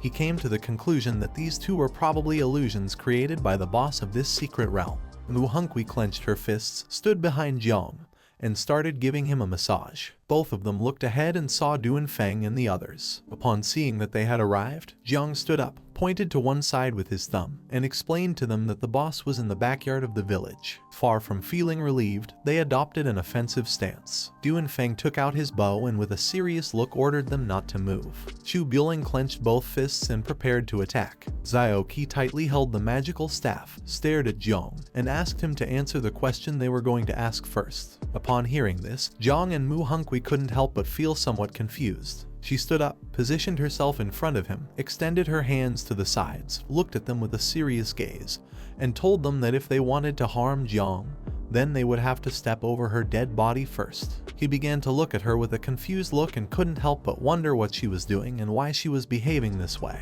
Jiang put his hand on her face, pushed her aside, stood in front of her, closed his eyes, placed the other hand on his chest, and with a smile explained to Duanfeng that he knew what they were thinking. He revealed to everyone that he wasn't any monster, he just had a little more charm. They didn't respond, and upon seeing this, he told them that their boss was named Jiang and Aunt Tang cooked very well. Zio approached him, placed both hands on his chest, and asked if he was injured. He started touching his head with his hand, closed his eyes, and began to smile. Chu Bulan couldn't help but feel relieved to see that he really was Jiang and wasn't hurt. On the other hand, Du Feng remained somewhat confused. Mu Hongqi, who was hiding behind Jiang, grabbed his cloak with one hand and, while blushing like a tomato, asked the others not to be angry with her because she was just being obedient. Jiang turned his head towards her and with an angry look asked her to tell the truth and stop lying. Upon hearing this, Zio was somewhat surprised as she did not expect this from him. Du Feng began to smile and thought that he really had the skills to conquer women. Chu Bulan also started to smile and thought that he was hopeless. Jiang began to feel overwhelmed and with a shout, told them that it was enough already. He also asked if they didn't want to defeat the boss. In response, the others started to smile and changed the subject by saying yes. Some time later, they arrived at the backyard of the village. With a determined look, Jiang gave a strong kick to the door while the others simply remained silent. They opened the door and started entering the backyard. In front of them stood the boss of this secret realm, who was giant and had a murderous gaze. It slightly lowered its head and began staring fixedly at Jiang. A system window appeared and informed everyone that this boss was called the God of the Undead, had a boss rank, and was level 40. Jiang raised his head and began to stare at the boss, silently contemplating. Everyone started looking at the boss and couldn't help but be shocked. With a serious and determined look, Du Feng revealed to them that this was the level 40 boss. He also asked them to be careful as he would attract its attention first. He assigned Mu Hongqi with the task of protecting Jiang. He also asked Zio not to forget to use the buff and advised her to be careful with the boss's attacks. They couldn't be reckless, they had to try to ensure their own safety while attacking. They had to be very careful because this was no game. The boss simply started looking at them and remained silent, and several seconds later, it began to move. Seeing this, Du Feng asked the others to be careful as it was moving, and also ordered them to separate. But to everyone's surprise, instead of attacking, the boss crouched down, rested its elbow on the ground, and prostrated itself before them, leaving everyone in shock. The boss's body began to tremble. Du Feng was dumbfounded and with a surprised look he started wondering what was happening. Chu Bulan was also astonished. He was surprised because he didn't know why the boss was begging for forgiveness. Jiang took a step forward, extended his hand towards the boss, and his body began to emit Little Nine's poisonous mist. They were all injured, so he decided to take care of the boss. He knew this was a good opportunity, so he called Little Nine and told her it was time to eat. In the blink of an eye, Little Nine manifested in the form of the insect mother. She opened her mouth and prepared to devour the boss. It lifted its head, looked to one side, and upon seeing this, it couldn't help but be shocked. Little Nine began to devour the boss while Jiang simply remained silent and started smiling. Several system windows appeared. He had killed the boss called God of the Undead, and as a reward, the system granted him 76,690 experience points. Little Nine also transferred her 31,224 experience points to him. Thanks to the experience points, he went from level 25 to level 26. Each of his attribute points improved and he also obtained 10 potential points. In the blink of an eye, she completely devoured the boss, and her poisonous mist began to return to Jiang's body. Another system window appeared and congratulated everyone for defeating the boss and completing the secret realm called Village of the Undead. The system started calculating the reward. Seeing that Jiang had defeated the boss, Du Feng and the others quickly realized that he had also instantly killed all the necromancers in the village. Jiang put his hand behind his head, closed his eyes, and with a forced smile, he explained to them that it had been a coincidence that his poison could eliminate the necromancers. The system finished calculating the rewards and a mission status window appeared. Du Feng, who was level 49, received a C rank evaluation. Chu Bulan, also level 49, received a D rank evaluation. Zio, who was level 46, received a D rank evaluation. Mu Hongqi, who was level 36, received an E rank evaluation. And finally Jiang, who was level 26, received a triple S rank evaluation. A medal appeared in the sky, and upon seeing it, everyone was surprised. They had successfully cleared the secret realm called Village of the Undead, which was level 30 and had a nightmare difficulty. The system evaluation was triple S rank. As a reward, the system granted them the Dead Soul Medal, a special item that could be equipped and withstand one deadly attack. It was an item already bound to them and couldn't be transferred or sold. Feng couldn't help but be amazed as the individual reward items were already quite good, and now they had also obtained a very advanced item. They had never before received rewards like these, all thanks to following Jiang. They had won without doing anything. They approached Jiang, put their hands on their knees, bowed their heads to him, and thanked him. He put his hand behind his head and started laughing. Jiang, who had been the best, obtained many rewards. Among them were 2 books, a metal glove, a scroll, a crystal, a scythe, a necklace, a ring, and a shield. He crossed his arms, and while looking at the items, he thought it was no wonder that this was a level 30 secret realm.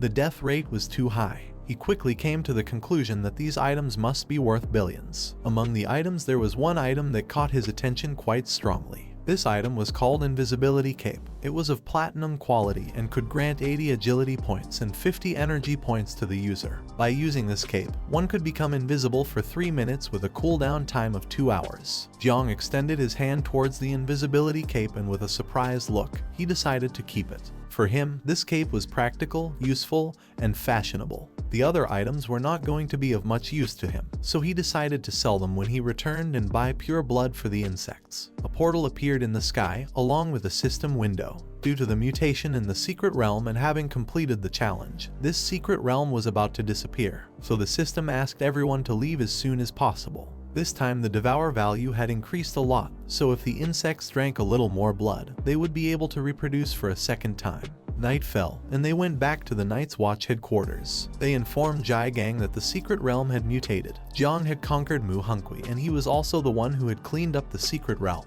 Upon hearing this, Jiang couldn't help but be shocked. He asked everyone to leave the office as he wanted to speak alone with Jiang. Feng, who was standing behind Jiang, responded with a understood. Several minutes later, when everyone left, Jiang entered the office. Jiang turned his body towards him and with a serious look asked him to confess and be honest, as this way he would be treated leniently. But if he resisted, then he would be severely punished. Jiang became somewhat confused, and with a trembling voice, he asked him what he meant by being honest. Jiang started staring into Jiang's eyes. He had told the others that the Venom class could counteract necromancers, but Jiang knew this was just an excuse to deceive Feng and the others. He knew that Jiang was pulling his leg. While Jiang's eyes were shining, with a sinister look he asked Jiang to tell the truth and also asked him what he was hiding. He began to look at him with a confused gaze and couldn't help but wonder what was happening. He started sweating, and Little Nine manifested in his consciousness. She was also terrified. He didn't know if the insects were about to be discovered. They were an ancient celestial plague, and if people found out about their existence, he didn't know if they would forgive him. Jiang approached him, and with a sinister look asked him to speak. Seeing his expression, Jiang couldn't help but feel afraid and began to tremble. With a trembling voice, he tried to explain to him what had happened. Seeing that Jiang was very scared, Jiang calmed down and started to smile. He approached him, and while he had one hand on his hip, he placed the other on his shoulder, closed his eyes, and began laughing out loud. Upon seeing that, he also became nervous. He didn't know where his courage had gone when he had killed the monsters in the secret realm. Jiang started sweating like crazy. He began to look at Jiang, and it didn't take long for him to realize that he was pulling his leg. He sat on the sofa, and while he had one arm resting on it, he extended the other hand towards the ceiling, and with a calm look explained that he wasn't pulling his leg. It was just that if he didn't want to talk now, then he also didn't want to keep pressuring him. The more cards up his sleeve Jiang had, the happier Jiang would be. In the future, Night Watch would count on him to achieve new successes. Jiang finally calmed down a bit, put his hand on his chest, and with a sincere smile asked him not to worry. He decided not to reveal anything for now, but in return he was going to get him epic level equipment. Uncle Jiang closed his eyes and couldn't help but start laughing. He appreciated Jiang's intention, but an epic level piece of equipment wasn't easy to obtain. In response, Jiang explained that he was serious. Jiang decided that it was time to get serious. He reached out towards the ceiling, causing a magic circle to start appearing. With a serious look, he thought it was good that Jiang had an ace up his sleeve, but there were some things he needed to clarify. From within the magic circle emerged 3 bandaged corpses, and they fell to the ground in front of Jiang. Seeing this, he couldn't help but feel somewhat confused. He asked Uncle Jiang what this was and where these corpses had come from. Jiang started to stare at Jiang and revealed to him that these guys were at least 3rd grade masters of level 60 or higher. There were even 2 4th grade grand masters with a level above 90. They were not people to be taken lightly, since any one of them was someone whom even Jiang could not handle. He was just a corpse collector. Jiang became somewhat nervous, and as a drop of sweat was falling from his cheek, he began to look at the corpses and with a terrified look asked Jai Gang if all these guys wanted to kill him.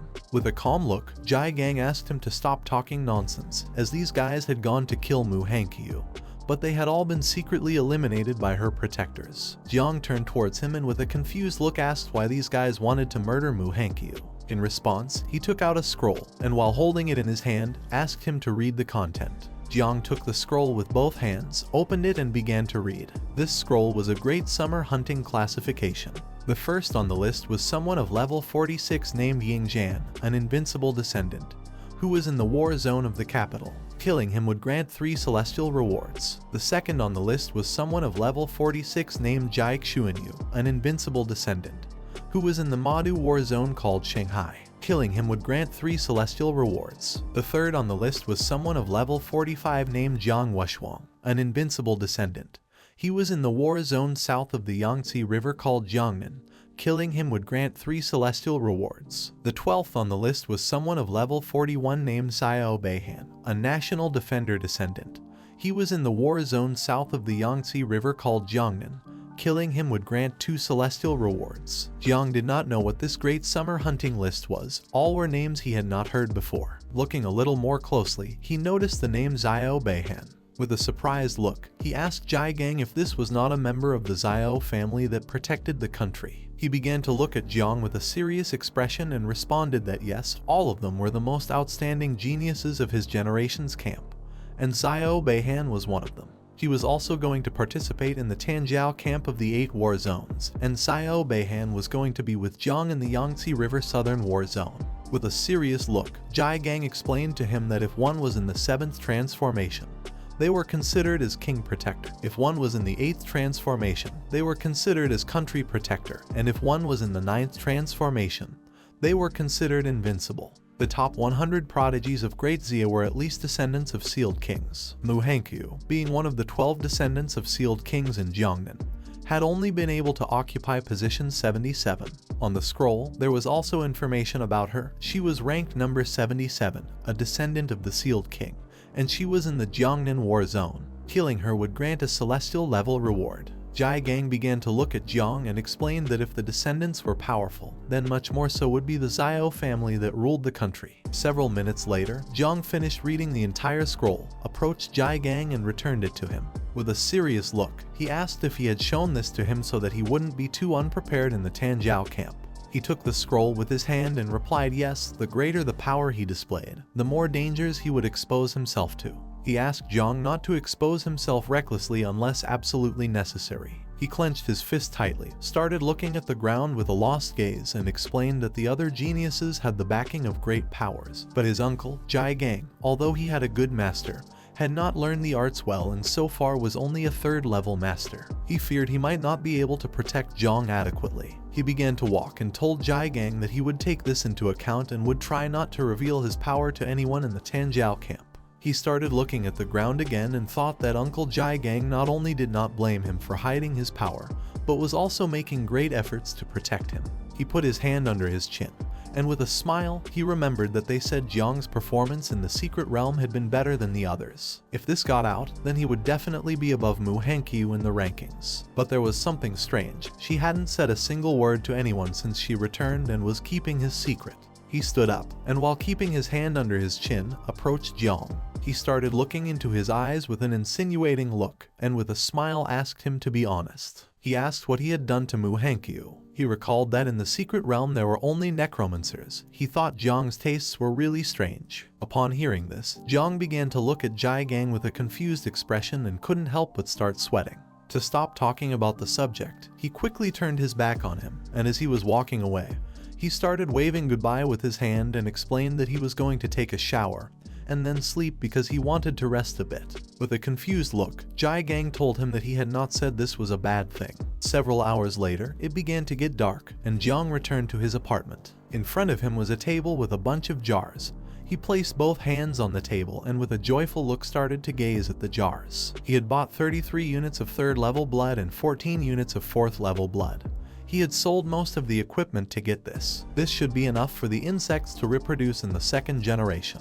He took a jar, removed the lid, began to pour the purple blood on his arm, and with a smile asked the little insects to come out as it was time to eat. He decided to start first with the refined 3rd level blood. This was equivalent to devouring a master of 3 human transformations with a level above 60. To extract just 1 jar required hundreds of ferocious beasts. He told the insects that their father had made a great effort for this. Little Nine didn't take long to smell the scent of blood. She manifested herself, climbed onto Jiang's head, started looking at his arm with a hungry gaze, and explained to him that she also wanted to eat. While the blood was floating around his arm, he began to look at Little Nine with a cheerful look and asked her not to eat now, as it was still a long way before she could reproduce. Upon hearing this, she became sad, grabbed Jiang's hair with both hands, closed her eyes, and started crying like a little girl. Seeing this, he couldn't help but feel somewhat confused. He grabbed her with his hand, lowered her from his head, and threw her on the table on top of a jar. He closed his eyes, and although at first he didn't want to, in the end he also let her eat. She grabbed the lid off the jar, and with a hungry look, thanked him, saying that he was the best. She removed the lid from the jar, put a straw inside it, and started drinking. She was level 18 and was in the process of leveling up to 19. While she was drinking, Jiang grabbed another jar of blood, removed the cap, and began pouring the blood into his arm again. This was level 4 blood, equivalent to a great human master of level 90 or higher. Upon smelling the blood, the insects emerged from his body and began to drink the blood. A system window appeared and informed him that the reproduction process of 9 miasma wings insect larvae had begun. Each insect could reproduce a total of between 40 and 60 larvae. The divine evolutionary acceleration was in progress. More insects came out of his body and started to drink the blood. And several minutes later another system window appeared to inform him that the insect reproduction process had been completed. Now there was a total of 100,000 offspring. At that moment, Jiang's hand began to release Little Nine's poisonous mist, which was made of insects. He started looking at his hand, and upon seeing this, he couldn't help but feel somewhat confused. With a surprised look, he went on alert and began to wonder what was happening. Several seconds later, the insect larvae began to emerge through his hand. He grabbed his hand to prevent the insects from coming out, but it was in vain. The 100,000 insect larvae emerged and started flying around his apartment, devouring everything in their path. Jiang began to look at the ceiling, and upon seeing this, he couldn't help but panic and thought that the insects were rebelling. He clenched his fist tightly, extended it towards the ceiling, gritted his teeth forcefully, and gave the order to all the insects to return to the insect nest and stay still, as he had not asked them to come out. The insects began entering his arm and started returning to the insect nest. When looking to one side, he saw that the insects had begun devouring everything. They had devoured the painting and part of the table. He did not take long to realize that the insects were terrifying, and it was dangerous to let them out while at home since they were capable of destroying it. On the table lay Little Nine. She was licking a jar of blood and enjoying every drop. With an angry look, Jiang scolded her for thinking only about eating instead of taking care of her mischievous offspring. He turned his head to the side and his statistics window appeared. Currently, he was level 26, had the identity of Sovereign of Insects, had the profession of Divine Rank Creation, and his talents were Growth of All Things level 1, Divine Evolution level 1, and Ancestral Tree. Little Nine's statistics window also appeared. She was a level 21 insect mother, or also known as 9 wings of miasma. She was disaster level. She had an offspring count of 100,000 units and her combat power evaluation was 197 stars. Upon seeing that she had a combat power of 197 stars, Jiang couldn't help but feel joyful and start to smile. This had improved too quickly. She was almost at the level of a 3rd level master. While his body was surrounded by powerful energy, he clenched his fist tightly and thought that everything was ready. Now it only remained to wait and go to the Tanjiao camp tomorrow, reach level 30 all at once, and complete Little Nine's second reproduction. Jiang started to imagine the sexy Little Nine, and with a joyful look he thought that at that moment, he was going to be able to obtain a new mother insect. At the same time, Jane Tang returned to the headquarters of the Night's Watch. With a surprised look, she asked Jai Gang if he wanted her to seek out Tiandao Wang for him to intervene. She didn't know if it was necessary to make such a fuss over Jiang Chen's matter. Jai Gang was sitting in front of her on the sofa, while he had one hand resting on the arm of the sofa. He put the other under his chin, and explained to her that he was doing this just in case. He knew that in the war zone south of the river, Jiang would meet with the prodigy of the Zio family, Zio Beihan. The most dangerous thing was that there were no secrets that could be hidden in Tanjiao camp. He started looking at the floor and with a sincere look explained to her that there was something in Jiang that terrified him. He was worried about Jiang's poison. He knew he was hiding many secrets from them. With a serious look, she began to stare at Jiang. She couldn't believe that this was possible and also asked him not to scare her. She began to remember what had happened a long time ago. 600 years ago, the Devourer caused disturbances and Great Zia created the forbidden professions. Once discovered, users of forbidden professions were eliminated directly. She stood up, and with a look full of terror, she explained to him that if Jiang Chen really had a forbidden profession, then it would be revealed at the moment of awakening. She believed that Jiang was just being paranoid. Jiang clasped his hand with the other hand, started looking at the ground with a look full of terror, and thought that he hoped it was as she was saying, that only he was being paranoid. The next day, Jiang left his apartment and went to a forest. Then he took out a map, held it with both hands, and while looking at it, began to question which way was the right one. He wasn't sure if he had gotten lost again. At that moment, someone shouted loudly for help. Jiang, who was trying to find the way, started looking back and with a confused look began to wonder who was shouting. Behind him there was a giant tree. On the ground beside it there was a sword. At the top of the tree, there was a man with white hair holding onto a branch. He was asking for help because he was afraid of heights. Jiang turned around, started looking up, and upon seeing the man, he remained silently thinking. He decided to help him. He extended his hand towards him and used the ability called Growth of All Things, Vine. By doing this, several branches emerged from the ground and began to advance towards the man. Just before he let go of the trunk and fell from the tree, the branches wrapped around his body, preventing him from falling. Several seconds later, the man finally landed on the ground. He placed both hands and both knees on the ground, and while panting heavily, he explained to Jiang that he had been quite scared. He just wanted to save a bird's nest. He had thought that nest didn't seem high up, but upon climbing realized it was really very high. Jiang approached him, started looking at him, and while a drop of sweat was falling from his cheek, remained somewhat confused seeing that the man was afraid of heights yet still decided to climb the tree to save a bird's nest. He didn't know if this man was an idiot. The man stood up. He was an older man. He extended his hand towards Jiang and with a pleasant look thanked him for saving him and also asked what he wanted in return. Jiang, who was lost, asked the man if he knew how to get to the Tanjiao camp. The man turned his back on Jiang, and as he was walking away from him, closed his eyes and with a smile began to ask him to follow since he too was going to the Tanjiao camp because he had a task there. He put his hand behind his head, thanked him, and decided to follow him. Jiang started to follow the man, extended his hand towards him and decided to ask a bit about him. He asked him if he was also a job changer. He was somewhat confused since the man carried his sword behind his back instead of storing it in the system inventory. He started walking in front of Jiang and explained that he actually wasn't a job changer but just an enthusiast who liked practicing with the sword. He turned his head towards Jiang, started looking him in the eyes and with a cheerful smile, explained that when he was young, he didn't have the talent, and after failing to change job, he fought and struggled for almost 10 years and still wasn't even able to afford buying a bathroom in the city. At that moment he was completely desperate and ran to the mountains, found a small abandoned cabin, climbed on top of a table and prepared to hang himself. But when he looked to one side he saw a sword. Seeing this sword, the will to continue living returned in him. Since then, he began practicing with the sword every day on the mountain. Practiced drawing the sword for 20 years and fencing for 30 years, and then suddenly he had a revelation.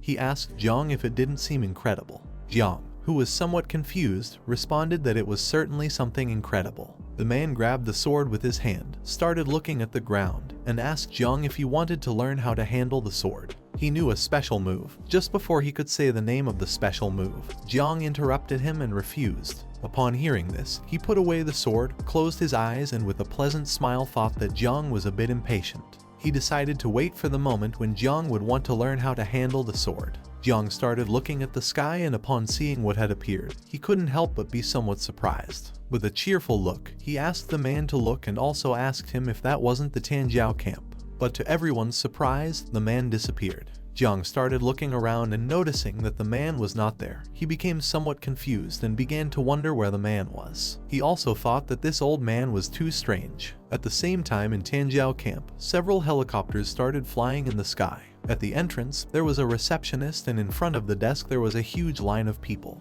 He asked all geniuses who were going to enter the camp to first come and line up for registration. Each one would receive an identification bracelet which could not be removed unless one was eliminated. A man with black hair began to approach the entrance. A while later, it was Jiang's turn from Chu City. He received the identification bracelet and started putting it on his wrist. In this camp, Mu Hankyu and Luo Sandao were also present. They brought their hands to their chests, started looking at Jiang with a loving gaze, and couldn't help but start blushing upon seeing that he had also come to the camp. For Mu Hankyu, he was her master, and for Luo Sandao, he was her benefactor. Jiang couldn't help but feel somewhat confused as he didn't know what was happening.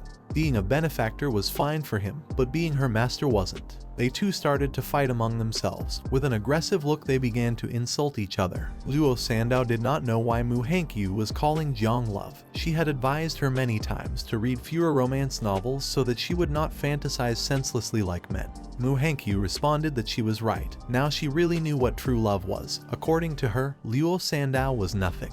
While the two of them were fighting, Little Nine manifested herself. She took out a piece of watermelon, closed her eyes, and while she was eating it, explained to Jiang that she was enjoying watching the two of them fight. Jiang remained silent as this information was overwhelming for him. Lu Sandao began pointing at her with her finger and asked why she was so close to Jiang without any reason. Mu Hankyu approached him, grabbed his arm, started mocking Lu Sandao, and asked her to stop being so narcissistic since she wasn't following him. According to her, Jiang had the final say. Jiang did not say a single word. Upon seeing this, Lu Sandao began to point at her with her finger and with a mocking smile told her that she had said this a long time ago, and now it had come true. Mu Hankyu started touching the tips of her fingers. She began to look at the ground and explained to her that Jiang was very handsome. Luo Sandao approached her, put a hand on her shoulder, closed her eyes, and while laughing asked her if they were good friends again now. Mu Hankyu started to look at her and explained that she felt they were now both better friends and rivals in love. They could only be considered friend-enemies. Seeing this, Jiang began to sweat and thought that girls were very strange. At that moment, a loud bang was heard not far from them. Everyone started looking towards the direction of the bang and saw a curtain of smoke. As the curtain of smoke was disappearing, Jiang began to wonder what was happening. Luo Sandao started to look a little more closely and realized that someone was fighting. The same man we saw at the entrance of the camp appeared. He started rolling up his sleeves, clenched his teeth tightly, and with an aggressive look, began to ask who was fighting. Not everyone had entered the camp yet and someone was already fighting. He didn't know if this person was looking for death. Jiang, who was behind him, started staring at him intently and realized that he was the patrol instructor. He didn't know if the instructors had third-level strength. The instructor approached the place of the fight, but someone gave him a strong punch in the stomach, causing his body to be thrown backward. Seeing this, Jiang couldn't help but stay in shock. The instructor's body was thrown backward and fell to the ground. He put his hand on his chest, opened his mouth, and while bleeding, gave the order to the others to notify the superiors, as this was getting out of hand. Luo Sandao was left speechless upon seeing that a third-level master had been thrown into the air in a second. With a surprised look, she began to wonder who had hit the instructor. With a serious look, Mu Hankyu revealed to her that they were the standouts from Jiangnan's war zone. A woman with red eyes, who was wearing assassin clothes, appeared. She put her hand on her hip, started staring at the instructor and remained silent. Her name was Tang Ying. She was an assassin. Her strength was extremely terrifying. She was the youngest assassin of Tianjilu. It was said that recently she had assassinated a great level 4 master in Sakura country. Another man who had red hair appeared, his body surrounded by powerful energy. He began to look at him and couldn't help but start smiling. His name was Bai Feng and he was known as the Little God of Death. He was a disciple of the chief commander of the East Sea Defense Line. He was the brightest and most promising seed in the military district but had psychological problems. He tended to lose control easily and turn into a demon. Another blue-haired man appeared. He extended the sword into the sky, began to stare at Jiang and started to smile. His name was Zio Yuanwu. His grandfather was one of the 7 guardians of Great Zia.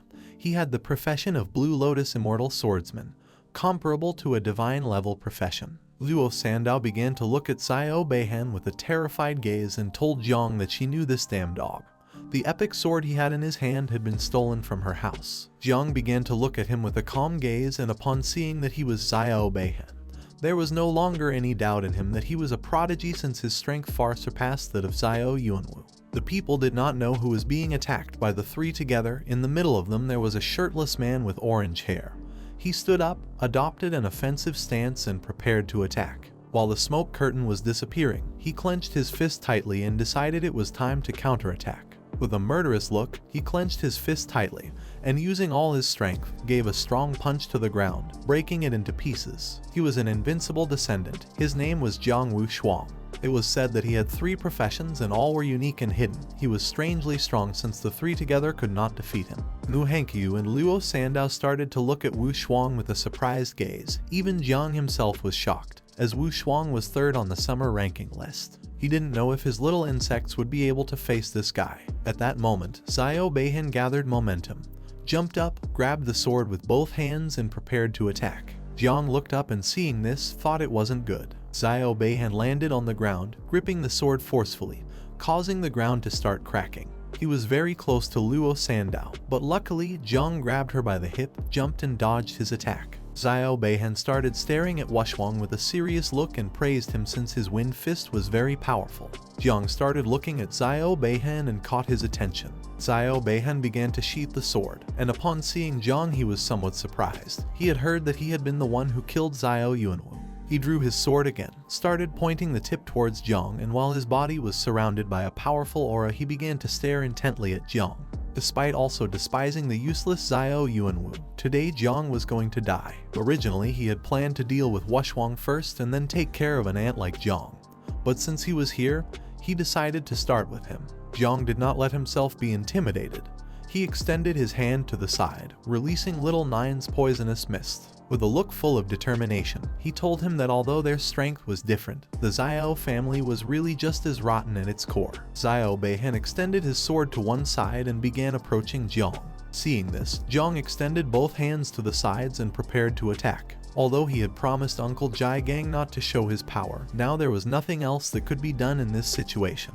Luo Sandao, who was behind them, simply remained silent. Just before the combat could begin, someone launched a powerful slash towards them, which split the ground in 2. This person ordered everyone to step aside as the Grand Instructor known as the King of the Celestial Sword had arrived. Seeing this, both Jiang and Zio Beihan deactivated their powers. He began to look in the direction of the attack and couldn't help but start wondering who the King of the Celestial Sword was. This instructor was the same person that Jiang had saved from the tree. He extended the sword towards them and with a serious look, explained that if anyone dared to cause trouble before the camp started, they would have to face his sword. Jiang began to look at the instructor and couldn't help but be shocked and start sweating.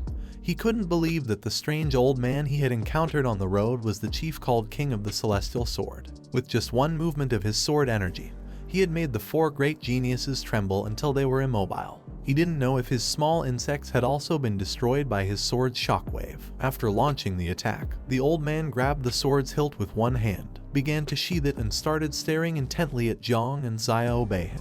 One of the men standing behind him was the Vice Commander, Yang Guang. With a calm look, he informed him that all 300 geniuses were present. He asked him to please prepare to go up on stage and lead the opening ceremony. The old man sheathed his sword and began walking towards the stage. The people who were present in the camp started conversing among themselves. Some had heard that there were many Tianjiao camps in the Jiangnan area, but none had ever had a king-level figure in charge. For them, this was terrifying, as even standing dozens of meters back, the King of the Celestial Sword could kill them with a single move. One of them explained to the others that this was very strange since they had said that the old master was living in seclusion. He didn't know why he was coming out now. Some of them just heard the instructors talking privately that it seemed like the old master was going to take the initiative to ask for this. They didn't know if he wanted to recruit a disciple. If this were the case, then they should do well. Although some knew well that people like them should stop dreaming about it because if he really were recruiting, then he would only recruit the best. Tang Ying started to stare at the old man and couldn't help but be shocked to see that the old celestial had come. Bai Feng, who was standing next to her, began to look at the old man with a surprised gaze and couldn't help but feel excited as he had finally met the living legend in person. Zio Beihan started to look at the old man with a determined gaze and decided to defeat Jiang Wuxuang once the camp began in order to leave a good impression on the old master. Wuxuang cracked his fingers and couldn't help but feel excited since he had thought they wouldn't be able to invite the old man. He decided to make him his master. Mu Hankyu clenched her fists tightly, brought them close to her face, and couldn't help but be left open-mouthed and astonished at the same time. Jiang started pointing at the old man with his finger and with a confused look asked Luo Sandao if they recognized that powerful old master. She got very excited, approached Jiang, clenched her fists, and with a joyful look responded yes, she had been hearing about his legends since she was young. She began to recall the old man's incredible feats. One day a powerful red dragon appeared, but the old man jumped on its head and using all his strength drove the sword into its skull, causing it to open its mouth and start screaming in pain. She explained to Jiang that the old man was not an awakener but could suppress a group of 7th transfer seal kings and become number 1 under the Zhen Empire. His skills were even comparable to those of an 8th transfer from the Zhen Empire. Once he had killed a dragon with a single blow. Mu Hankyu put her hand under her chin, closed her eyes and began to think. She explained to them that although both were at the level of a Seal King, the senior Celestial Leaf King was the most respected existence by her grandfather. Her grandfather once asked her to become his disciple, but he rejected her. At first she was very frustrated but then heard that many descendants of the Zhen Empire and Invincibles had also been rejected. Jiang started looking at the old man and with a confused look asked them if they were sure it was very difficult to become his disciple. Mu Hankyu approached Jiang and with a sincere look asked him if he was joking. As far as she knew, Jiang Wushuang and Bai Feng had been rejected by the Sword God before. Jiang had seen Jiang Wushuang and the rest of their abilities. It was unimaginable how difficult it was to become a disciple of the old man. Upon hearing this, Jiang began to look at her with a shocked expression and started to wonder if it was really that difficult to become the old man's disciple. Luo Sandao approached them. She began pointing towards the sky with her finger, and with a serious look explained to them that they might not know it, but the old master had only accepted 2 disciples in his entire life, and that had been more than 20 years ago. Jiang began to recall how the old man had been hugging the tree like a lunatic. He also remembered how when he was putting away the sword he had asked him if he was willing to learn from him. Jiang closed his eyes and began to question whether the strange old man who climbed trees was the king of the celestial sword that everyone was really talking about. According to him, they did not seem like the same person. While a drop of sweat was falling from his cheek, with a forced smile he responded that now he understood everything. The old man got on stage and coughed to get everyone's attention. With a serious look, he introduced himself as Gu Kaishan, the chief instructor of Tanjiao Camp.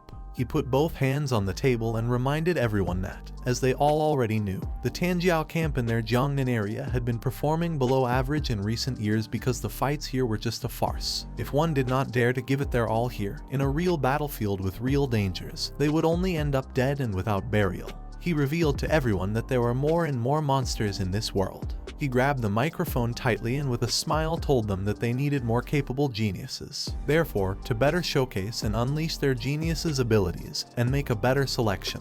This year he had established a new rule for the Tanjiao camp in the Jiangnan area. He called this rule Death Quota. Upon hearing this, Yang Guang, who was standing behind him, couldn't help but be shocked. With a look full of fear, he interrupted Gu Kaishan and tried to stop him. But he put his hand in front of him indicating that he should not speak anymore and with a smile explained to everyone that here he was the one who had the last word.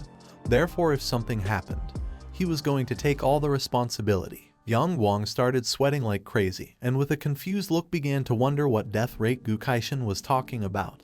His superiors had not mentioned this before and there hadn't been one before in the history of Tanjiao camps. There were many powerful geniuses down there, so he didn't know if this was going to create chaos. Gu Kaishan took the microphone, brought it close to his mouth, and with a serious look told them that today 10 of them were going to die for him in each round of the test. He also added that if anyone wanted to withdraw, they could do so now. Many of the participants panicked. A boy started looking at his friend with a look full of fear and explained to him that although this was terrible, he couldn't withdraw because otherwise his whole family would be shamed. His friend swallowed hard and with a trembling voice told him that he didn't want to die. Wu Shuang, who was standing in front of them with crossed arms, remained calm, began to smile and thought that this was expected from the senior Celestial Blade King. According to him, the Tanjiao camp and Jiangnan area should have done this years ago. Zio Beihan turned his head back, started staring at Jiang and with a smile came to the conclusion that this rule had been made especially for him. When the camp starts later, he was going to be able to fulfill 2 of the old master's quota. Jiang started looking at Zio Beihan and began wondering what this guy was plotting. With a calm look, he concluded that with this quota, even if the conflict escalated later and he killed Zio Beihan, Uncle Jai Gang and the others wouldn't have to worry too much. Several minutes passed and no one withdrew. Seeing this, Gu Kaishan, who was holding the microphone in one hand, put his other hand on his waist and couldn't help but start smiling since according to him it seemed like everyone had some pride. Behind him stood the 4 vice commanders. He extended his hand to one side and with a shout, announced that the entrance evaluation to the camp had officially begun. There were 300 people in the first round, half of them were going to be eliminated. He grabbed the hilt of his sword, and while unsheathing it, with a serious look he explained to them that within the camp, 150 advancement flags had been randomly hidden. He also added that he didn't care what methods they used to get the flags. The round was going to end at dawn on the second day, and those who had the flags would advance to the next round. He unsheathed his sword, began pointing its blade at them, and while his eyes were shining, asked them to fight confidently and kill confidently. They could fight alone or form alliances. They were even allowed to destroy the entire camp if they wished. In short, he wanted to see their bloodlust. After saying this, he raised the sword to the sky and gave everyone the order to disperse as the test had begun. Upon hearing his order, everyone started running backward. Some knew that with their current skills, the best method was to find flags, hide, and avoid ruthless people. According to them, this was the safest way to advance to the next round. While everyone was running, Zio Beihan began to smile. As his body was surrounded by a powerful blue energy, he unsheathed his sword, extended it to one side and started walking towards Jiang. While little by little he was getting closer, Jiang, who was standing next to Mu Hankyu and Luo Sandao, remained silent. Jiang extended his hands to the sides, started staring at Zio Beihan, and gave them the order to look for nearby advance flags since he was going to take care of him. Mu Hankyu did not know what Jiang was thinking.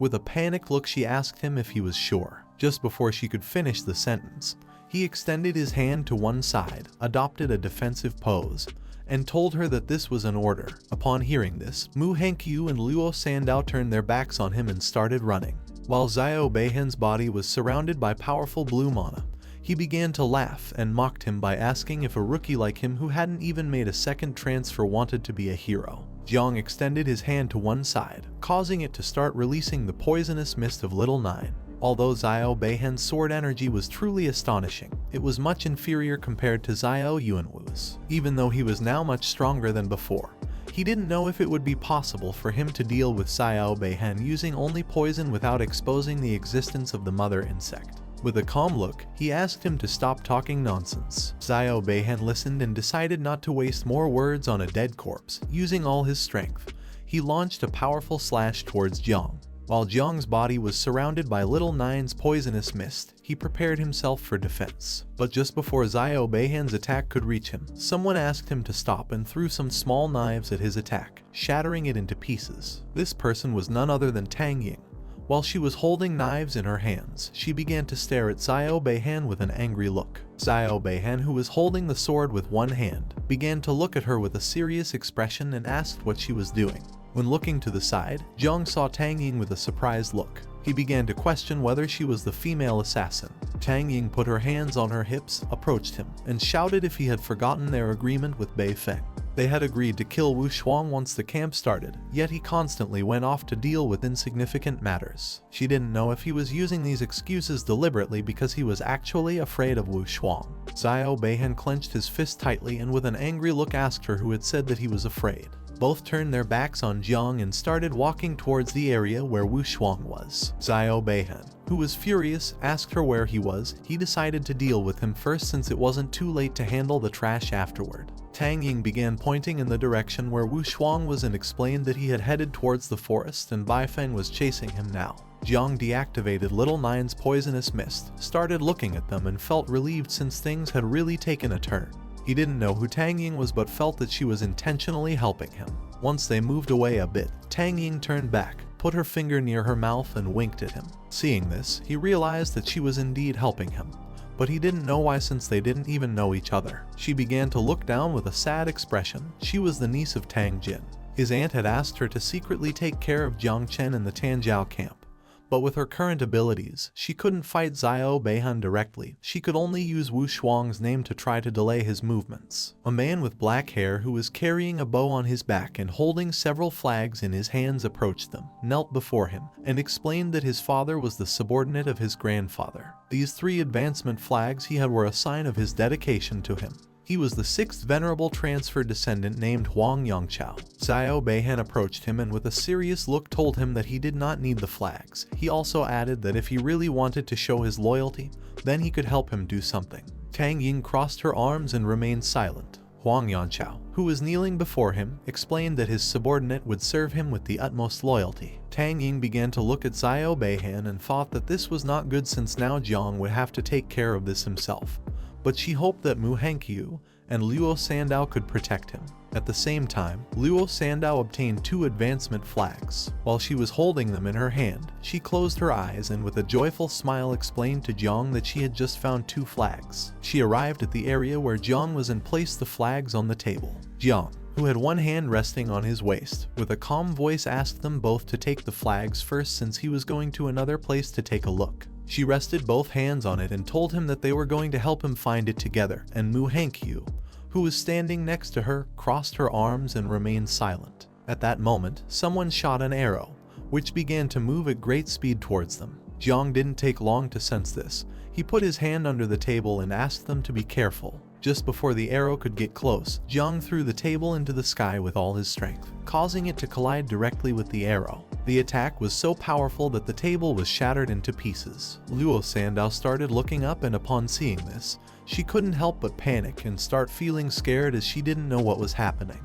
She quickly hid behind Jiang, placed both hands on his arm, and peeked out a little to see what was happening. He went on alert and with a serious look, shouted and asked who was attacking and if they wanted to steal their flags. Mu Hankyu drew the 2 daggers, held them in both hands, and adopted a defensive stance. The person who had launched the attack was none other than Huang Yangchao. He jumped, drew his bow, started aiming at Jiang, and while the arrow was surrounded by a powerful energy, he began to stare at him and revealed that he did not want the flag but wanted to take his life. He prepared to shoot the arrow towards Jiang, causing the arrow to start emitting even more energy. They looked up at the sky, and upon seeing that it was Huang Yangchao, they revealed to Jiang that he had the hidden profession called Extreme Archer of the Sun Chaser. He was level 39 and his father was a venerable of 6th transfer. He was a subordinate of Zio from the Zhang Empire. Luo Sandao did not know if her Eternal Earth Shield would be able to stop the attack. With a penetrating gaze, Huang Yangchao launched the arrow towards them. It began advancing at great speed towards them.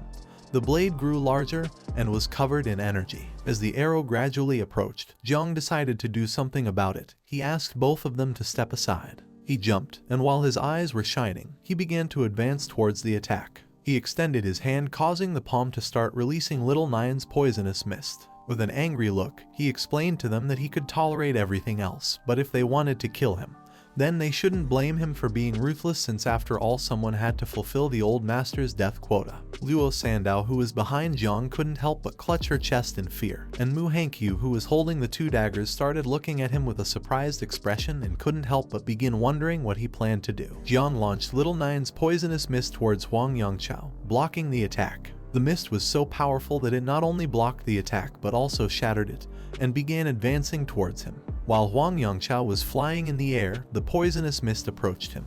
While holding the bow with one hand, he started looking around, and upon seeing poison, he couldn't help but panic since he had been told that Jiang was of the life type.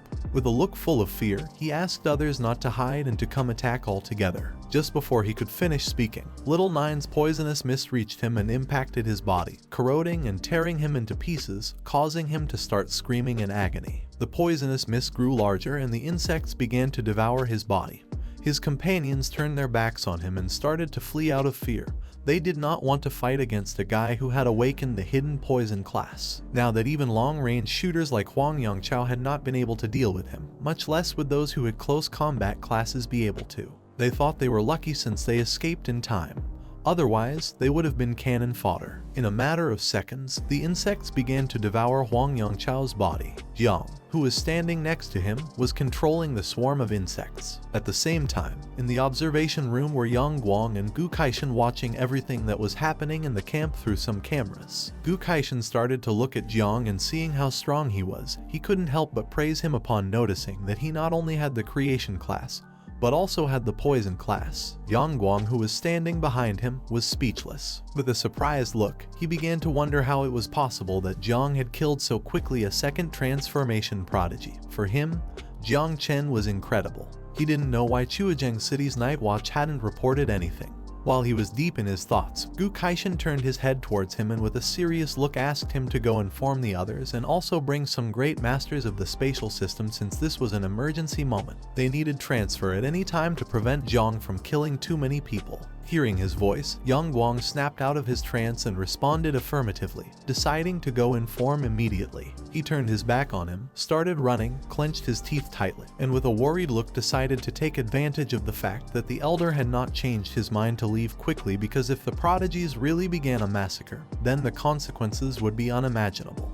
Gu Kaishan put his hand under his chin, started observing Jiang, and coughed to get Yang Guang's attention. Upon hearing his voice, he stopped running, turned around with a surprised look, and asked if there was any problem. Deep down, he didn't know if this old man was regretting all of this. Gu Kaishan put his hand under his chin, started looking at the ceiling with a lost gaze, and asked him to bring 10 third-level ferocious beasts and release them separately. He also gave the order to place the advance flag on the ferocious beasts. Yang Guang turned around, gave a military salute, and with a confused look responded with an understood. He couldn't help but be somewhat impressed, since the move the old man had just made was astonishing, because in this way, those demons could go first to fight for the advance flag and avoid harming others. At the same time, Tang Yin, Bai Feng, and Zio Beihan surrounded Wu Shuang.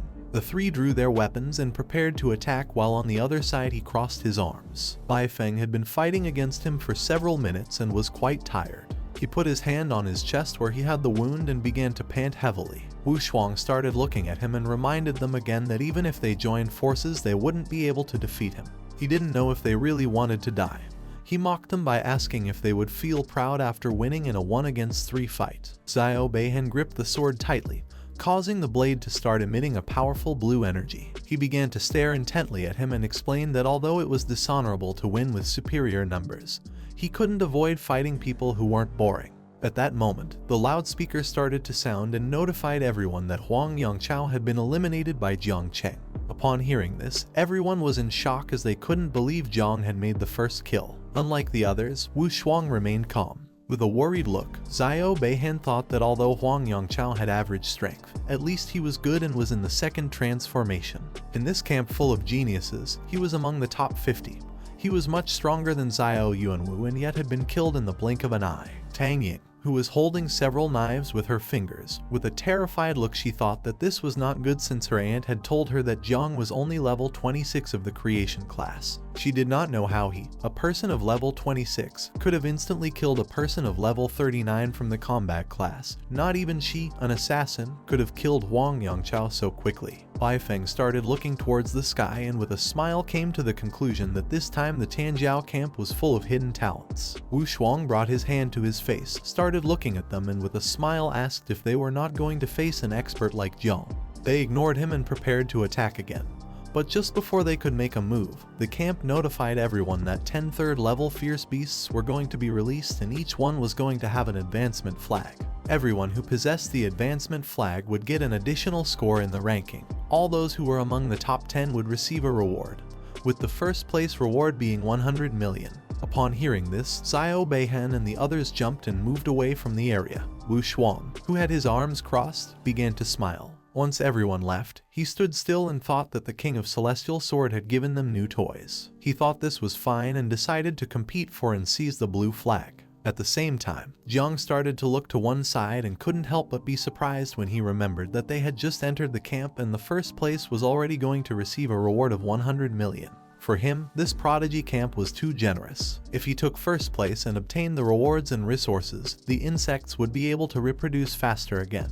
At that moment, something giant began to fall from the sky. Jiang, who wasn't far away, went on alert and started wondering what this was. A giant mutant beast in the shape of a wolf fell from the sky and landed near Jiang. Liu Sandao, who was next to him, explained that the first fierce beast had fallen beside them. Jiang began to look at the beast with a confused gaze and realized that this was a third-level beast. Mu Hankyu, who was nearby, panicked and asked everyone to be careful since the strength of this beast was equivalent to a level 90 awakened. Little by little, the beast started to stand up. Liu Sandao looked with some attention and she realized that it was in a state of paralysis. She asked him if they should take advantage of this situation. While little by little the beast was getting to its feet and regaining consciousness, Jiang began to advance towards it and prepared to attack, making his hands start to release the poisonous mist. He decided to take advantage of this and asked the others to move away. He prepared to attack, but at that moment someone launched a powerful slash towards him. However, he reacted in time, jumped and dodged the attack at the last second. He couldn't help but feel somewhat confused as he didn't know who had launched this attack. Several seconds later, he landed on the ground, clenched his fist tightly and began to wonder what was happening. The person who had launched the attack was Zio Yuanwu. He was standing on top of the beast's head and holding the sword with one hand.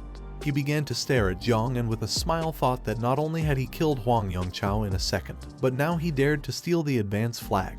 Jiang extended his hand towards him, releasing Little Nine's poisonous mist, and asked him if he was going to fight, then stop all this talk. Zio Yuanwu jumped and used the technique called Heaven and Earth Wind Dragon Slash. He launched a powerful slash towards him which started destroying everything in its path.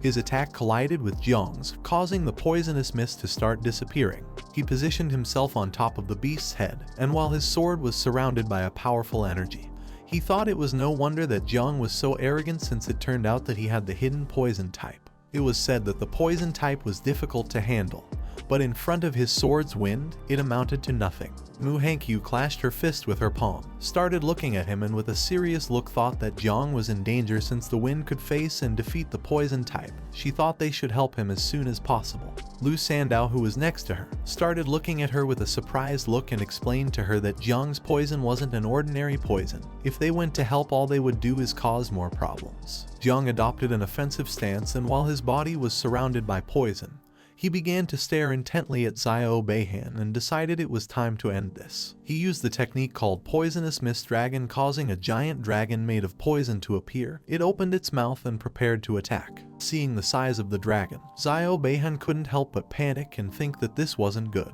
He decided not to stand idly by, grabbed the sword firmly, brought his fingers close to the blade of the sword, and realizing that this poisonous mist was not going to disperse with a strike, decided to absorb it. The dragon opened its mouth and prepared to attack. He extended the sword towards the sky and used the technique forbidden spell called Immortal Swordsman of Blue Lotus, causing a giant flower to appear behind him. The giant flower began to absorb the poison dragon. He asked him to watch how his sword's energy was going to consume all of his poisonous mist. While Jiang's eyes were shining, he started to smile and asked if he was serious. With his sword energy blocking the view, it was even easier to swallow. Little Nine manifested herself. She closed her eyes, opened her mouth, and began to consume the flower that Zio Yuanwu had created. For her, this sword energy was very delicious. Thanks to this, Jiang gained 2,000 devouring value. He started looking at Little Nine and thought she was eating the whole flower. He reached out his hand towards the sky, and in the blink of an eye, the flower that Zio Yuanwu had created broke into pieces, releasing poisonous mist. The poisonous mist attacked Zio Yuanwu, causing his body to be thrown backward and crash into the ground. He opened his mouth and began to scream in pain. Jiang clenched both fists tightly, and now that Little Nine had consumed the energy of the flower, the poison dragon became even bigger and more terrifying. Zio Yuanwu fell to the ground, grabbed the sword with one hand, and thought this was not possible. He did not know what kind of poison could annihilate a sword's energy. Jiang attacked him using the poison dragon, but just before the attack could impact against him, he hugged himself and used the life gem, causing a barrier to appear around his body. He took the sword, stood up, and seeing that his poison couldn't break through the life gem's shield, he thought Jiang was doomed to die. He started looking at him and thought that the Zio family really had second chances, but it was a pity because in this battlefield there were cameras everywhere, and he couldn't let the insects reveal their true form. He turned his head to one side where Lu Sandao was and with a calm look asked if she could create an opaque earth shield that covered the entire place. She clenched both fists tightly and told him that she would try. She extended her hands towards the sky, causing her energy to start advancing towards the sky. She used the technique called Earth Protection Shield Cover. By doing this, a shield was created around the area. Zio Yuanwu started to look towards the sky with a confused look and asked him what he was doing. Lu Sandao put both hands on her knees, lowered her head, and began to pant heavily as she had used a lot of energy to create the shield. While Jiang's hand was releasing the poisonous mist from Little Nine, he started looking at him and asked if he could guess how Zio Yuanwu. While Zio Yuanwu's body was surrounded by the magical barrier, he extended the sword to one side and with an angry look asked Jiang if he was really comparing the worthless power of that piece of trash with his. According to him, Jiang was naive. Jiang simply remained calm and silent for several seconds. At that moment, Little Nine reappeared. She began to stare at Zio Yuanwu with a sinister look and started to smile. while Jiang's body was surrounded by Little Nine's poisonous mist. With a calm look, he asked him if he was really comparing the current him to the past him. Thinking this way was indeed naive, he began to get tired of him and ordered Little Nine to manifest and give him a beating. She extended her hands to the sides, and while her body was releasing a powerful energy, she began to advance towards Zio Beihan and decided to follow Jiang's order. Zio Beihan put the sword in front of his face to defend himself from the attack, and with a confused look he began to wonder who she was. Little Nine started moving at high speed and began attacking him, but he started blocking the attacks using the sword, no matter from which direction she attacked. He managed to block all the attacks. Upon seeing this, Jiang was surprised. With a perplexed look, he began to wonder if he was using the energy of the protective sword. He did not expect Zio Beihan to have this kind of ability at a moment like this. Luckily for Zio Beihan, the beast appeared. It gave a great leap, opened its mouth, and prepared to attack Little Nine. She and he started looking to one side, and upon seeing this they went on alert. Jiang didn't take long to realize what was going to happen. He extended his hand towards her, causing his hand to start emitting the poisonous mist. He began staring intently at the beast, and upon seeing that it had also awakened, he decided that now it was time to unleash all their power. He extended his hand towards the beast and summoned 2 dragons made of poisonous mist and gave them the order to corrode Zio Beihan and cover Little Nine. He also summoned the small insects and told them that there was top-quality fierce beast meat. The first to arrive would be the first to eat the beast. Upon hearing this, they appeared, started advancing towards them, and prepared to attack. Now that the dragons and small insects had appeared, Little Nine began running towards him and started smiling. Zio Beihan put both arms in front of his face and thought this was not good since the sword's energy had been corroded and now he could no longer cause damage. The beast turned around, opened its mouth, and seeing that Little Nine was ready to attack, began to roar to warn Zio Beihan about the attack. Little Nine approached him, and now that he could no longer block the attacks, she began to hit the magic barrier with all her strength. Her fists started impacting against the barrier and it gradually began to weaken. Jiang, who was nearby, started watching them and realized that Zio Yuanwu favored some grandchildren over others, and for this reason it was much more difficult to defeat Zio Beihan than Zio Yuanwu. She began to hit even harder, and little by little the barrier started to crack. While her eyes were shining, she started staring at him. Zio Beihan, who was inside the barrier, couldn't help but start sweating and panicking. Even though the barrier was strong, Little Nine was going to break it with blows. It was only a matter of time. If before she had needed 3 seconds, now she would need at most 3 minutes. At the same time, in the surveillance room, Yuan Guang began to observe the fight. According to the screen, it could be seen that there was a blue magical barrier in the area which prevented people outside from seeing inside. Upon seeing this, he realized that Zio Beihan was at a disadvantage now that Jiang had blocked the surveillance. He gave Fang Chengyuan the order to conduct a manual investigation, and if the situation was not good, to stop the combat immediately. He was Fang Chengyuan, the great master of the 4th level of the spatial system. He joined his fingertips together and with a serious look responded with an understood. Behind him sat Gu Kaishan, who had his legs crossed and his head resting on his hand. He remained somewhat confused as he couldn't believe that their superiors didn't want Chen Guo's grandson to be injured or end up dead. Yuan Guang turned around, put his arms behind his back, and with a calm voice explained to him that although that was true, no one knew what would happen if he got injured or ended up dead. He didn't know if he was really prepared for a battle with Zio Yuanwu. He also asked him if Commander Duan from the Jiangnan War District knew about this. Gu Kaishan started looking at him and remained silently thinking. Feeling his gaze, Yuan Guang couldn't help but panic. With a confused look, he told him that although he had ordered the prohibition of leaking any information within the Tanjiao camp, once it ended, the superiors would know what had really happened. Gu Kaishan, who had his head resting on his fist, began to look at the ceiling with a lost gaze and sank into his thoughts. He knew that Zio Beihan's strength was also considered outstanding. He didn't know if Jiang Chen could really kill him, and neither did he understand why he had created an anti-vision barrier. At the same time, Jiang's attack succeeded and he defeated the beast without much difficulty. While its body was surrounded by poisonous mist, it began to fall to the ground. Jiang, who was beside it, crossed his arms and thought that although this fierce beast was powerful, when facing the insects, it had really found its nemesis. Little Nine's attacks also started to take effect, and now Zio Beihan's barrier had several cracks and was about to break. She walked away, clenched her fist tightly, and upon seeing this, couldn't help but start to smile. He grabbed the sword tightly and panicked at the thought that this was the end. He didn't know how it was possible that the life jade was starting to break. In the barrier there was a crack much larger and deeper than the others. Jiang began to look at the barrier and with a calm voice asked Little Nine to attack from this part since this was the weak point. At that moment, the voice of someone entered his head and asked him not to play too much since the great master of the space system named Fang Chengyuan had arrived. Upon hearing this, Jiang's expression changed drastically. He couldn't help but be shocked and panic at the same time. He reached out to Little Nine, began to absorb her and gave her the order to return. Little Nine, who had a clenched fist and was hitting the barrier, couldn't help but be somewhat confused as she didn't know what was happening. Now that an instructor who had a spatial system had sent a telepathic warning, he needed to finish this fight quickly or else he would be discovered. He summoned a giant insect, which began to approach the magic barrier and started to explode. Zio Beihan, who was inside the barrier, started to look at the insect with a perplexed gaze and couldn't help but start sweating and panicking as he didn't know what this was. Just before he could realize what was really going to happen, it was already too late.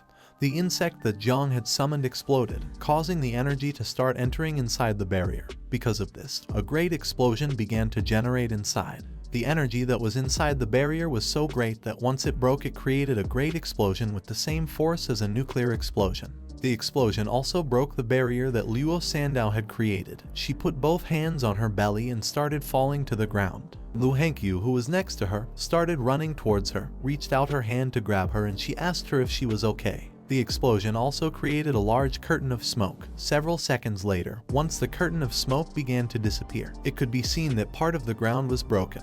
There were flags lying on the ground, and now all that remained of Zio Beihan was his arm and his sword. Jiang approached the area, took his sword, started looking at the arm, and seeing that only his arm remained, he began to question whether he had been rescued by the Great Master. Now that he had doubts, he decided to take the arm first as interest since he would have the opportunity to recover the capital later. He approached Luo Sandow, threw her the sword and asked her to take good care of the sword that belonged to her family. As little by little the sword was descending towards the ground, she raised her hands to catch it, and while she was starting to blush she thanked him. Mu Hengqiu picked up the flags that were lying on the ground and Luo Sandow picked up the sword. Both approached Jiang.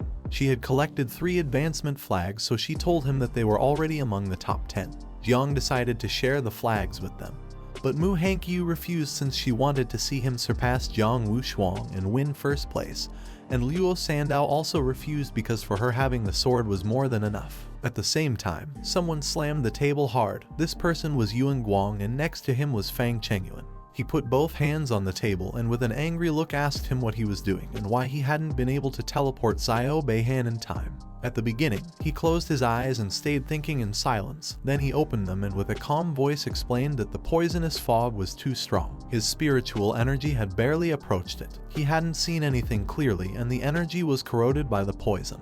Then he heard an explosion. He had tried to teleport Zio Beihan with all his strength, but it was already too late. Yuan Guang started pointing at him with his finger, began staring into his eyes intently, and asked how it was possible for the poison to corrode mental power. After saying this, he told him not to excuse himself from responsibility. At that moment, someone gave a loud shout and ordered Yuan Guang to shut up. Upon hearing that, he stood up, turned around and with a trembling voice tried to apologize. This person was Gu Kaishan. He started staring at Yuan Guang and with an angry look asked him if he knew why he always got stuck at the peak of the 5th transformation. He explained that the reason was because he always followed the powerful and could not pass the test of the heart. A moment ago, he had mentioned the great general of the sword, consequences, and so on, and for this reason he hadn't even bothered to respond. If Gu Kaishan dared to do it, he also dared to assume the consequences on the battlefield. Even those invincible in 9 transformations could die in combat, so Zio Beihan was nobody. Yuan Guang took several steps back, got a little nervous and explained that he had not mentioned Zio Zhenguo. He had only mentioned Commander Duan. Gu Kaishan turned his back to him, slightly turned his head back, clenched his fist and with a calm look gave him the order to first report inside the camp but keeping the information strictly confidential outside. Tomorrow at 6 before the evaluation and the camp ended, no one eliminated could be allowed to leave the camp, including Zio Beihan. He turned his back on them, started walking towards the door and told them that first he was going to go to the Southern Theater Command.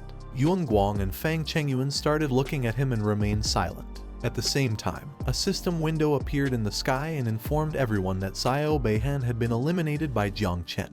Everyone started looking towards the sky, and upon seeing this, they couldn't help but be dumbfounded as they were unable to believe that Zio Yuanwu had been eliminated. They were in shock and thought they had heard wrong, since he was the legitimate grandson of the great general of the nation. In another part of the camp, a beast in the shape of a boar appeared. It tried to attack Tang Ying and Bai Feng, but they jumped and dodged the attack without much effort, causing its body to hit the ground. Tang Ying couldn't help but stay in shock. She couldn't believe that Jiang had really eliminated Zio Yuanwu. Bai Feng remained calm, and with a serious look thought this was very strange. In another part of the camp, a beast in the shape of a white lion appeared, but someone gave it a strong blow, causing its body to hit the ground. The person who had defeated this beast was Wushwang. He sat on top of the corpse of it, crossed his arms and started to smile, and thought that this was very interesting. Someone started to open the lid of the cup. This person was the commander-in-chief of the Jiangnan military district, named Duan Xinghai. After removing the lid from the cup, he began to bring it closer to his mouth for a sip, started staring at Gu Kaishan, and asked if he had found any good talent for which he had urgently summoned him. In front of him was Gu Kaishan, who closed his eyes, extended his hand towards the sky, used an ability called Forbidden Listening, and while his hand was surrounded by powerful energy, he concentrated. Duan Xinghai started to look at him and remained silent. Gu Kaishan's energy began to advance towards the sky and started to create a barrier around the area. Once the barrier was successfully created, both went to another room, sat down to have a cup of tea and chat a bit. Duan Xinghai crossed his legs, took the cup of tea and asked him why he was being so cautious, and it didn't take long for him to realize that this matter was more important than it seemed. Gu Kaishan, who had one hand resting on the chair, placed the other on the table, and remembering that old Duan had extensive knowledge and was theoretical, he decided to ask him something. He began to stare at Duan and with a serious look asked if poison could corrode mental strength. Duan took the teacup, started bringing it closer to his mouth, closed his eyes, and with a smile explained that theoretically it was possible, but it was very difficult, adding that poisonous mist and miasma affected the physical body, but mental strength was different. Mental strength consisted of the source of the soul, which belonged to thoughts, forming a kind of intention energy. To corrode this energy, Duan could not estimate the intensity of poison needed. Gu Kaishan started to look at Duan and with a serene gaze asked him if he had seen anyone manage to do this. Duan put his hand under his chin, began to look at the ground, and with a thoughtful look replied that no, adding that he knew a poison king who was at the pinnacle of the fourth transformation. But even so, he could not do it. Duan raised his head and with an insinuating look asked him if perhaps in the Tianjiao camp there had emerged a poison prodigy with terrifying power. If someone could really corrode spiritual strength, then it was a lethal weapon. Gu Kaishan crossed his arms, started shaking his head, closed his eyes, and revealed that a conclusion could not yet be reached. Duan remained calm. Since Gu Kaishan had volunteered for the Tianjiao camp, he hadn't asked anything out of respect. But now he asked if something was happening and also why he wasn't telling the truth. Gu Kaishan opened his eyes, started looking Duan in the eyes, and asked if it was possible that the poisonous mist had its own consciousness. Duan reached out to him, started laughing, and asked if he was joking. He didn't know how poison could have consciousness, unless it wasn't actually poison and just a form of camouflage. Upon hearing this, Gu Kaishan realized something. With a perplexed look, he asked Duan what the form of camouflage was. While a drop of sweat was falling from Duan's cheek, with a calm look, he began to think. Several seconds later, he remembered something. He started to imagine some ancient ruins that were somewhere in the realm. He had seen in ruin number 0 a record which mentioned a kind of calamitous insect called 9 wings miasma that could transform into the form of poisonous mist. He began to imagine little 9 hugging her legs. She had been born in the 9 hells. Her birth had caused a great ancient calamity, which had almost destroyed the world in the past. Upon hearing the name 9 wings of miasma and ancient calamity, Gu Kaishan couldn't help but become alert and think that this was not good. Duan extended his hands to the sides, closed his eyes, started laughing out loud, and asked him if he was scared. He also mentioned that this type of calamity had been extinct for a long time. Nowadays it was impossible for it to exist. Gu Kaishan remained silent. Then a portal in the shape of a crack began to appear. He got up from the chair, turned his back on him, and while he was walking towards the portal, he no longer had any doubt that Duan was the chief commander since he could explain everything reasonably. Today he had learned a lot. He said goodbye to him with the excuse that he had some matters to attend to at Tianjiao camp. Duan extended his hand towards him to try to stop him and continue talking. He asked him to wait as he still hadn't told him the good news. But Gu Kaishan paid no attention and entered inside the portal. Once inside, he crossed his arms, closed his eyes, thought of little Nine and how she was a natural disaster. It was no longer surprising to him that Jiang Chen, who had awakened a divine level class called Growth of All Things, was strong enough to become #1 on the hunter list. He opened his eyes and with a serious look thought that Jiang still had many secrets. This in Zio was grounds for decapitation. According to him, Jai Gang was a traitorous master who was really causing problems. A few days ago, Jai Gang appeared with a pleasant smile and explained that he had someone named Jiang with excellent talent but not yet fully developed. He also added that he even got into trouble with the Zio family. He hoped Gu Kaishan could take care of him while he was at the Tanjiao camp. He turned around and listened silently. Back to the present, he started walking towards the other end of the portal, and it didn't take long for him to realize that Jai Gang had asked him to take care of him, but in reality wanted him to cover for him. He exited the portal, and while he had one hand behind his back, he snapped his fingers with the other. The sword could kill, but it could also protect the world. Buddha and demon were in a single heart. He had said that he wanted to make Jiang his disciple, so from now on he was going to be under his protection. He started walking and thought that calamities should not be underestimated, so to avoid misunderstandings, he decided first let Hong Yao confirm it to be more sure. He launched an arrow, which started to move backward at great speed. This arrow contained an order for Hong Yao. He had to go in the name of the master to relic number 0 to investigate the 9-winged miasma calamity. It was related to his little apprentice brother, so he asked him to be very careful. He entered the surveillance room where Yang Guang was and asked how the entrance evaluation for the camp was going. Yang Guang turned his head back and with a calm look explained that it was coming to an end. Those awakened with ordinary talents were competing among themselves to get the flags, and elite talents had already taken care of 9 fierce beasts. Now only one remained. A powerful beast appeared, but Lei Zi and Liu Baizai joined forces to defeat it. The beast tried to attack, but he gave it a strong punch in the face, causing its body to crash into the ground. Then another fierce beast appeared. Tang Ying and Bai Feng began to collaborate with each other to kill it. She jumped up, climbed on top of it and ended its life. At the same time, behind Zhang Wushuang there was a pile of beast corpses. He had instantly killed 3 fierce beasts that had been released in the area. After doing this, he started heading towards the direction where Jiang was. Gu Kaishan started looking at the screen and upon seeing this, he couldn't help but be perplexed. He asked him where Jiang Chen was. In response, he revealed that Jiang had killed a total of 2 fierce beasts, and they had just released the 9th fierce beast near him. The 9th ferocious beast appeared, jumped and prepared to attack Jiang. He and the others started looking towards the sky, and upon seeing the beast, he couldn't help but feel happy as now he was going to get another flag.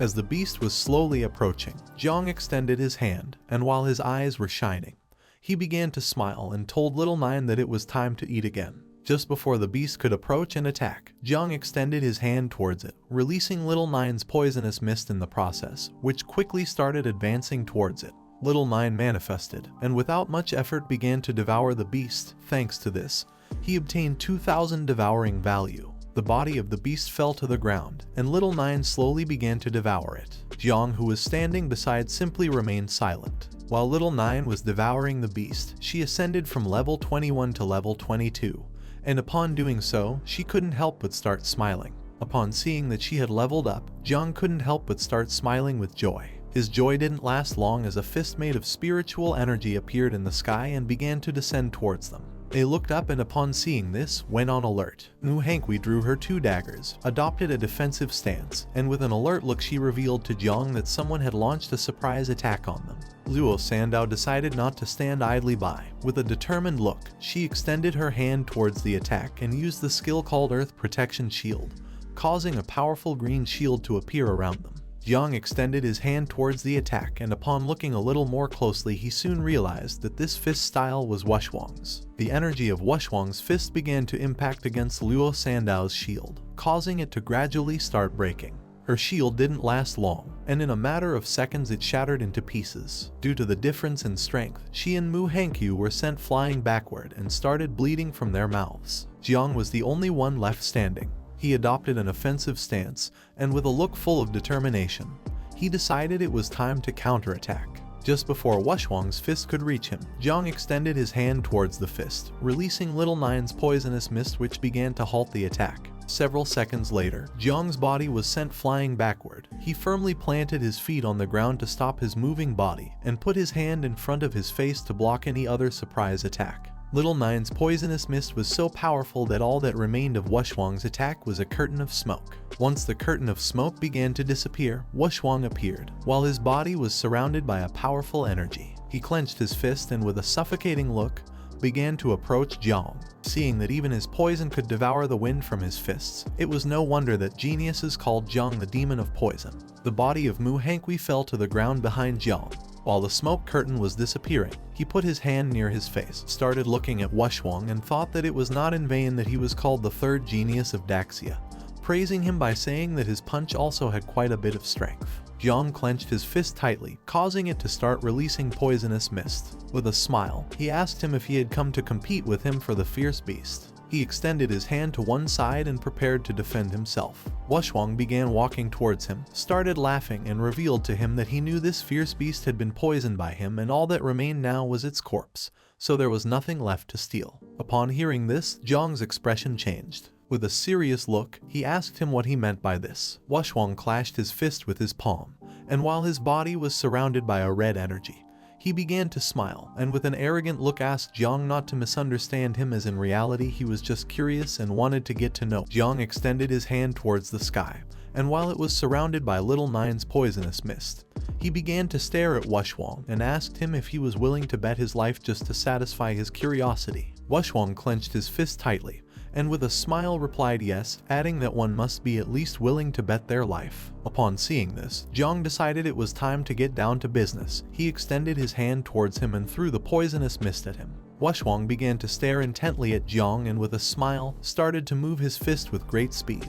creating powerful energy around his fist in the process. Just before the poisonous mist that Jiang had released could hit Wushwang, he opened his legs, used the skill called 1,000 Feet Walls, and launched a powerful blow towards the attack, creating a powerful barrier in front of him. Then, he launched another powerful blow towards Jiang, and the energy of the blow was so strong that it began to shatter his poisonous mist and started to rapidly advance towards him. Upon seeing this, Jiang, who had his hand extended towards him, couldn't help but be shocked. He soon realized that this attack was very powerful. Just before Wushwang's strike could reach him, he put his hands over his head, jumped and moved away from the area, although in the process he received a small part of the attack. His body began to move backward. He firmly placed his feet on the ground, lowered his head and thought that his boxing style was too fierce and fast, and his poison was not so strong and was very slow. Little Nine put her hands near her face and with a worried look she began to worry about him. Now Jiang had his face and clothes full of scratches. He put his hand near his mouth, started looking at him and with a smile asked Little Nine if she would be able to level up several times if she devoured Wushwang, who had a huge amount of meat and blood. He appeared in his consciousness, and Little Nine manifested herself. She placed her hands on her chest and explained that although she had leveled up many times, she was not going to be able to defeat Wushwang, but still she was willing to die instead of Jiang. He turned around, started to sweat and with a confused look asked her if she was sure. This was the first time he saw Little Nine so scared. He concluded that the only way to win was by using the self-destruction ability of the insects, because he had been fighting for a long time. He was now very tired. He put his hands on his knees and while his body was shaking, he began to look at her and seeing that she could not defeat him, he ordered her to hide and not come out since he was going to find another way. She decided to listen to him and stay hidden and not go out. Jiang could in no way let Little Nine die or everything would be lost. He came out of his consciousness and while his whole body was trembling, he supported a hand on the ground to rest for a bit. Due to the attack, a smoke screen was created and as the smoke screen gradually disappeared, Wushwang began to approach him, and seeing that he could no longer move, he thought that he did not seem like someone who could have defeated Zio Beihan. Jiang decided not to stand idly by. He placed his hand on the ground, began to stare at him intently and used the ability called Growth of All Things, causing vines to start emerging from the ground. Just before Wushwang could make a move, the vines began to burrow into the ground and created a barrier around his body. He started to look up and couldn't help but start smiling when he saw that this was Jiang's divine talent. According to him, it was interesting to use a barrier to deceive others. He concluded that Zio Beihan had also been defeated within a barrier. At the same time, in the surveillance room where Yang Guang and Gu Kaishan were, he turned around and explained to him that Jiang had blocked the vision again. Gu Kaishan, who was standing behind him and was observing the barrier, gave Fang Chengyuan the order to be ready to rescue someone if necessary. He put his hand close to his forehead, gave a military salute, and replied with a understood. Yang Guang was somewhat confused, and as a drop of sweat was falling from his cheek, he explained to him that according to the situation of the battle just now, Jiang Wushuang should be fine and he did not need to be rescued. Bu Kaishan began to stare at the screen and told Yang Guang that he had said this to save Jiang Chen. Yang Guang turned around and was even more confused. He asked him if he wasn't being a bit hypocritical. Bu Kaishan approached him and asked him to stop talking nonsense since Jiang Wushuang was level 46 while Jiang Chen was level 26. Jiang was his disciple and he just wanted to protect him. At the same time, inside the barrier, Jiang stood up, reached out to the sky and gave the insects the order to come out. Upon hearing the order, thousands of insects shot out from his palm towards the outside. In the blink of an eye, the sky was filled with insects, which began to stare intently at Wushuang. He started looking up, and upon seeing so many insects, he couldn't help but be shocked and become alert at the same time. It didn't take him long to realize that this was Jiang's true ability. Jiang, who had his hand extended towards the sky and was releasing the insects, fell silent. The insects began to advance towards him and prepared to attack. He spread his legs, adopted a defensive stance, used the ability called Move Mountains and Overturn Seas, and prepared to defend himself. While Jiang's eyes were shining, he began to stare at him intently, began pointing at him with his fingers, and started to release even more insects, which began flying towards him. In an instant, thousands of insects appeared in the sky and prepared to attack. While Wushwang's body was surrounded by a golden energy, he prepared to defend himself. He clenched both fists tightly, leaned back, began to look at Jiang, and with a smile used the skill called Overlapping Mountains and Staggered Peaks. Then, he struck the ground using both fists, and by doing this, hundreds of fists made of energy emerged from the ground and began attacking the insects, destroying them into pieces. Upon seeing this, Jiang decided to change tactics. With a serious look, he moved his fingers downward and decided to control the insects to dodge the attacks. While Wushwang was distracted hitting the ground, several insects dodged the attacks and began to quickly approach him. He raised his head, and upon seeing this, he couldn't help but be somewhat surprised. Once the insects got close enough, Jiang clenched his fist, and at that moment the insects exploded, creating a large smoke screen. But to his surprise, Wushwang jumped up and came out as if nothing had happened. Jiang started looking up and seeing that he was alive, went on alert and began to wonder what was going on. Wushwang began to descend towards Jiang, and with a smile finally realized how Zio Beihan had lost. He extended his hands towards the ground, used the skill called Wind Fist, and a powerful golden energy began to move towards Jiang. He put his hands over his head and thought this was not good. The energy began to create great pressure, which started to make Jiang's body begin to fall towards the ground. His energy was so strong that Jiang fell to the ground and his body began to tremble. He soon realized that this Wind Fist was several times stronger than the previous one. He did not know if this was the strength of an invincible descendant. 2 insects had exploded near him and had not even scratched him. Little by little, Jiang began to run out of strength. With a tired look, he began to look at Wushwang and concluded that to finish him off it was necessary to make dozens or hundreds of insects self-destruct. For him this was very difficult since it had been very complicated for him to raise these insects. He had no other choice. Near Wushwang a large explosion was created and then more began to be created. He did not fall into the trap and quickly stepped back. But to his surprise, this was what Jiang had planned. While he had one hand supported on the ground, he extended the other towards Wushwang, causing several vines to emerge from the ground. Just before the vines could get close, using only one hand, Wushwang blocked the attack and asked him not to exert himself since the fight had ended. Jiang couldn't help but be shocked. He couldn't believe that Wushwang no longer wanted to continue fighting. He asked him what he meant by this. Wushwang, who was standing in front of him, recognized that he was worthy of being his rival. He was only in the first transformation and was already forcing Wushwang to use 80% of his strength. He was eager to fight him when he became stronger. Jiang placed a hand on his knee and as he was getting up, realized that what he had said before about betting his life was to force him to give it his all. All this was just to see if he was a worthy opponent. Wushwang put his hand behind his neck, closed his eyes, began to yawn and told Jiang that he was tired and was going to sleep for a while. After saying this, he asked him if he could take care of the last fierce beast. Jiang began to look at him and with a serious look asked him if he was leaving him the first place. While Wushwang was touching his neck, he turned around and with a calm look explained that he did not mean this. He was just tired. He wanted to leave since he needed to find a good place to sleep for a while. Upon hearing this, Jiang felt a mix of frustration and anger at the same time. He clenched his fist, began to shout and asked him to stop lying, as he was not one of those fools who were affected by pride. Wushwang turned his back on him, and as he was walking away, he closed his eyes and couldn't help but smile, since he knew that he had not been mistaken and that Jiang really was an interesting opponent. At the same time, in the surveillance room, Gu Kaishan crossed his arms, and while watching the screen, told them that one should not rely on strength to oppress the weak. According to him, Wushwang was truly an invincible descendant, and today he had indeed made Gu Kaishan look at him with new eyes. Fang Chengyuan was poisoned again and his mouth filled with foam. Yang Guang approached him, placed both hands on his back and began to help him. Gu Kaishan gave them the order to release the 10th fierce beast on Jiang Chen to let him win first place. A fierce beast with the shape of a centipede and a scorpion's tail began to descend from the sky. It opened its mouth and prepared to attack.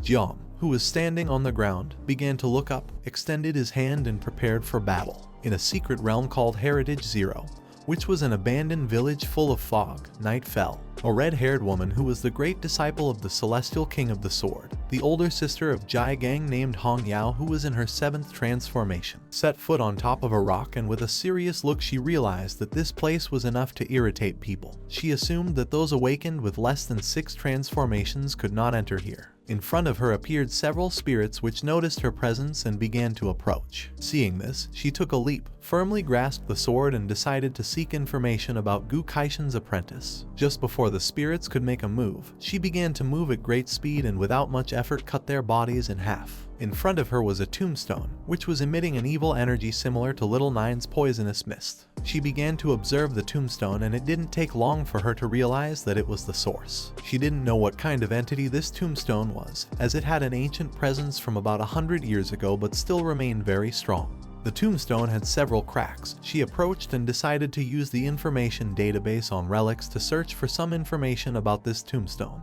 While her eyes were shining and with one hand she was holding the sword, she landed near the tombstone and gave the system the order to activate divine consciousness. Several system windows with information began to unfold around her. She started to stare at the tombstone and used the total awareness skill called speed reading. Several seconds later, the system fully loaded the information, making a photo of an insect appear. The photo began to fall to the ground, but at that moment, she caught it with her hand. She approached the photo, began to look at it and couldn't help but be shocked and start sweating, as this insect belonged to the mother insect called 9 miasma wings, an ancient monster, a strange species born in the extremely dark Jiayu realm, who once caused a great catastrophe which almost led to the end of the world in the 4th century. Luckily now this species was extinct. The entire body of this insect was pure black-purple color with 9 wings on its back. It had a strong venom that could transform into poisonous mist. Its toxicity could corrode everything in the world, including spiritual voids. While the tombstone was surrounded by a powerful evil energy, the moon came out, and she thought this was not good since Jiang had a hidden calamity. She decided to tell Master about this as soon as possible.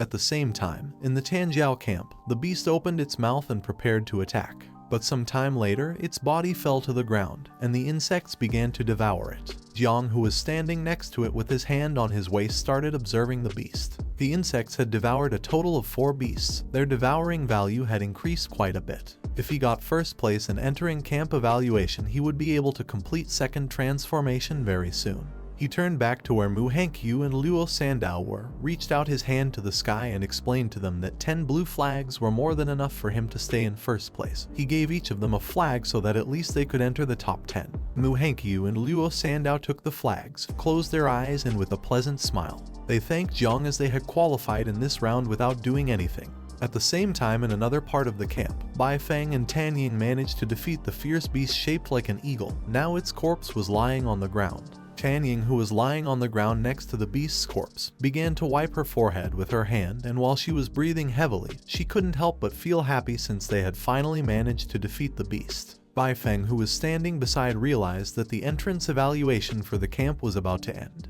He thought that Jiang Wushwang would definitely come in first place. At that moment, the speaker began to sound because the camp entrance evaluation had ended. Those who had advanced to the next round could gather in the square, and those eliminated had to leave the camp within the next 3 minutes, and offenders were going to be punished with death. Jiang began looking at the sky and was somewhat surprised. Seeing that the first round had ended, he didn't take long to realize that the 10 fierce beasts that had been released into the camp had been killed. While his body was giving off little Nine's poisonous mist, he thought that leftovers from beasts were also food. He decided to let out the insects and gave them an order to go look for other fierce beasts and eat everything they could while avoiding people as much as possible. At the same time, the nurses arrived at the camp and began to take away the participants who were injured. On one of the stretchers was Zio Yuanwu, who had lost an arm and had it bandaged. He hadn't died, he was conscious and very angry. He started looking up at the sky, clenched his teeth and felt relieved as he was finally going to be able to leave the camp. He asked Jiang Chen to wait because when he returned home, he would see how his grandfather would punish him. Someone wearing boots stepped onto stage. This person was none other than Gu Kaishan. He crossed his arms and with a serene look gave orders for all those who had advanced in round to come with him to the Forbidden Zone for next test. Upon hearing this, the participants began to converse among themselves. Gu Kaishan had not mentioned doing the next test in the Forbidden Zone. The 8 great Forbidden Zones of China. Each one was a place with natural treasures, but they were also extremely dangerous places. Although some were afraid, others knew that there was nothing to fear since they had the King of the Celestial Sword to guide them. Some had heard that it was not easy to enter the Forbidden Zones, so they did not know how so many people were going to go. While they were conversing, Gu Kaishan grabbed the handle of the sword and slowly began to unsheath it. While his eyes were shining, he started to stare at them, unsheathed the sword and began to point at them with the blade. He knew that according to Hong Yao's research, Jiang Chen had the forbidden calamity called 9 Wings of Miasma. He began to look at them and decided to use the celestial sword. Then he started swinging the sword quickly and accurately. Dawn was almost upon them and the person who was supposed to come would arrive soon. He put his knee on the ground, bent down, threw the sword towards the sky, put his other hand near his face and lowered his head. The participants began looking up at the sky and witnessing this, they couldn't help but be shocked and start wondering what was happening. At that moment, the ground began to shake and several seconds later, it started to break. In the area where they were, it detached from the ground and began to fly. Gu Kaishan decided to prepare in advance as this was the only way he could overcome the time difference. While rocks were floating around him and his body was surrounded by a powerful energy, he extended his hand to one side and used a technique called Imperial Sword Flight. Upon doing this, his sword came out of the ground, and while it was surrounded by an orange aura, he decided to go to the south of the Jiang River to the Forbidden Zone of Dream Lake. Gradually, the ground began to move towards the mountains. They were amazed to see that this was the strength of Daxia's first king. They couldn't believe that he could move all of Tanjiao's camp. This was something only predecessor Wang Tiandao could do in this world. Jiang turned to Luo Sandao and Mu Hankyu and asked them how much they knew about Dream Lake's Forbidden Zone. Both began to look at him with an uncertain gaze. Luo Sandao was not sure, and Mu Hankyu remembered that her grandfather had mentioned it once. The danger level of Dream Lake was very high, and even though it was the least dangerous Forbidden Zone in China, its difficulty did not lie in the hidden threat, but in the distortion of time and space. In addition to this area, there were countless dimensional fragments, portals connected to each other. The space within these dimensional fragments was even larger than the blue planet. These fragments were constantly moving, so it was very easy to get lost and not come out. Jiang approached Mu Hankyu and began to look at her with a calm gaze, realizing that the space within Dream Lake was chaotic. He asked her if the space also affected time. With a serious look, she revealed to him that the time within these spaces was also completely different from outside. It was said that 100 years ago, an ordinary worker entered Dream Lake with the mindset of risking it all. He only needed 2 hours to become a 7 transformation king. But as he himself had said, in reality more than 200 years had passed. Mu Hankyu's grandfather had also explored this place.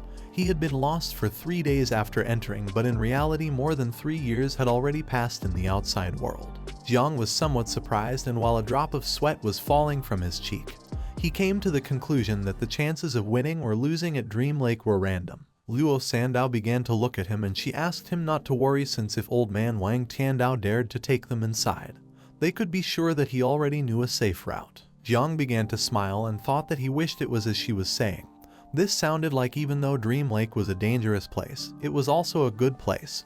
For some strange reason, he felt that Gu Kaishan was doing this because of him. While the sky was starry, Gu Kaishan crossed his arms. Now that Hong Yao had found the calamity of the 9 wings, it was likely that Zio Yuanwu would soon surpass him, and then this secret would not be able to be hidden. He hoped to gain enough time in Dream Lake to go look for allies. The next day, several men arrived at the area where the Tanjiao camp used to be, but now all that remained was a large hole in the ground. They stood on top of a rock and started observing the area, realizing that the King of Celestial Sword had taken away all of Tanjiao's camp, which is considered as best upcoming generation's camp in their southern war zone.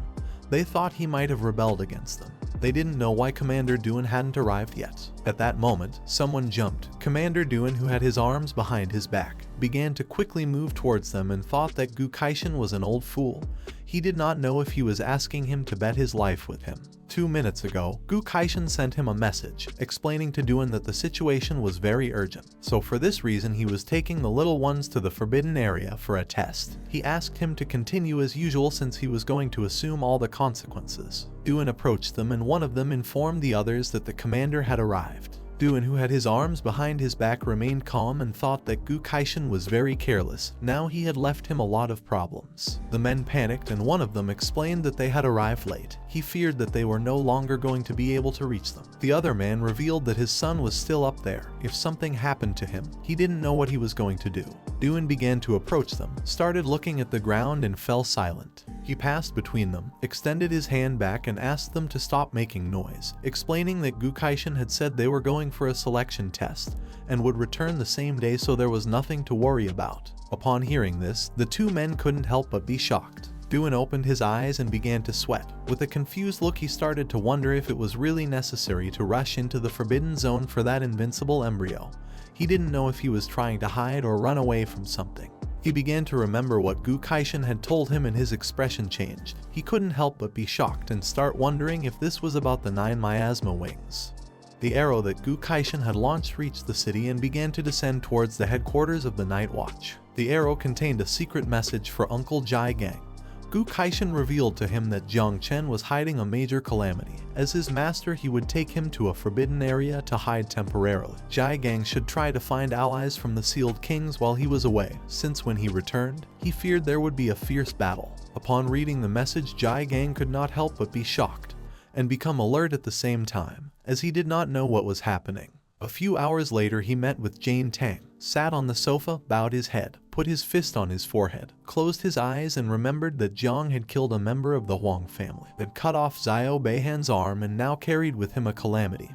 He feared this was going to be a difficult challenge. Jane Tang sat next to him, and she tried to comfort him by saying that no challenge was easy, but they were going to overcome all challenges since he had decided to protect Jiang Chen no matter what happened. She advised him that it was better to focus on the path ahead and stop worrying about the past, adding that she had spoken with her father who was willing to support them. She began to imagine her father, Duan, Hong Yao, and Gu Kaishan. Now they had the Celestial Sword King, Jai Gang's elder sister, her father, and Commander Duan. With 4 sealed king powers, they were going to be able to handle any storm that came their way. Jai Gang stood up, started walking towards the door and thought she was right. His elder sister had already gone to meet the master. Now he decided to visit the sealed king of the Mu family and merchant Luo family. Even if he had to lie, he was willing to fight for more allies for Jiang. Jane Tang began observing him and she remained silent. He turned his head back, started looking at her with a serious gaze and decided that if things went from bad to worse, he would use the same energy he had when he burst into Zio family and give it his all. Upon hearing this, Jane Tang, who had a cheerful look, began to smile since it had been years since she last saw Jai Gang so excited. Several hours later, day broke, and Gu Kaishan's sword grew huge and positioned itself under the island. He began to use his power, and they started heading towards the Forbidden Zone. He asked Hong Yao what she thought they should do after returning. Hong Yao, who was chewing gum, blew a bubble and with a calm look thought that Jiang's 9 miasma wings were cool. She wished she could raise one herself. Gu Kaishan quickly moved his finger back and launched a small arrow which destroyed Hong Yao's bubblegum bubble.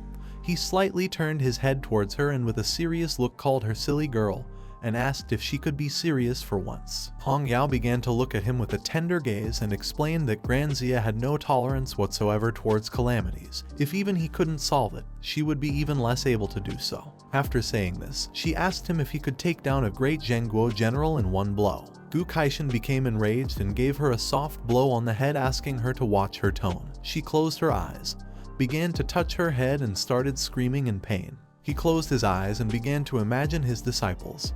He had a lot of reputation, yet he ended up taking in a group of strange disciples like them. He began to imagine Hong Yao raising her spear. She was always noisy and rowdy. She never cared about anything. According to him, Jiang was a stubborn and obstinate person who had a one-track mind. Jiang Chen had divine talent, but still insisted on playing with the forbidden. A small bump appeared on Hong Yao's head. She approached him and with a smile asked why he was so determined to protect Jiang Chen. He turned his back on her, opened his eyes, and while observing the landscape, he asked her if she really wanted to know the reason. Then, he raised his head, began to look towards the sky and explained to her that when he had taken her as a disciple, it had only been because she was wearing red armor and he thought it looked cheerful. As for taking Jiang, it had been even more random. He had mistaken Gu Kaishan for a regular client outside of a club. At that time, when the heir of the Zio family tried to forcefully marry Tang Jin, Jiang went to stop him, and Gu Kaishan was willing to give his life to protect him. The men from the Zio family pounced on Gu Kaishan and the battle began. Jiang took advantage of the commotion, grabbed Tang Jin in his arms and fled from the area. Not everything needed a reason. He was doing this because he cared about Jiang. He began to look down with a sad gaze since now Jiang Chen was the same. At the moment he had met him, he had known that they were going to get along well, so he simply had accepted Jiang's wishes. If Jiang was his disciple, then there was no reason not to protect him. Hong Yao approached him and thought that he was the best master in the world. He acted tough, but in reality, he was very protective. He asked her to stop flattering him. According to her, there was only one way to truly protect Jiang Chen.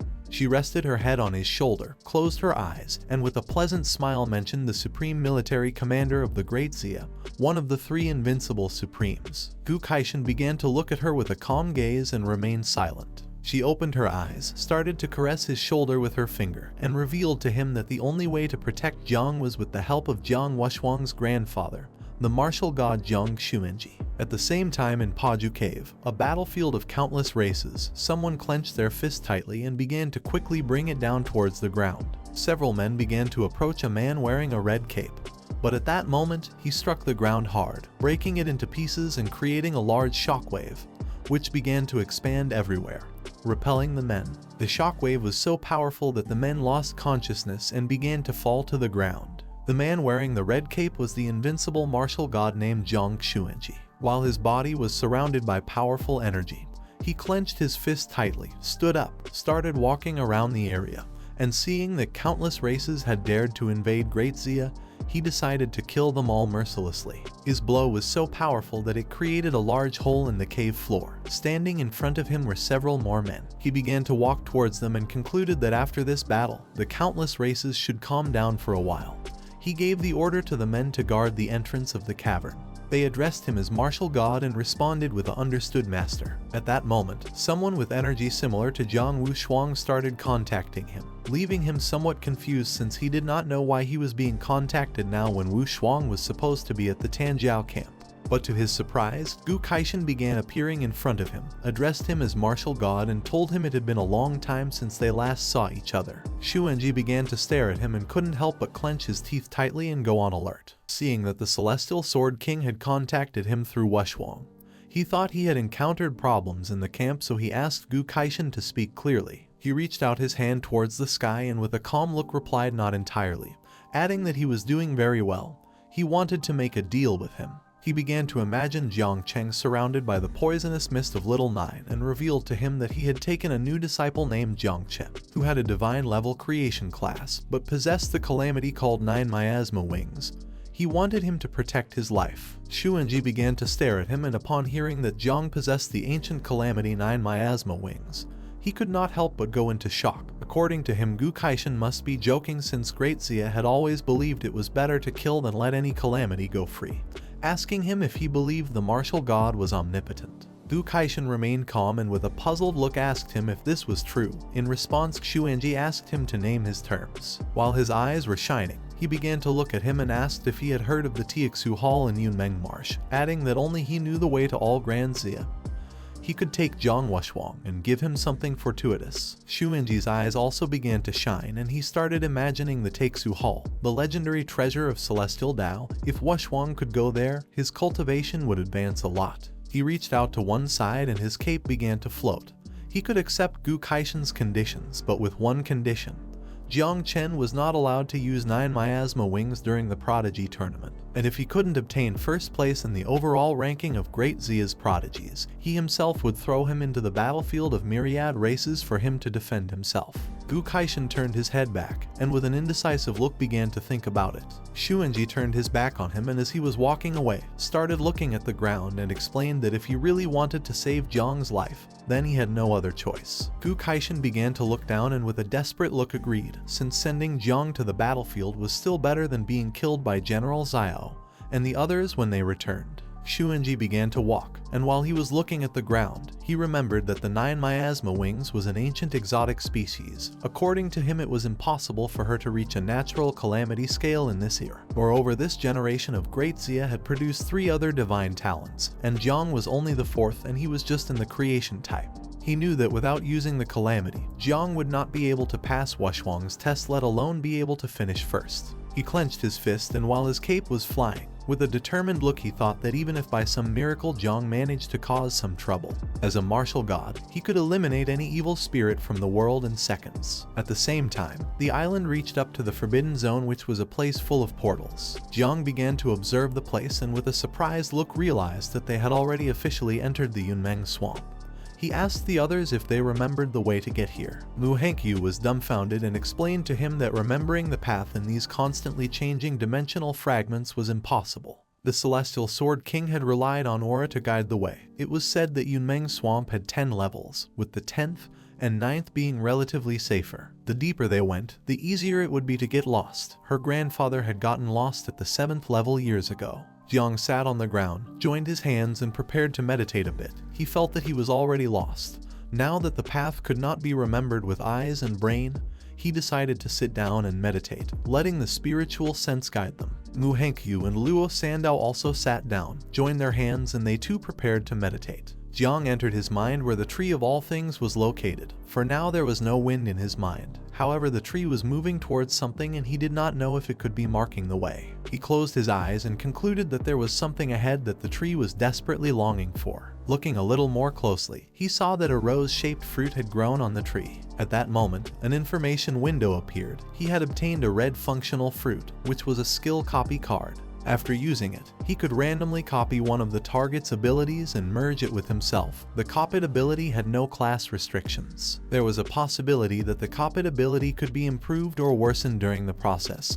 And last but not least, he must complete the copy within 3 hours or the card would expire. He began to observe the system window with a perplexed look and could not help but be shocked to see that this card allowed him to copy abilities and also it had no restrictions. In the Tanjiao camp, everyone was top-notch prodigies, so he could choose anyone he wanted. The most valuable targets were going to be Jiang Wuxuang, Bai Feng, and Tang Ying. He closed his eyes again and decided that he couldn't do this since the ability to copy was random and he could end up with a useless ability. According to him, it was difficult to choose. He only had 3 hours to copy the ability, so he didn't know if it was simply better to take the risk. While he was distracted deep in thought, Gu Kaishin drew everyone's attention.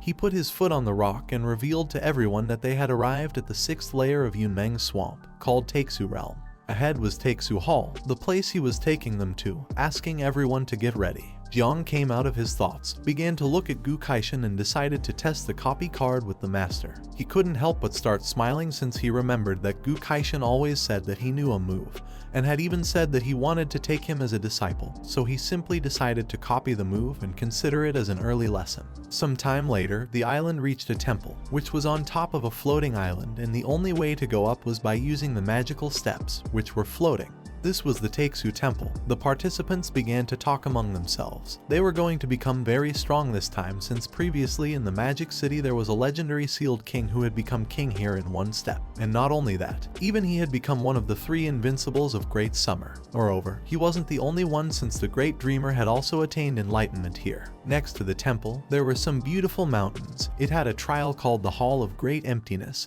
There were 3 levels. On the first one there were 1008 steps. Each time someone climbed a step, there was a chance to receive a heavenly reward. Gu Kaishin, who had one hand behind his back, extended the other towards the temple and explained that the second level was called the Steel of Great Void. The Great Dreamer was the only person who had managed to reach this level. As for the third level, it was inside the temple. No one so far had managed to enter. This was going to be the last test. Out of 150 people, the first 10 were going to be selected according to the number of steps they climbed to represent the Jiangnan war zone and enter the general final of geniuses from the 8 main war zones of Daxia. Once he finished explaining this, the temple test began. Everyone got excited, started smiling, and began running towards the steps. With a smile full of excitement, Luo Sandao also started running, but Jiang grabbed her by the shoulder, stopped her and said it wasn't good to be in such a hurry since the temple wasn't going anywhere. Unlike the others, Tang Yin, Bai Feng, and another boy sat on the ground, put their hands together and began to meditate. Jiang slightly turned his head back, and with a serious look asked Luo Sandao to watch carefully since none of them were in a hurry and they were all meditating to adjust their mental state. Luo Sandao thought Jiang was right, so she, Mu Hankyu, and Jiang sat on the ground, put their hands together and began to meditate. Mu Hankyu mentioned that in a place like the Taku Temple, each person could only ascend once, so it was better to adjust their mental state to the maximum before ascending. Hong Yao sat on top of her spear and it began to fly. Gu Kaishan, who was standing on top of the spear, put his arms behind his back, started observing them, and upon seeing that they could remain calm without haste, he couldn't help but praise them. Jiang started to look up and decided to copy the skill of the Heavenly Sword King before climbing the steps, to prevent the copy card from becoming invalid. He began with the skill copying, hoping that the old man had not deceived him. Gu Kaishan started to stare at others and a system window appeared as a target to copy. Jiang selected Gu Kaishan. The system warned him that there was a possibility that the copied skill could degrade or improve during the process. After this warning, it asked him if he wished to start copying a random skill. Jiang began to stare at Gu Kaishan and responded with a yes, thinking that it was time to start with this. He hoped to have a little more luck. He did not ask to improve his skills, he just wanted them not to degrade. Another system window appeared to inform him that the skill he was copying was called Opening of the Sky. It was of legendary quality. He stood up and couldn't help but feel somewhat surprised and alert at the same time. He felt relieved since the old man hadn't deceived him and this move really existed. The skill card began to copy Gu Kaishan's skill, and suddenly Jiang was teleported to another place. He started to inspect the place and couldn't help but be shocked, and it didn't take long for him to realize where he was. A sword appeared in his hands, swinging it with precision and strength, cutting through space and time. Jiang was perplexed as this force was the same that Gu Kaishan had with the sword. Jiang was in a forest and he was shirtless. He grabbed the sword tightly, began to observe the blade with a confused look, and started to wonder why he was practicing with the sword. While the leaves were falling, with a look full of determination, he swung the sword precisely and cut the leaf in half. Then, he raised the sword above his head. Although it seemed that not much time had passed, Jiang had even grown a beard. He raised the sword to the sky and a powerful blizzard began to form around the blade. He used all his strength and launched a powerful slash towards the ground. His attack was so powerful that it split the mountains in half. Jiang already had long hair and a long white beard. He had become an old man. While with one hand he was holding the sword, with a tired look, he began to look to one side and thought that man follows the earth follows the sky, and he follows the Tao. The progress of skill copying reached 120%, and he obtained several skills. The first was called Man's Strength of Purple Quality. The second was called Earth Knife of Purple Quality. The third was called Sky Knife of Legendary Quality. And the last was called Great Path Power of Shadow Knife Quality. Jiang, who was sitting on the ground and was meditating, was somewhat surprised. He had incredible luck since not only had he copied everything, he had also broken down the celestial sword into 4 styles. With a calm look, Hong Yao explained to Gu Kaishan that Jiang Wushuang and the others had already started climbing and only Jiang remained here, adding that at the beginning of the test is when benefits were given. She did not know what had happened to Jiang and if he had fallen asleep. Gu Kaishan started to look at Jiang and remained thinking in silence. Several minutes passed, and Jiang, Luo Sandao, and Mu Hankyu continued meditating without moving. Seeing this, Gu Kaishan thought that this was a bit strange since adjusting the state did not take so much time. Hong Yao's spear began to tremble. Witnessing this, she couldn't help but be shocked and go on alert. She asked the master why her spear's heart was resonating. Gu Kaishan's eyes filled with surprise and he began to look at Jiang.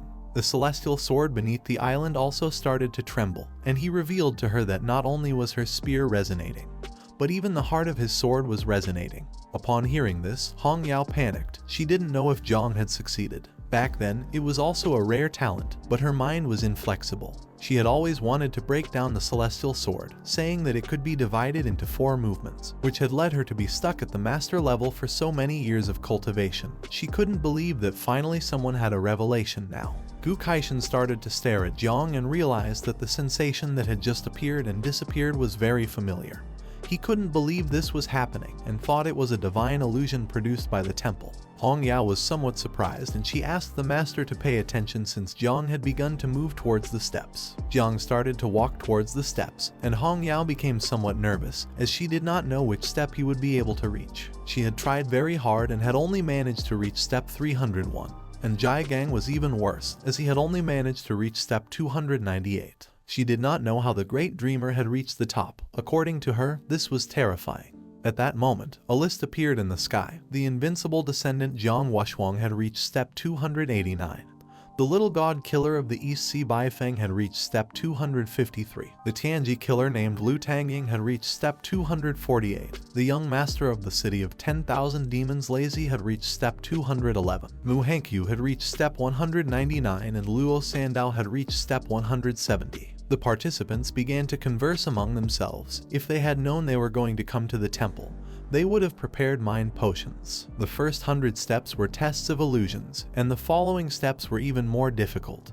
Each step was going to feel like carrying several mountains. One of them drew attention from others and asked them to be quiet since the poisonous demon Jiang was about to start climbing, adding that surely he was going to be another Jiang Wuxuang. Jiang started to look at the ground and remained silent. Then he approached the step, lifted his foot and with a determined look thought that if the first steps were tests of illusions, with his mental strength there should be no problem. Once he stepped on the first step, his eyes filled with surprise and he couldn't help but be shocked and go on alert. At that moment, Zio Beihen's grandfather appeared. While his eyes were shining, he began to unsheathe the sword with one hand, and with a suffocating look decided to finish him off without leaving him a place to be buried, since he couldn't believe that he had dared to mess with the legitimate grandson of the Zio family. Jiang panicked and began to wonder if he was Zio Zhenguo. He unsheathed the sword, leaped forward and prepared to attack. Seeing this, Jiang started covering his head with his arms and prepared to defend himself. Due to the difference in strength, Jiang's body was sent flying backward, and he fell on his butt against the ground. At that moment, Jai Gang and the others appeared in front of him to protect him. Jiang, who was behind them, panicked and asked them to flee from here. In the blink of an eye, Zio Zhenguo moved at an incredible speed and using the sword, cut their bodies into pieces, approached Jiang and with a look full of hatred decided to finish off anyone who stood in his way. The blood of Jai Gang and the others fell on Jiang's face, and seeing that they were dead, he couldn't help but be terrified. He climbed completely onto the step and while his body was trembling, he began to cry. Hong Yao and Gu Kaishan approached a little, and upon witnessing this, she began to wonder if little Jiang had gotten stuck on the first step. But Gu Kaishan explained that this step tested the 4-dimensional system: spirit, physicality, agility, and strength. All the prodigies of the camp had been tempered from a young age with celestial materials and earthly treasures, but Jiang was the only self-taught one. In this trial, he was going to suffer a great disadvantage. Upon hearing this, she panicked because if Jiang lost, then the god of war would send him to the battlefield. Back to the test, Zio Zhenguo defeated Jiang, who was now on his knees on the ground. He accepted defeat and was willing to die since anyway, he had harmed everyone and no longer wanted to live. At that moment, a white branch appeared around Zio Zhenguo's sword. Jiang began to raise his head and couldn't help but wonder what was happening. A white branch pierced through Zio Zhenguo's body, causing him to gradually begin to disappear. Jiang, who was kneeling, started observing this and couldn't help but wonder if this was the illusory world. Now that Zio Zhenguo had been defeated, Jiang left the illusory world. He couldn't believe that he had just fallen into an illusion, but it felt too real. But then he thought that it couldn't be real. Uncle Jai Gang and the others had been killed, and instead of fighting for his life, he had been seeking death. He clenched his fist tightly and while blushing, prepared to step onto the next step. Seeing this illusory world mocking him, he called upon the spiritual tree and decided to give it a good beating. Jiang prepared to put his foot on the next step, and then two system windows appeared in front of him, causing him to go on alert. He obtained 5 Star Wish fragments. 1,000 fragments could be combined into a complete Star Wish fragment if the user had a skill level between level 1 and level 3. Consuming 10 star fragments could increase by 1 level, and if the user had a skill level between level 4 and level 6, it would require 100 star fragments to improve.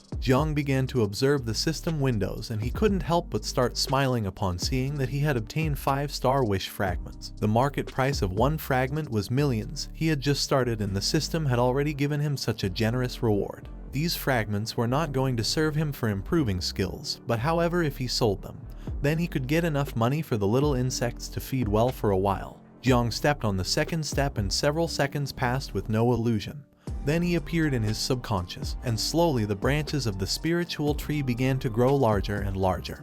He started to observe this and couldn't help but become alert. Jiang began to smile as he realized that the spiritual tree of all things had directly blocked the illusion. For him, this tree was incredible. Jiang stood still on the second step while the other geniuses who had not yet begun to climb started looking at Jiang and thought that he was acting strangely since just a moment ago, on the first step, he was crying and angry. He had been stuck on the first step for a long time, and now on the second step, he was laughing out loud. Seeing him like this, they thought that he would not be able to pass beyond the second step and would be considered the weakest of all. Gu Kaishan and Hong Yao simply stayed watching Jiang's behavior in silence. Upon hearing the mockery of others, with a determined look he decided to show everyone what a crushing victory was, but then he looked back and seeing that the elder Gu Kaishan was watching, he decided it was better to pretend a little so as not to draw too much attention. He started looking forward and was somewhat terrified to see that Jiang Wuxuang had already reached step number 300. For now, he decided it was better to surpass him and then think about what to do next. With a disappointed look, Hong Yao explained to Gu Kaishan that little Jiang Chen had gotten stuck on the second step. According to her, he was not going to be able to reach step number 10. Gu Kaishan began to look at Jiang and he couldn't help but be in shock. He asked Hong Yao to stop talking and watch what he was doing. Jiang prepared to put his foot on step number 3, and again the spiritual tree blocked the illusion. He put his arms behind his back, started to hum a song, and without much effort began to go up step by step, as if this were just a simple game for children, leaving everyone in shock and with their mouths open. They did not know what was happening and how Jiang had climbed 100 steps at once just by singing. They came to the conclusion that he had deliberately gotten stuck on the first 2 steps because he liked the illusions of those 2 levels. They no longer had any doubt that he really was the master of poison. In the blink of an eye, Jiang surpassed Mu Hankyu and Luo Sandao. He started waving goodbye to her with his hand and while humming told them that he was going to climb 300 steps without fear. Mu Hankyu began to look at Jiang with a gaze full of love and she couldn't help but start to blush like a tomato upon seeing that he was singing to cheer her up. She decided to give her best effort. Luo Sandao thought that her benefactor was incredible, but the song he was singing was too embarrassing. Seeing the ease with which Jiang was climbing, Hong Yao couldn't help but be perplexed and start sweating. She didn't know if the Taku Hall test had any flaws. She couldn't believe that Jiang had climbed more than 200 steps so quickly and without slowing down. Gu Kaishan began to look at Jiang and with a calm gaze told her that even he had not seen anyone do what Jiang was doing. Jiang passed by and surpassed 2 geniuses who were left terrified. No one knew what was happening or how Jiang could climb so fast.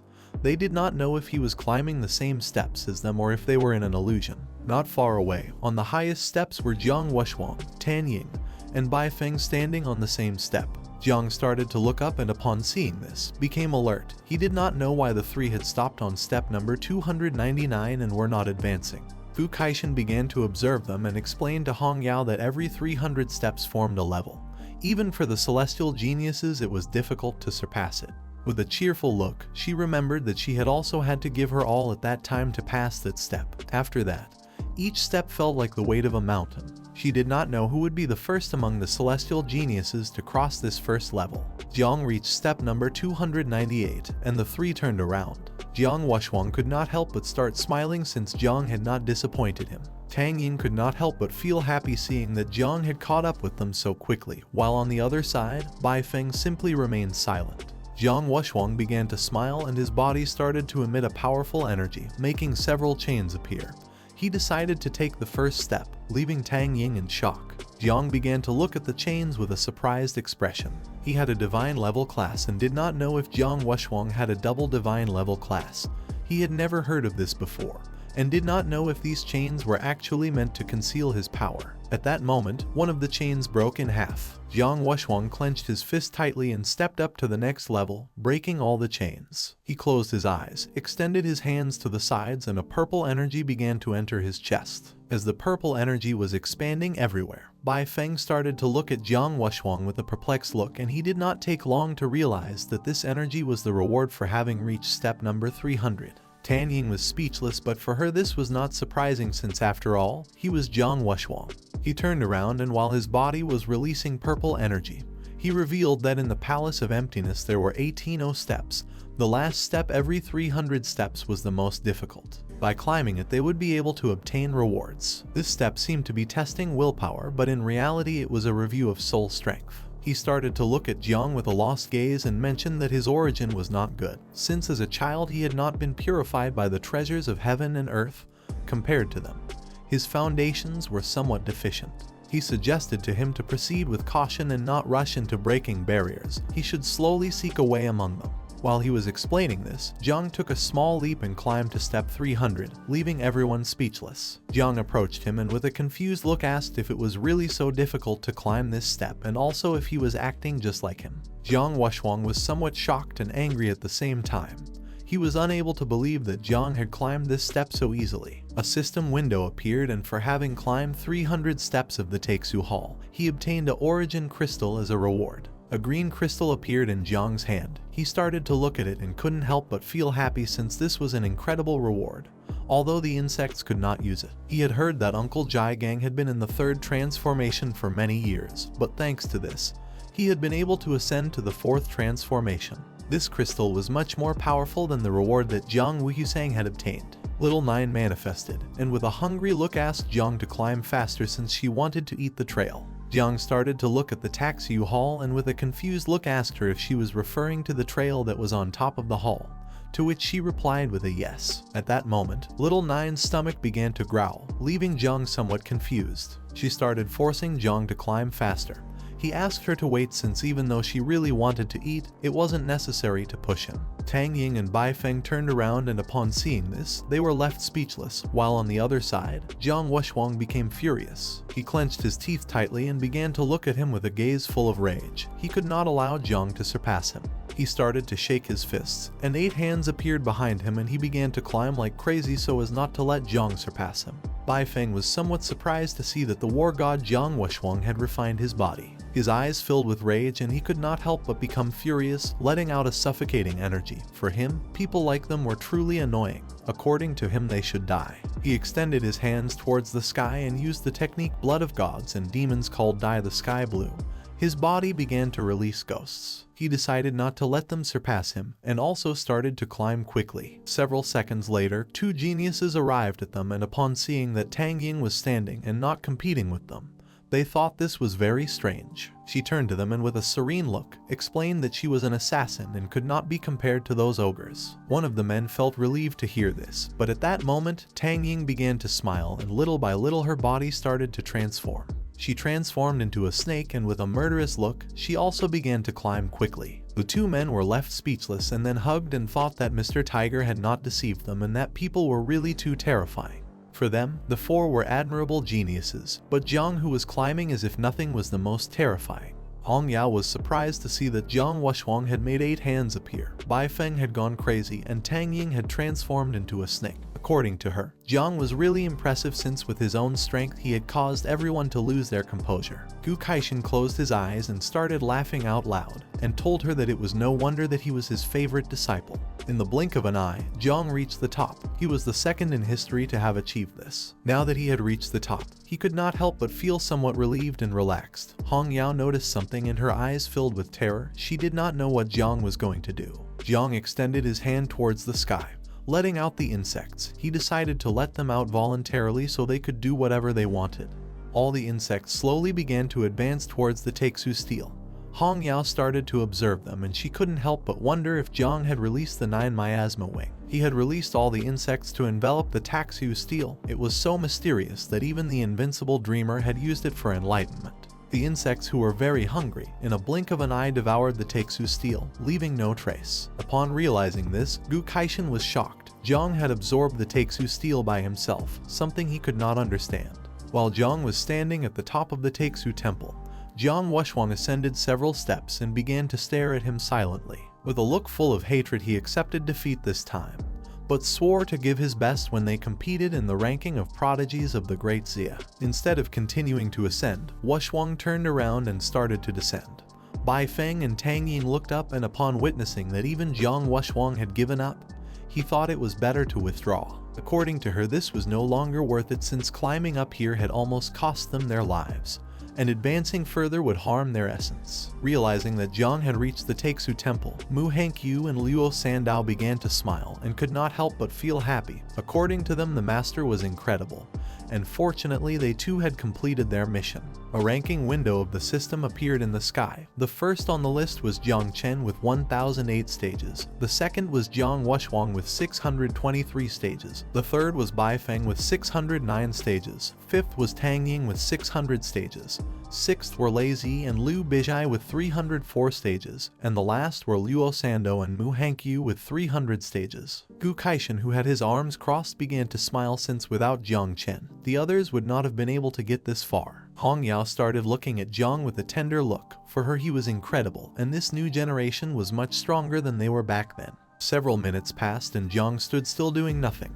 And upon realizing this, Hong Yao became somewhat confused and with a surprised look began to wonder why he continued standing there in a trance when everyone else had already come down. Jiang was in his subconscious. The Taku steel was teleported to the insect nest, and Little Nine hugged it, and her level rose from 22 to 25, obtaining several thousand devouring value. When she had said that she wanted to eat the steel, she meant to take it back to the insect nest.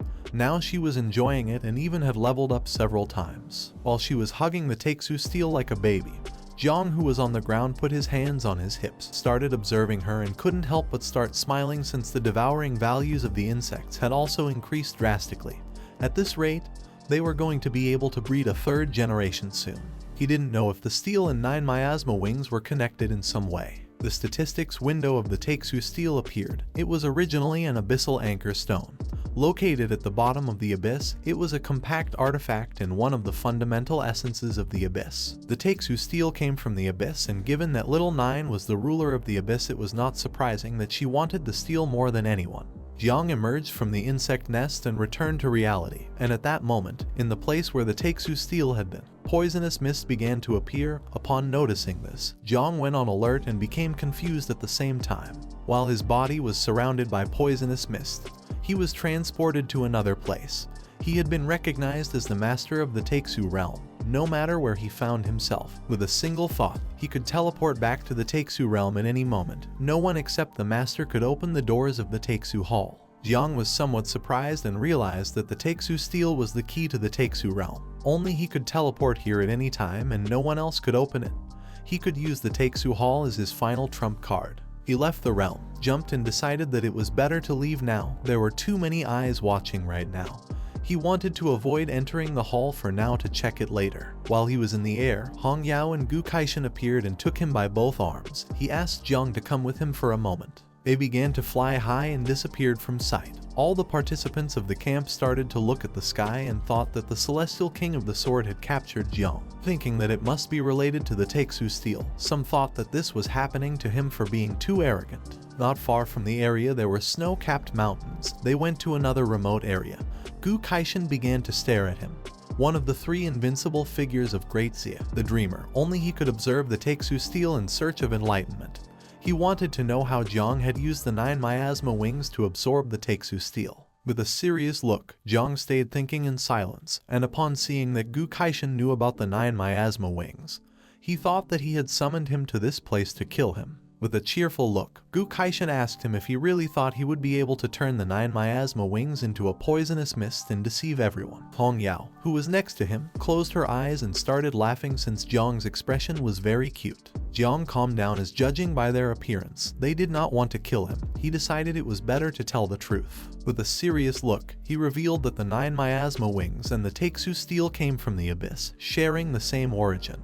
Or rather, that the Taku steel originally belonged to the 9 miasma wings. Far from becoming alarmed, Gu Kaishan remained calm and told him that he should be aware of the Great Zia's stance on calamity, Now he had two options. He could stay in the Yunmeng swamp forever and live as an exile clinging to his life, or he could return with him and fight for his survival. Millions would want him dead, even those at the general or invincible level. Upon hearing this, Jiang couldn't help but panic. He swallowed hard and was astonished since it wasn't just his imagination before. The old master had come to the Yunmeng swamp only to give him an exit. He didn't know why they hadn't met before. While he was lost in his thoughts, Hong Yao approached him. She started to point at him with her finger and with a serious look caught his attention, asking what he was thinking about and reminding him that the master had asked him a question.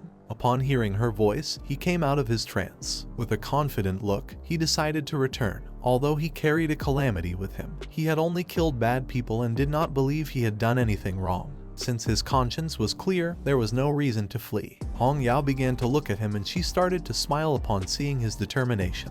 Gu Kaishan, who had his arms crossed, began to laugh heartily. He expected nothing less from his disciple. Even though he did not want to admit it, even Jai Gang was not as good as him back then. Jiang was somewhat confused since he did not know what Uncle Jai Gang had to do with this. She closed her eyes, rested her fist on his shoulder, and asked him to remember that she was his older sister and Uncle Jai Gang was the second older brother. She explained that back then, Jai Gang had almost died at the hands of General Zio when he had assaulted the Zio family to steal Aunt Tang. The master had told him to hold his position, but he did not want to drag the master in, and as a consequence, in the end, he was exiled to Chujiang City. Jiang realized that Uncle Jai Gang also held a grudge against the Zio family. Gu Kaishan turned his back on them and mentioned that old grudges no longer mattered, whether they were invincible or generals. As long as Jiang's will was firm, they as master and disciple would face them together. When they returned to Jiangnan, his sword would open a path for Jiang. These words were more than enough to make Jiang excited. While he had his arms crossed, Jiang knelt before him asking him to accept the reverence of his disciple. At the same time in the city, the sun rose and in a skyscraper, a meeting among generals took place. The supreme commander of the war zone of Jiangnan named Duan Xinghai intertwined his hands and with a calm look mentioned that since all 12 titled kings of Jiangnan had gathered except Gu Kaishan and Nian Hongyao, he decided to get straight to the point. Everyone started to pay attention and he explained that based on their research, the poisonous mist of Jiang Chen was actually the 9 miasma wings. According to the Great Zia's taboo ordinance, anyone who awakened a type of calamity or controlled a taboo object must be killed mercilessly. Asking for others' opinions on this, Mu Hankyu's grandfather, a red-haired man named Mu Henian, raised his hand and with a smile said that although the 9 miasma wings had caused great catastrophe in past eras, it was almost impossible for it to grow to that scale in the present. He believed that as long as Jiang Chen was under proper supervision, it shouldn't be a big problem. And in the worst case they could simply take the 9 miasma wings and destroy it. There was no need to kill Jiang. Tang Jing's father, a man named Tang Wangchuan, raised his hand and he agreed with his assessment since the Great Zia's taboo ordinance had been issued 500 years ago. Back then, Great Zia was incredibly weak, but today, Great Zia was strong and they could negotiate taboo matters more flexibly. Two of the generals started to talk among themselves to see who had been connected with Jiang Chen from the beginning. They had heard that Mu Henian's granddaughter had gotten quite close to Jiang in the prodigy camp. Jiang Chen belonged to Jai Gang, and Tang Wangchuan's daughter, Tang Jin, was also getting involved with Jai Gang. Upon hearing this, Tang Wangchuan became furious and at that moment, the door of the room shattered into pieces, creating a large curtain of smoke, leaving everyone in shock. The person who had destroyed the door was none other than old Zio Yuanwu from the Zio family, who wanted to kill Jiang at all costs. While his body was surrounded by a powerful energy, he began to point the sword at them and with a look full of hatred, he told them that anyone who dared to speak for Jiang Chen must first be prepared to taste his sword. Upon seeing General Zio, Duan panicked and apologized to Gu Kaishan. If it weren't for General Zio intervening, perhaps he could have helped negotiate this, but now he was alone. He hoped that he would not blindly protect Jiang and sink as well. After a few hours, Duan, Jai Gang, and the others arrived at the area where the camp was going to land, and he explained that General Zio had deployed the Celestial Punishment Squadron. They were all hidden in the nearby mountains. According to Jai Gang, this was a grand scenario and he also realized that Jiang Chen and the others had to return soon. With an angry look, he grabbed the sword's hilt. If a fight broke out, he and Tang Jing were going to draw their swords. The old grudges and the new ones were going to be resolved together. He told Duan Feng that the night watch of Chujiang was now in his hands. Duan panicked and began shaking his hands. When he had intervened in the wedding, Duan had been with him, and now he was willing to cause trouble again. Yun Xiaoke, who had her eyes closed, put a hand on her waist and told them not to look at her, asking if they needed a healer. Feng, who was next to her, asked her to get lost since he enjoyed a good brawl and there was no way he would miss this. With a smile, Tan Jing asked old Jai not to be so formal since they were family. She started to point at the sky and saw a bright light, wondering if that was not Jiang Chen and the others in the distance. Not far away on a mountain was old Zio's squadron, who located their target. He began to point towards the sky with his finger and gave the order to the Heavenly Punishment Squad to prepare, and also asked the divine crossbows to get ready to shoot. Upon hearing his order, the men took out their crossbows and began aiming at the sky. At the same time, the Tanjiao camp began to approach the area quickly. Hong Yao started to look down, and upon seeing so many people she began to smile. Since this situation was similar to when Jai Gang had gone to the wedding, this was perfect for her, as last time she hadn't vented enough. Gu Kaishan remained calm and asked her what she was doing. With so many people watching, at least they should pretend that there was first courtesy and then take action. Otherwise, people would think that their whole family were brutes. Gu Kaishan's body began to emit an orange energy. Hong Yao noticed that his killing intent was even stronger, thinking that where there was a master there must be a disciple. Behind them was Jiang. She turned her head back and with a cheerful smile asked what his opinion on this was, but he didn't even respond as he was once again lost in his thoughts. He was in the insect nest and around him were thousands of insects. A system window appeared informing that the reproduction of the 9 miasma wings had finished. The mother insect was level 27 and she had an offspring of 5.11 million. Seeing that the reproduction of the 3rd generation had been a success before the war, he felt happy. And although it wasn't enough to defeat the nation, it was more than enough. Hong Yao touched his shoulder and asked him not to be afraid, since although he was not very strong, he had the master in her, making him come out of his trance. With a surprised look, he began to wonder what was happening. He started pointing at the mountain with his finger and explained that he was not afraid. He had just seen Uncle Jai Gang and the others on the mountain. First, he wanted to go see them and give them a gift. Gu Kaishan gave him permission since they were going to pass by there later anyway. Upon hearing this, he began to smile, and while his body was surrounded by poisonous mist, he jumped and started descending. Wushwang began to observe Zhang and with a surprised look asked that he not die since he had not yet played enough with him. Tang Ying realized that he had a calamity, and it was no longer surprising to him that he had been able to kill Zio Beihan in an instant. Bai Feng felt somewhat worried about him, as she did not want the second person in all of the history of the Great Xia who had completed the Ladder of Emptiness to die. Zhang began to distance himself from them. Mu Hankyu started looking at him. Her master did not know if her grandfather was going to come help or not. Luo Sandao, who was next to her, told her that worrying now was useless. This level of war was something they could not help with. Causing no problems was more than enough. Some time later, Zhang landed in the area where Jai Gang and the others were, and seeing that they had come, he couldn't help but feel happy. He approached Uncle Jai Gang, took out a green crystal from his inventory, extended his hand towards him and reminded him that at first he had said he was going to gift him a set of epic equipment, but he hadn't been able to obtain it, but now believed that this was equivalent to it. Jai Gang extended his hand towards the crystal, began to observe it, and couldn't help but be shocked as it was an origin crystal. This was equivalent to having the key to enter the 7th realm. Jiang took out several more items. Among them there was equipment and weapons. To Aunt Tang he gave a silk scarf, to Duong a bow, to Chu Buling a dagger, and to Han Ki platinum level equipment. At the same time, old Zio and the Heavenly Punishment Squad arrived at a cliff. He was furious and his eyes were filled with rage. Upon seeing that Jiang Chen had descended, he ordered them to prepare. At that moment, Duan Feng appeared, and using his hand began to signal him to stop. He asked him to wait a moment since more than 100 days had passed since the Tanjiao camp had disappeared. It was being taken care of by Gu Kaishan, so they could not be careless. The old Zio turned his head back, started to stare at him and began to think, then he started to look down, and with a serious look decided to kill Gu Kaishan along with Zhang if he did not know how to appreciate what he had. After several minutes, the camp arrived near the area. Duan Feng began to observe it, and asked Gu Kaishan to surrender and hand over Jiang Chen. He and Zio Yuanwu were great fighters from Jiangnan. Once the battle began, the city was going to suffer great losses. According to him, it was better to sacrifice Jiang. Gu Kaishan, who was standing on top of the camp, refused to give up, as in this life he had nothing to be ashamed of in Jiangnan. nor in the Great Zia. He had brought back 150 heroes from the district, and not only this, but he had also taken them on a visit to the Palace of Emptiness. The parents of the participants remembered that the Palace of Emptiness was a place of miracles, where many great ones sought power without success.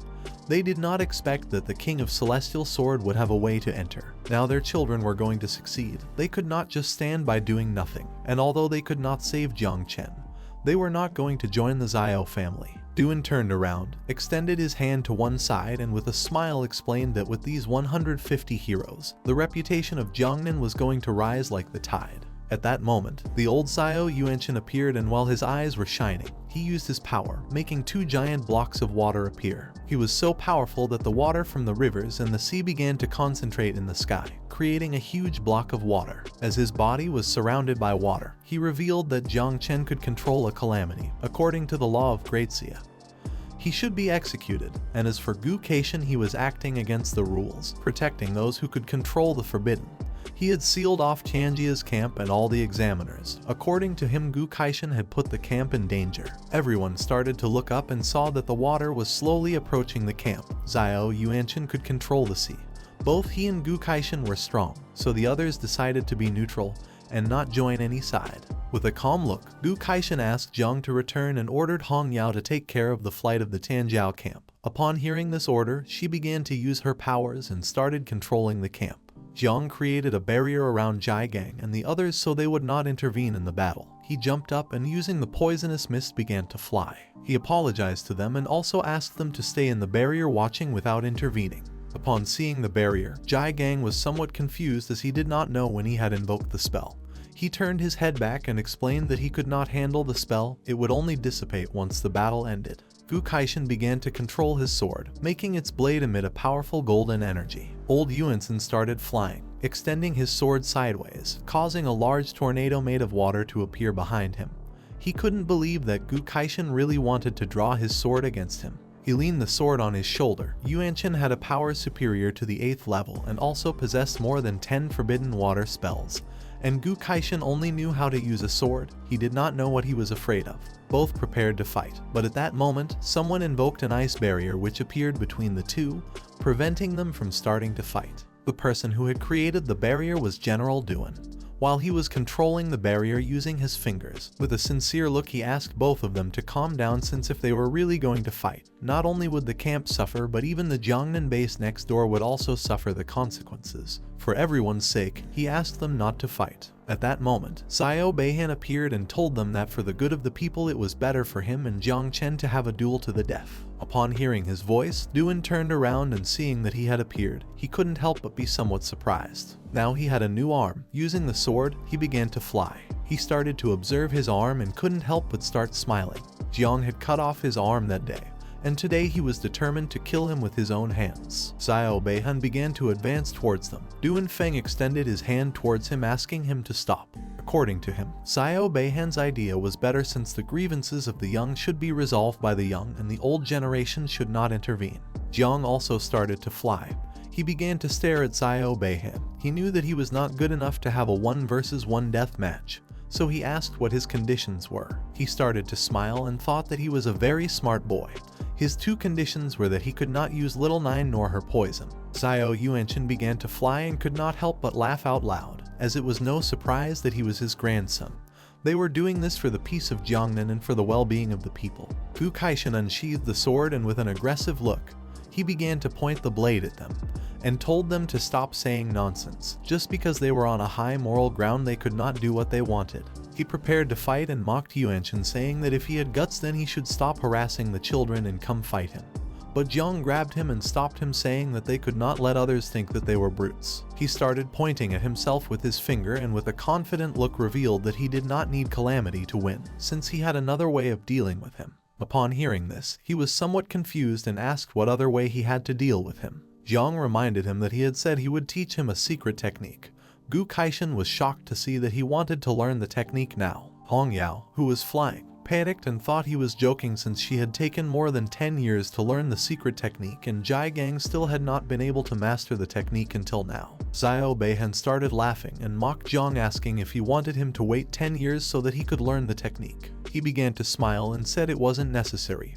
Just 5 minutes were more than enough. Gu Kaishan got angry and started shouting, explaining that the sword style was not something that could be learned so quickly. Zio Beihen began to laugh even more, while on the other side, Yuanchen remained silent. Jiang took Gu Kaishan's sword, clenched his other fist, and with a confident smile asked him to teach him the technique. He started looking at the sword and fell silent. At that moment, the sword began to resonate, and upon realizing this, he was shocked. He started to look at Jiang with a confused look and did not take long to realize that he had been the one who had caused the resonance of the heart of the sword in the space of the void.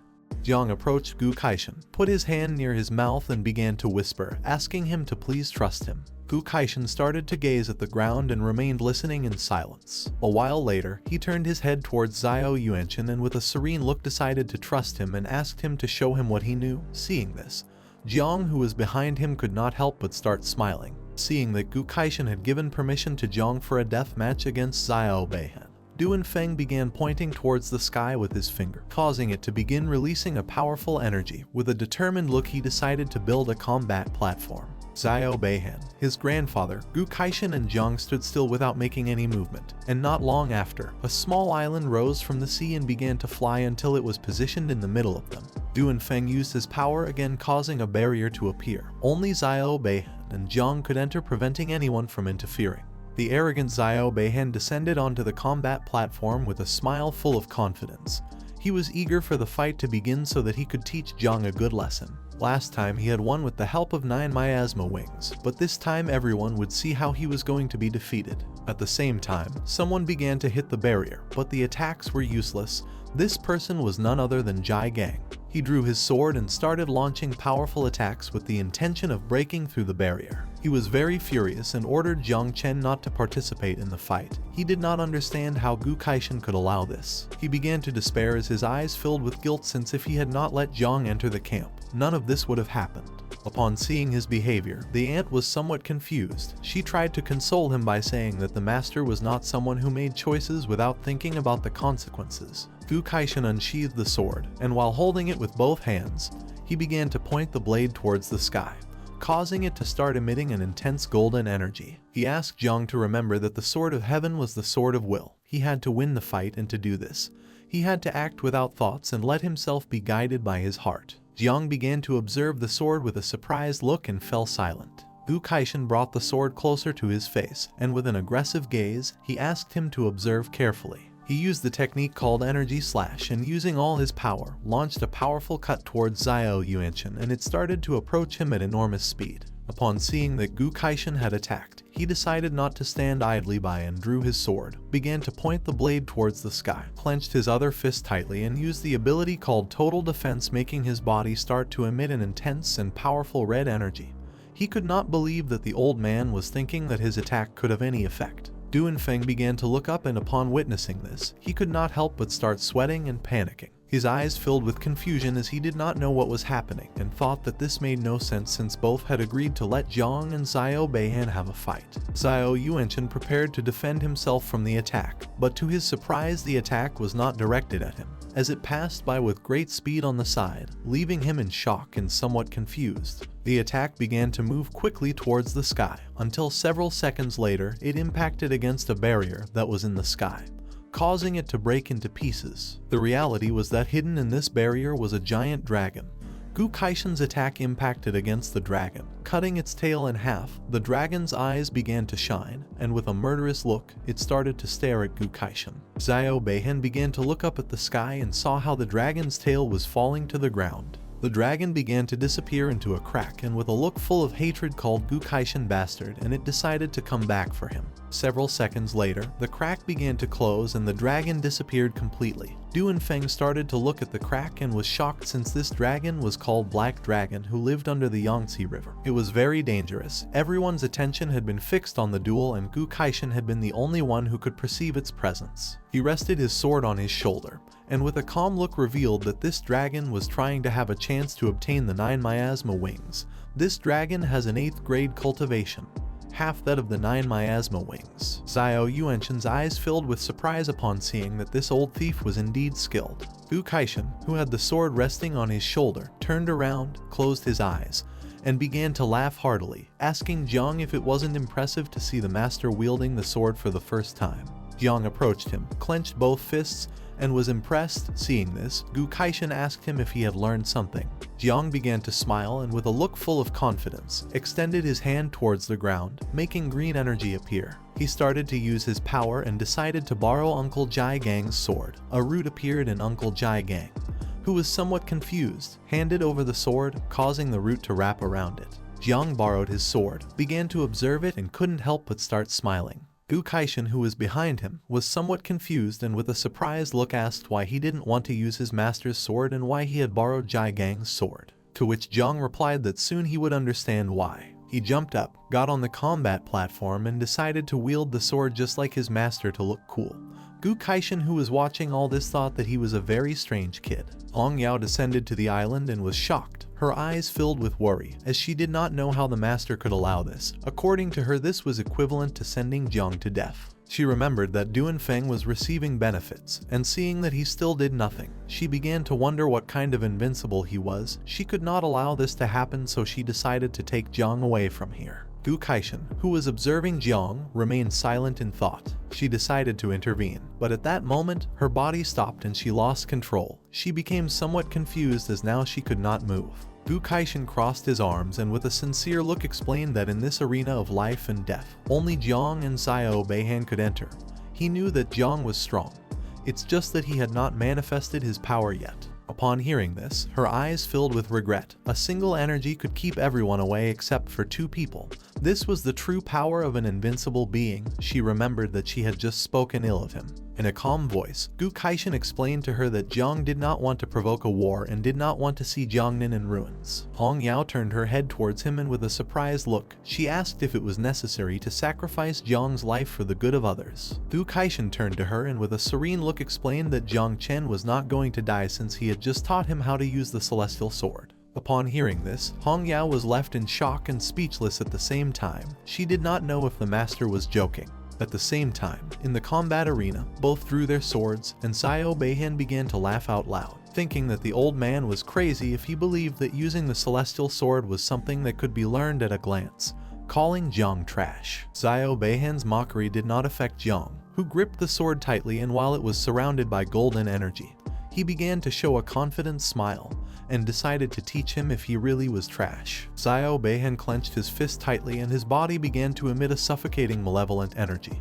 He wanted to see if he had the courage to fight against him without using the 9 miasma wings. Bai Feng and Jiang Wushuang were also observing this. Bai Feng asked him his opinion on who was going to be the winner. With an uncertain look, he replied that if Jiang used the poisonous mist, then he was going to be the winner. The tension in the atmosphere began to heat up, and Bai Feng reminded him that according to the rules, Jiang was not allowed to use this. Jiang Wushuang explained that then he was going to die since Zio Beihan had experienced defeat and had gotten back up and focused his heart on martial arts, becoming stronger than before. Zio Beihan began to look at Jiang with a gaze full of hatred, and the sword began to emit a green energy. The sword he had in his hand was ranked 20th on the list of divine weapons of Great Zia. Jiang put the sword close to his face and adopted an offensive stance.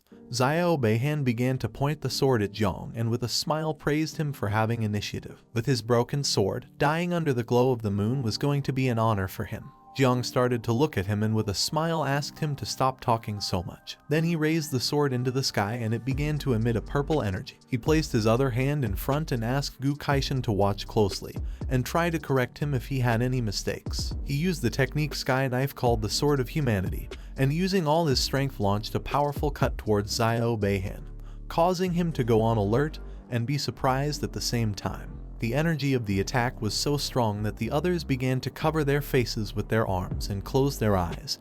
No one knew what this was or why their eyes hurt. At that moment, Hong Yao appeared and using her power, created a red barrier around them and ordered the people with weak souls to close their eyes. She couldn't believe that little Jiang had so much power. Gu Kaishan's eyes filled with surprise and he couldn't help but be shocked. He couldn't believe that Jiang had really learned it, although it could only attack the soul.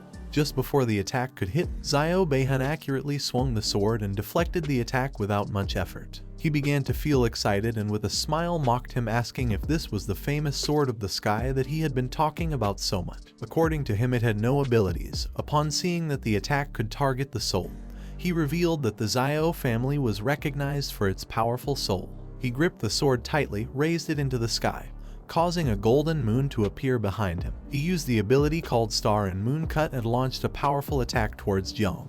He began to clean the blade of the sword and couldn't help but laugh. He adopted a defensive stance and revealed that the first attack had only been a test. The second attack was the potent one.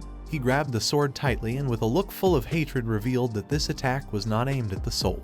Jiang used the technique called Earth Knife. He launched a powerful cut towards Zio Beihan, and it effortlessly cut the moon in half. In the process, it also wounded Zio Beihan, who began to bleed, his eyes filled with surprise as he did not know how this was possible. The attack that Jiang had launched was so powerful that it also left marks on the ground of the arena. Duanfeng, who was floating the island with his powers, began to look up, and upon witnessing this, he could not help but be stunned and start to sweat as he realized that arena was going to explode. According to him, someone with a second level power could be capable of doing this. The arena began to shake, causing the sea water to start floating, and Duanfeng decided that it was time to reinforce it.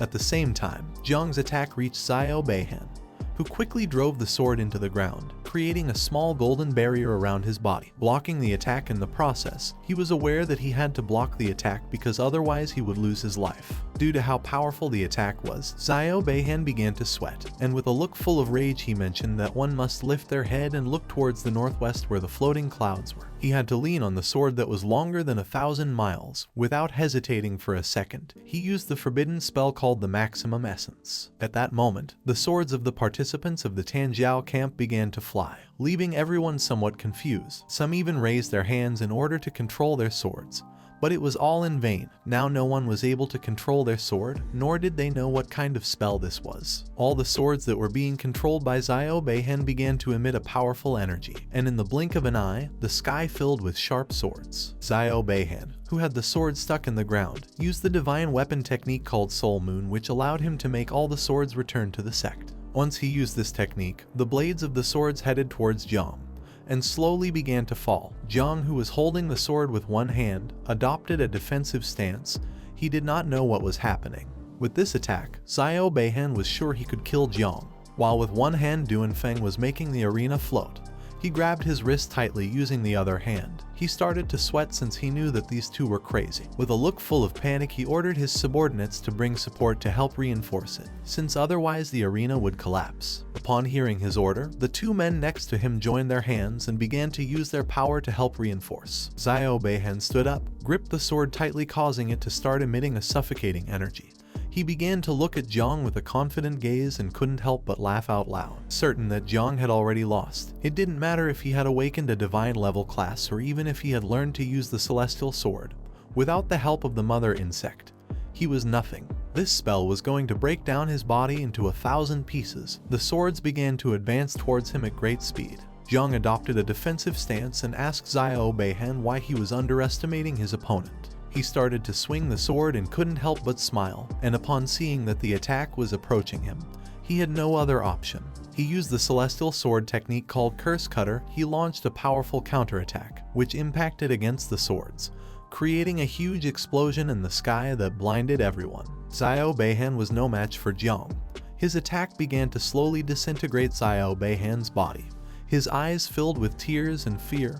He didn't know how it was possible for Jiang to be so strong. In a matter of seconds, the explosion disintegrated his body until only ashes were left. Zio Yuanwu, who was flying nearby and observing the battle, was terrified to see that his grandson had been massacred. Even Uncle Jiang was shocked and his eyes filled with astonishment. He fell to his knees on the ground. The abilities that Jiang had used had been the dream he never reached when he was young. Hong Yao was terrified. She gritted her teeth due to fear and began to sweat. She couldn't believe that he had learned to use the celestial sword in 5 minutes. Gu Kaishan clenched his fist and couldn't help but smile. With a proud look, he mentioned that although Jiang's energy was not enough, he had really learned to use the technique. He had not only learned to use the techniques but also improved them, something that at the time Jiang had not managed to achieve. Jiang Wushuang was amazed. He started looking up at the sky and with an excited look thought that this guy was a monster. He feared that someone like him would be the most terrifying opponent. Baifeng, who was next to him, covered his mouth with his hand and couldn't help but sweat. He was shocked to see that Jiang had learned to use the sword in just 5 minutes. Tang Ying put her hand near her forehead and she couldn't help but be stunned, seeing how powerful Jiang was. Meanwhile, on the other side, Luo Sandao and Mu Hankyu hugged each other and both started to cry upon seeing that he had really won, realizing that he was truly strong. Jiang's attack left a large hole in the island that started from one end and ended at the other. At the same time, 2 men appeared in the sky. The man with black hair thought that the disciple of the King of the Celestial Sword was someone quite interesting. He suggested not to kill him for now, as he wanted to take Jiang as a stepping stone for Tanjiao. The man with orange hair who was flying beside him revealed that on this trip, he had actually not come with the intention of killing Jiang. The man with black hair, who had his hands behind his back, was an invincible known as the god of the sword Jai Linkyu. He began to observe Jiang and with a smile mentioned that seeing the current situation, even if he did not act, Zio Yuanwu would not just stand by. The man with orange hair was another invincible known as the god of martial arts Jiang Xuanji. He began to look at Zio Yuanwu and with a serious look confirmed Jai Linkyu's words. Zio Yuanwu filled his mind with the idea of killing Jiang to avenge the death of his grandchildren. But just before he could make a move, a powerful energy appeared and began to expand in all directions, causing him to go on alert. He knew that the god of war Jiang Xuanji was interfering. He turned his head back and with a serene look asked him to please release his energy and not interfere, explaining that his grandson had tragically died and as a grandfather, he should take justice into his own hands. Jai Linkyu decided not to interfere and let Jiang Xuanji take care of cleaning up the mess since after all he was just passing by watching the show. Jiang Xuanji crossed his arms and his body began to emit a powerful and suffocating energy. He reminded Zio Yuanwu that he was already of an age, and asked if he did not understand the rules that whoever gambled their life in a death match must be ready to face the consequences. Upon hearing this, Yuanwu lowered his head and with a sad look thought that he was right. But at that moment, Jiang, who was holding the sword with one hand, jumped up, began to approach him, and caught his attention by saying that he had a fourth technique asking him to get ready. With this strike, Jiang intended to cut those who should be cut by all humanity in the name of his master, Uncle Jai Gang and Aunt Tang. Upon hearing Jiang's voice, Yuanwu turned back and couldn't help but feel somewhat confused. Du Kaishan panicked and with a confused look extended his hand towards Jiang asking him to stop and not do anything reckless. Hong Yao covered her mouth with her hands. She was terrified to see that Jiang had dared to draw the sword in front of the great Yuanwu.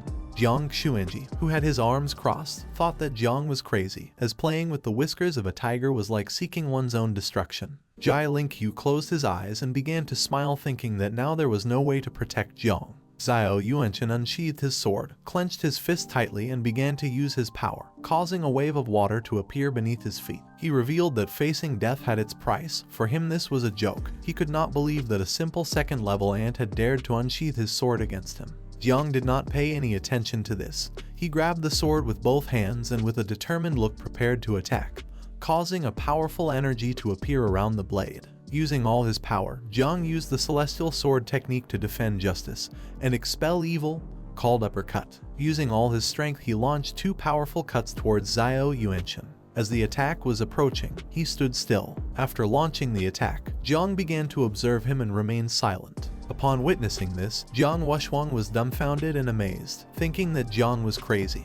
This blow was too strong, comparable to an all-out attack from level 5 Sea Kings and Mountain Kings. Baifeng's eyes filled with fear, and he couldn't help but be dumbfounded, thinking that Jiang was seeking death by launching such a powerful attack. Tan Ying began to sweat and she remained silent. The poisonous demon had challenged the heavens. If he were in the city of 10,000 demons, the monkey would have devoured him upon seeing such an action. Zio Yuanwu clenched his fist and began to control the water, and with a calm look revealed that even Jiang's master was not a rival for him, so there was no way his disciple would have a chance. While the drops of water were floating through the sky, he snapped his fingers, causing the water to interpose in the trajectory of the attack, blocking it as if nothing. He thought he had blocked the attack, but upon seeing what was in front of his eyes, he couldn't help but be shocked. Jiang's attack was only a distraction. In the blink of an eye, the sky filled with insects that began to approach him at great speed. Zio Yuanwu put his hand in front of his face and didn't take long to realize that this was the power of the 9 miasma wings. Jiang extended his hand to the side, revealing that he knew he would never be able to defeat him with the sword. The previous attack had only been a distraction.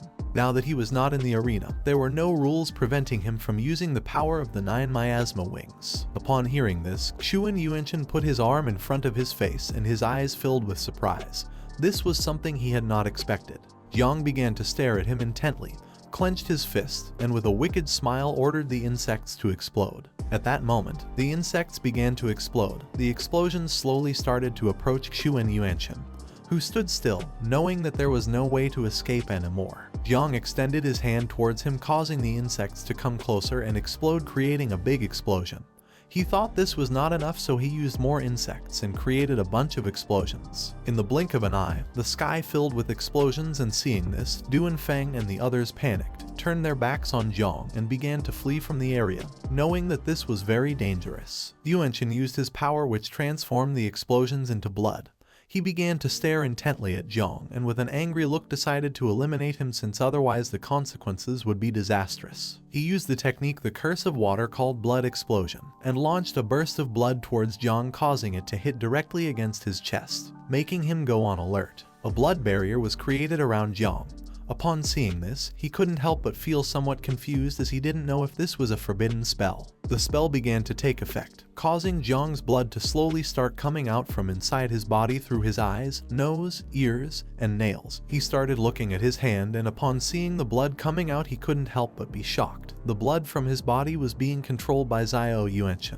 The blood barrier that was around Jiang began to become more intense, causing all of his blood to slowly start coming out of his body. He began to look at his hand, and his eyes filled with confusion and fear, as he did not know what kind of spell this was. As the smoke curtain from the insect bombs was disappearing, the figure of Zio Yuanwu became visible. He started staring intently at Jiang with a murderous gaze, clenched his fist tightly, and used the ability called compressed blood. At that moment, Jiang's blood began to shoot out like jets from his nose, eyes, ears, mouth, and nails. Seeing this, Jiang was shocked and his eyes filled with terror.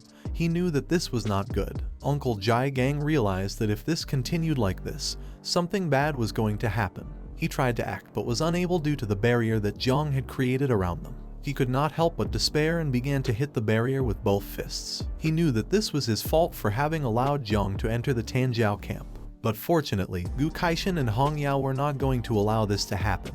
Both jumped, drew their weapons, and prepared to intervene. Seeing this, Luo Sandao and Mu Hankyu, who were worried about him, also filled with courage. Both jumped and began to advance towards Jiang, as they were not going to allow him to die. But just before they could make another move, some ropes made of energy appeared and wrapped around their waists, leaving them immobile. They were somewhat confused, as they did not know what was happening or where these ropes had come from.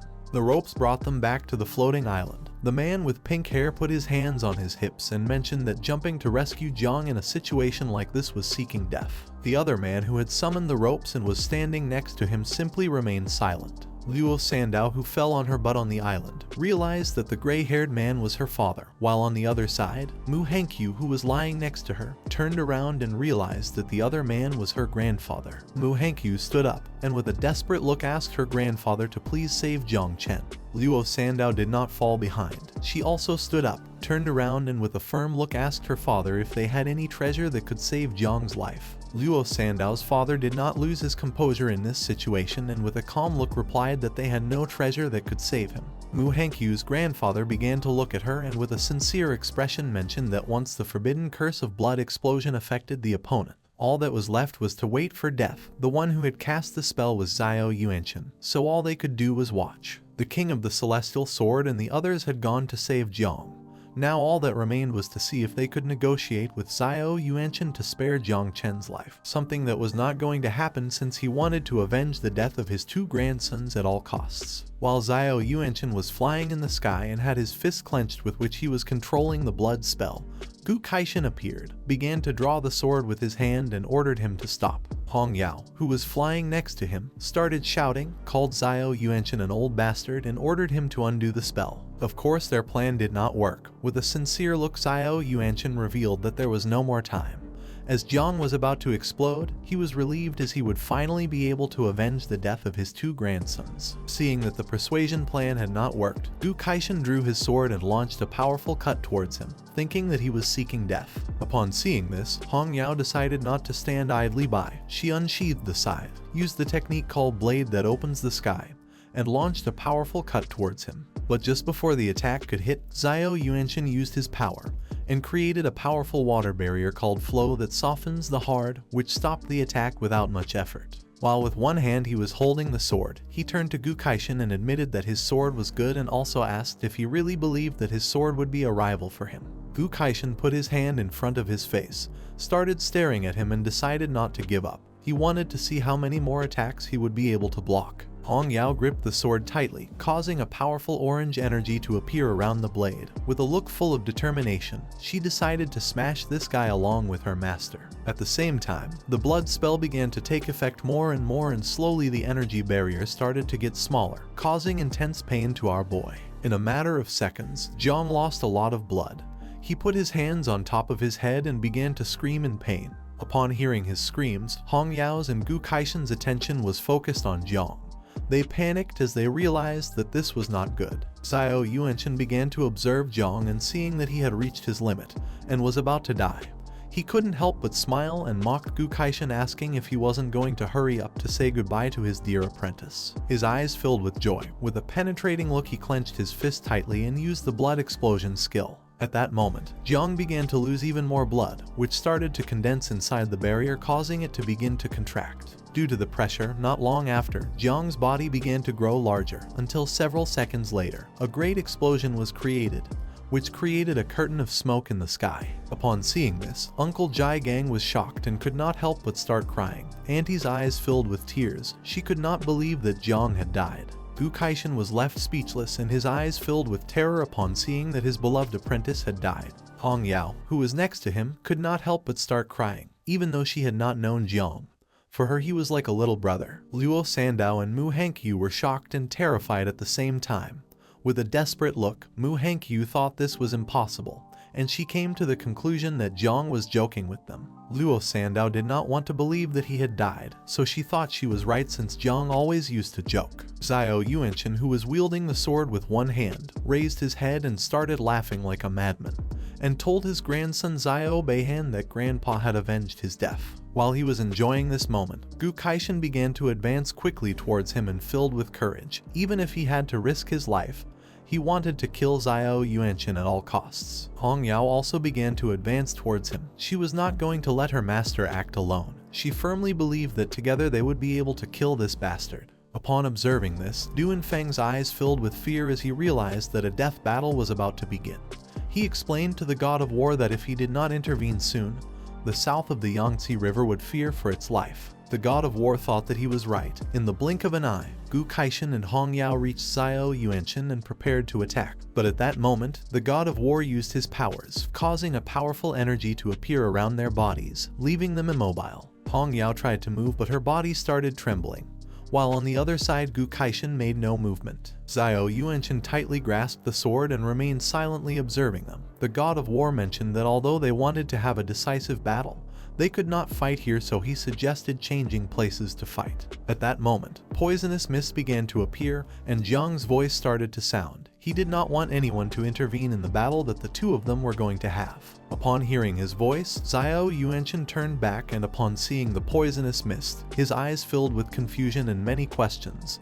He did not know what was happening here. Not long after, once the poisonous mist began to dissipate, Jiang, who had previously died in the explosion, appeared and started staring at him intently. Upon seeing that Jiang was alive, Gu Kaishan and Hong Yao were shocked. They did not know how this was possible. With a serene look, Jiang asked old Zio if he really believed that he would kill him so easily, revealing that he had many more cards up his sleeve than he imagined. Zio Yuanwu began to observe Jiang with an incredulous expression. He did not know how it was possible for Jiang to be alive when he had just seen him die with his own eyes. Bai Feng started to sweat and many questions came to his mind. He did not know if Jiang had any other type of hidden power. Jiang Wushuang, who was standing next to him, was stunned and his eyes filled with surprise upon seeing that Jiang had resurrected from the dead. Luo Sandao and Mu Hankyu fell to their knees on the ground, began to hug each other and could not help but cry out of joy, and thought that Jiang had just been joking. Chu Buling was stunned and realized that Jiang had the aura of the dead, which was the effect of the undead metal. Yu Zio clenched her fists, began to observe Jiang with a joyful look, and couldn't help but smile. She confirmed Chu Biuling's words, explaining that it was the metal they had obtained earlier in the village of the dead. According to her, it had an incredible effect. Jiang extended his hand towards the sky and began to release poisonous mist. Now that Zio Yuanchen hadn't been able to kill him, he decided it was his turn. He gave the order to all the insects to come out, and in the blink of an eye, the sky was filled with hundreds of thousands of them. Zio Yuanchen began to look up at the sky, and upon seeing so many insects, he realized that this was a calamity. He could not believe that Jiang had dared to use this. While the insects were flying through the sky, Lingqiu, who had his arms behind his back, mentioned that the number of insects was absurd. Jiang Xuanji remembered that Jiang had just changed jobs. He did not know how it was possible to form so many insects in such a short time. He began to observe Jiang and with a confident smile admitted having underestimated him before. Upon hearing this, Lingqiu's gaze also fixed on him. With a smile, he realized that Jiang Xuanji had made a decision. Zio Yuanchen decided not to stand idly by and began to release energy to repel the insects. Jiang Xuanji decided to bet everything he had since he also wanted to fight against Jiang until the end. He asked him to turn Zio Yuanchen into dust. He started showing 2 fingers and with a determined look used a forbidden spell. But just before he could use the spell, the god of war used his power and a powerful energy appeared around Zio Yuanchen's body. He tried to move but was unable. He did not know why the god of war was doing this. Jiang decided not to waste this moment. He began to control the insects, making them start to approach him, creating a bunch of small explosions. Upon witnessing this, Mu Hankyu could not help but be astonished. According to her, it was strange since there was no reason for the god of war to help Jiang. Her grandfather began to observe Jiang and with a smile mentioned that the reason behind this was very simple. With a smile, Jiang extended his hand towards him, causing all the insects to start moving towards him. Her grandfather explained that people who possess calamities were too cautious to risk fighting someone like Zio Yuanchen. But nevertheless, Jiang was different since he had raised hundreds of thousands of insects in a very short time and his talent was incomparable. And such an existence was enough to make him different from the rest and nullify all the rules. She understood that showing the calamity had not been reckless, but intentional. The hundreds of thousands of insects began to explode near Zio Yuanchen. With a look full of rage, he mentioned that all of them must die. According to him, the people of Daxia deserved death. The explosions slowly began to consume his body, causing him to open his mouth and start screaming in agony. He asked Jiang not to think that he would be able to finish him off so easily, revealing that he still had an ace up his sleeve. The insects of Jiang began to explode near Zio Yuanchen, creating a bunch of explosions. In the midst of the explosions was Zio Yuanchen, who started to stare intently at Jiang Xuanji with a penetrating gaze. He knew that the technique that Jiang Xuanji had used was just an illusion. If he used all the power he had accumulated throughout his life, maybe he would be able to break the illusion. Being in a life or death situation, there was no longer any need to hold back or think about the consequences.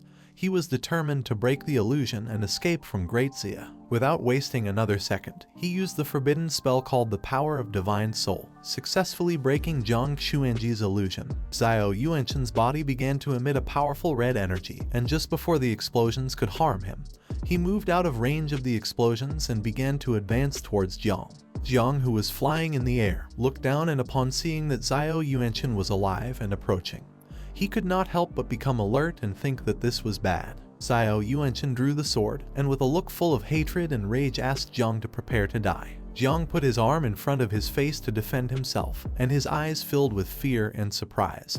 He did not expect that he would be able to break the seal of the god of war and escape alive from the explosions. Zio Yuanchen, who was filled with rage, approached Jiang to attack. He put his arms in front of his face to defend himself from the attack. But just at that moment, a powerful blue lightning bolt of energy appeared and pierced Zio Yuanchen's chest, leaving Jiang somewhat confused. Due to the pain, Zio Yuanchen opened his mouth and began to spit blood. His eyes were full of surprise as he did not know what was happening.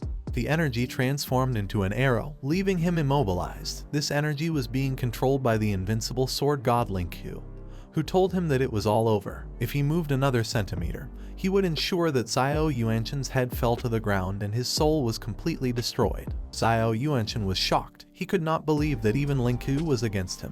At first, Jiang remained observing in silence without interrupting, but then he realized that this was the perfect opportunity to attack. He began to look at Zio Yuanwu with a gaze full of rage, extended his hand towards him and started to release the insects. In the blink of an eye, the sky was once again filled with insects. Now that Zio Yuanwu was seriously injured and could not move anymore, Jiang ordered the insects to self-destruct. Thousands of insects began to advance towards him and started to self-destruct, creating thousands of explosions. Zio Yuanwu began to writhe in pain. He could not believe that they were doing this to him. He was the great general of the state, who had fought for the Great Zia and had risked his life on countless occasions, suppressing waves of beasts, quelling rebellions, and even battling the order of the ancient gods. Little by little, the insects and explosions started to devour his body. With a desperate look, he began to scream, saying that he was the central pillar of Daxia. Several seconds later, Jiang ordered the insects to stop exploding. Lin Qiu's attack had made a large hole in his chest, and the insects had already devoured his limbs. The body of Zio Yuanwu descended to the ground and he fell to his knees. With a lost look, he began to look at the ground and asked Jiang if he was really going to kill an old man like him. Jiang also descended to the ground, and while his hand was surrounded by poisonous mist, he started laughing, revealing that he had already destroyed his physical body, and the only thing left now was his soul. He couldn't believe that he kept asking such stupid questions. Zio Yuanwu was kneeling on the grass. He bowed his head before Jiang and with a desperate look admitted that he and the Zio family had been wrong. He was determined to compensate him in exchange for him forgiving his life. This was tempting for Jiang. He turned his head back and with a smile asked Master and Uncle Jai Gang what they thought about this. Behind him were Hong Yao, Gu Kaishan, and Jai Gang, who were shocked to see that Jiang wanted to spare the life of the guy who had tried to kill him. Jiang did not respond, and while the insects were devouring Zio Yuanwu's body, he raised his head and with a look full of despair called the attention of the war god Jiang, asking him to save him. If he survived, then he was willing to go to the abyss to fight. Jiang Xuanji began to observe Yuanwu and started thinking about this tempting offer. He began flying above them. Zio Yuanwu was the general of the war district of Jiangnan. Jiang Xuanji asked if he was willing to admit guilt for allowing the family forces of the Zio family to oppress the market and seize it by force. Zio Yuanwu, who was kneeling in front of Jiang, saw an opportunity to survive, and without losing another second, admitted to being guilty of everything. Jiang Xuanji began to look at him with a serious expression and explained that considering that he too had once made merits for the Great Zia, after compensating the merits and faults, all properties of the Zio family were going to be confiscated, and Zio Yuanwu was going to be marked with a seal on his soul, and would be exiled to the battlefield of the abyss as a vanguard soldier, who must fight until death. While the insects were devouring Zio Yuanwu's body, his eyes filled with fear, but since he had no other option now, he accepted Jiang Xuanji's conditions. Upon hearing this, Jiang Xuanji began to point at him with his finger, and his finger started to emit a powerful golden energy. He used the ability called Soul Seal. A golden arrow made of energy shot out from his finger and pierced Zio Yuanwu's back, causing him to start screaming in pain. If he ever thought about escaping, his soul would explode and he would disintegrate into dust. Not long after, Zio Yuanwu lost consciousness and fell to the ground. Jiang, who was standing in front of him, began to observe him. He was surprised to see the power of one of the invincibles of Great Zia. He couldn't believe that just an illusion had such intimidating power. The objective of our boy had already been fulfilled, and the threat from the Zio family had been eliminated, so it was time to withdraw. While Jiang was lost in his thoughts, Jiang Xuanji, who had his arms behind his back, appeared behind him asking if this verdict had calmed the fire of anger in his heart. Upon sensing his presence, Jiang came out of his trance and his eyes filled with surprise. He did not know what was happening. He turned around and with a nervous look replied that yes, explaining that the judgment of the god of war had been wise, revealing that in reality he was not angry. He just wanted to play it cool. Jiang Xuanji thought that our boy not only had exceptional talent but also understood his own limits, knowing when to advance and when to retreat. Just for these two things, it had already been worth it for him to come today. Upon hearing this, Jiang thanked him for his appreciation. At that moment, Du and Feng approached them, began to point towards the sky with his finger, and with a surprised and panicked expression explained to the god of war that if the poisonous fog did not dissipate for a long time, he feared that this place could end up becoming an abyssal contamination. Jiang Xuanji started to look at the ground and remained thinking in silence, while on the other side, Jiang looked at the sky and seeing so many insects flying freely, thought that this was not good and decided it was time to order them to return. Jiang Chen began to look at the sky, snapped his fingers, and decided it was time to purify the poisonous fog. A great explosion was created in the sky, eliminating all insects from the area. Upon seeing this, Jiang was left speechless and his eyes filled with surprise. He could not believe that Jiang Chen had dispersed the insects with a simple movement. According to him, this was somewhat terrifying. The golden arrow pierced Zio Yuanwu's body. Jiang Chen crossed his arms, began to fly, and explained that as everyone had seen, they now had the power to suppress everything. Therefore, he issued a new order for the country. Starting today, the rule of controlling taboos was abolished. Anyone who possessed a taboo but had a loyal heart for the country was considered a friend. Otherwise, they would be regarded as an enemy. He decided to take Zio Yuanwu as an example. After explaining this, he started staring intently at Jiang with a penetrating gaze and began to think about what to do with him. Jiang started to worry a little. He began to look at Jiang Chen and remained silent, waiting for his decision. At that moment, Mu Hankyu's grandfather approached Jiang, placed a hand on his shoulder, extended the other one to the side, and with a confident smile explained that the god of war was wise. Since Jiang Chen had been raised with humility, he had a brave and just heart, full of purity. And although he would carry with him the taboo of 9 miasma wings, he was not going to harm Dazia. He, Mu Hainan, on behalf of the Mu family, was willing to take all responsibility as a guarantee. Jiang looked aside, and upon seeing this, he couldn't help but feel somewhat confused and surprised at the same time. For Jiang's luck, many people sided with him. Tang Wenchuan, representative of the Tang family, was also willing to take responsibility, and the military district of Jiangnan was also willing to support Jiang, welcoming him to join the army at the same time. Jiang Chen, who was flying in the sky, remained silent. Luo Sandao began to push her father, advising him to also side with Jiang since many people had started doing so. The father's eyes filled with confusion, causing him to start sweating, but several seconds later, he began to blush and became filled with enthusiasm. He clenched his fists, closed his eyes, and began to scream, saying that he was also willing to take responsibility. Luo Sandao, who was behind him, put her hand on top of her head and thought that her father was useless. Hong Yao, who was sitting on the scythe and flying next to Gu Kaishan, was somewhat surprised to see that the god of war had not only intervened in the combat, but had also eliminated the rules about taboos. The prestigious elders were also defending Jiang. According to her, this seemed like a dream. Gu Kaishan, who had his arms crossed, thought that maybe Jiang Chen had thought of all this, and for this reason he had deliberately drawn his sword against Chen Guo. Hong Yao was stunned and surprised at the same time to see that Jiang had such deep thoughts. Gu Kaishan began to look at Jiang with a serious expression and explained that the god of war was already aware of all the evils that Zio Yuanwu had done, and if it weren't for seeing Jiang Cheng's extraordinary potential, he surely would not have acted so quickly. Everyone started to talk among themselves. Now that the 9 miasma wings had been exposed, if Jiang kept hiding, he was going to become the target of everyone. It was better to step forward and show all his potential. After all, a type of monster like the 9 miasma wings not only scared humans, but also all the races of the abyss. Some began to worry since Jiang's insects had completely exploded. But one of them mentioned that there was no need to worry since with how smart Jiang Chen was, he surely had more insects hidden somewhere. Jiang began to observe them and couldn't help but smile, as this scene was just as he had wished. If one was going to show their hidden cards, then they had to do it with great fanfare. Jiang Chen, who was flying, began to look at Jiang, and seeing that everyone was willing to take responsibility for him, he explained that there was nothing more to say.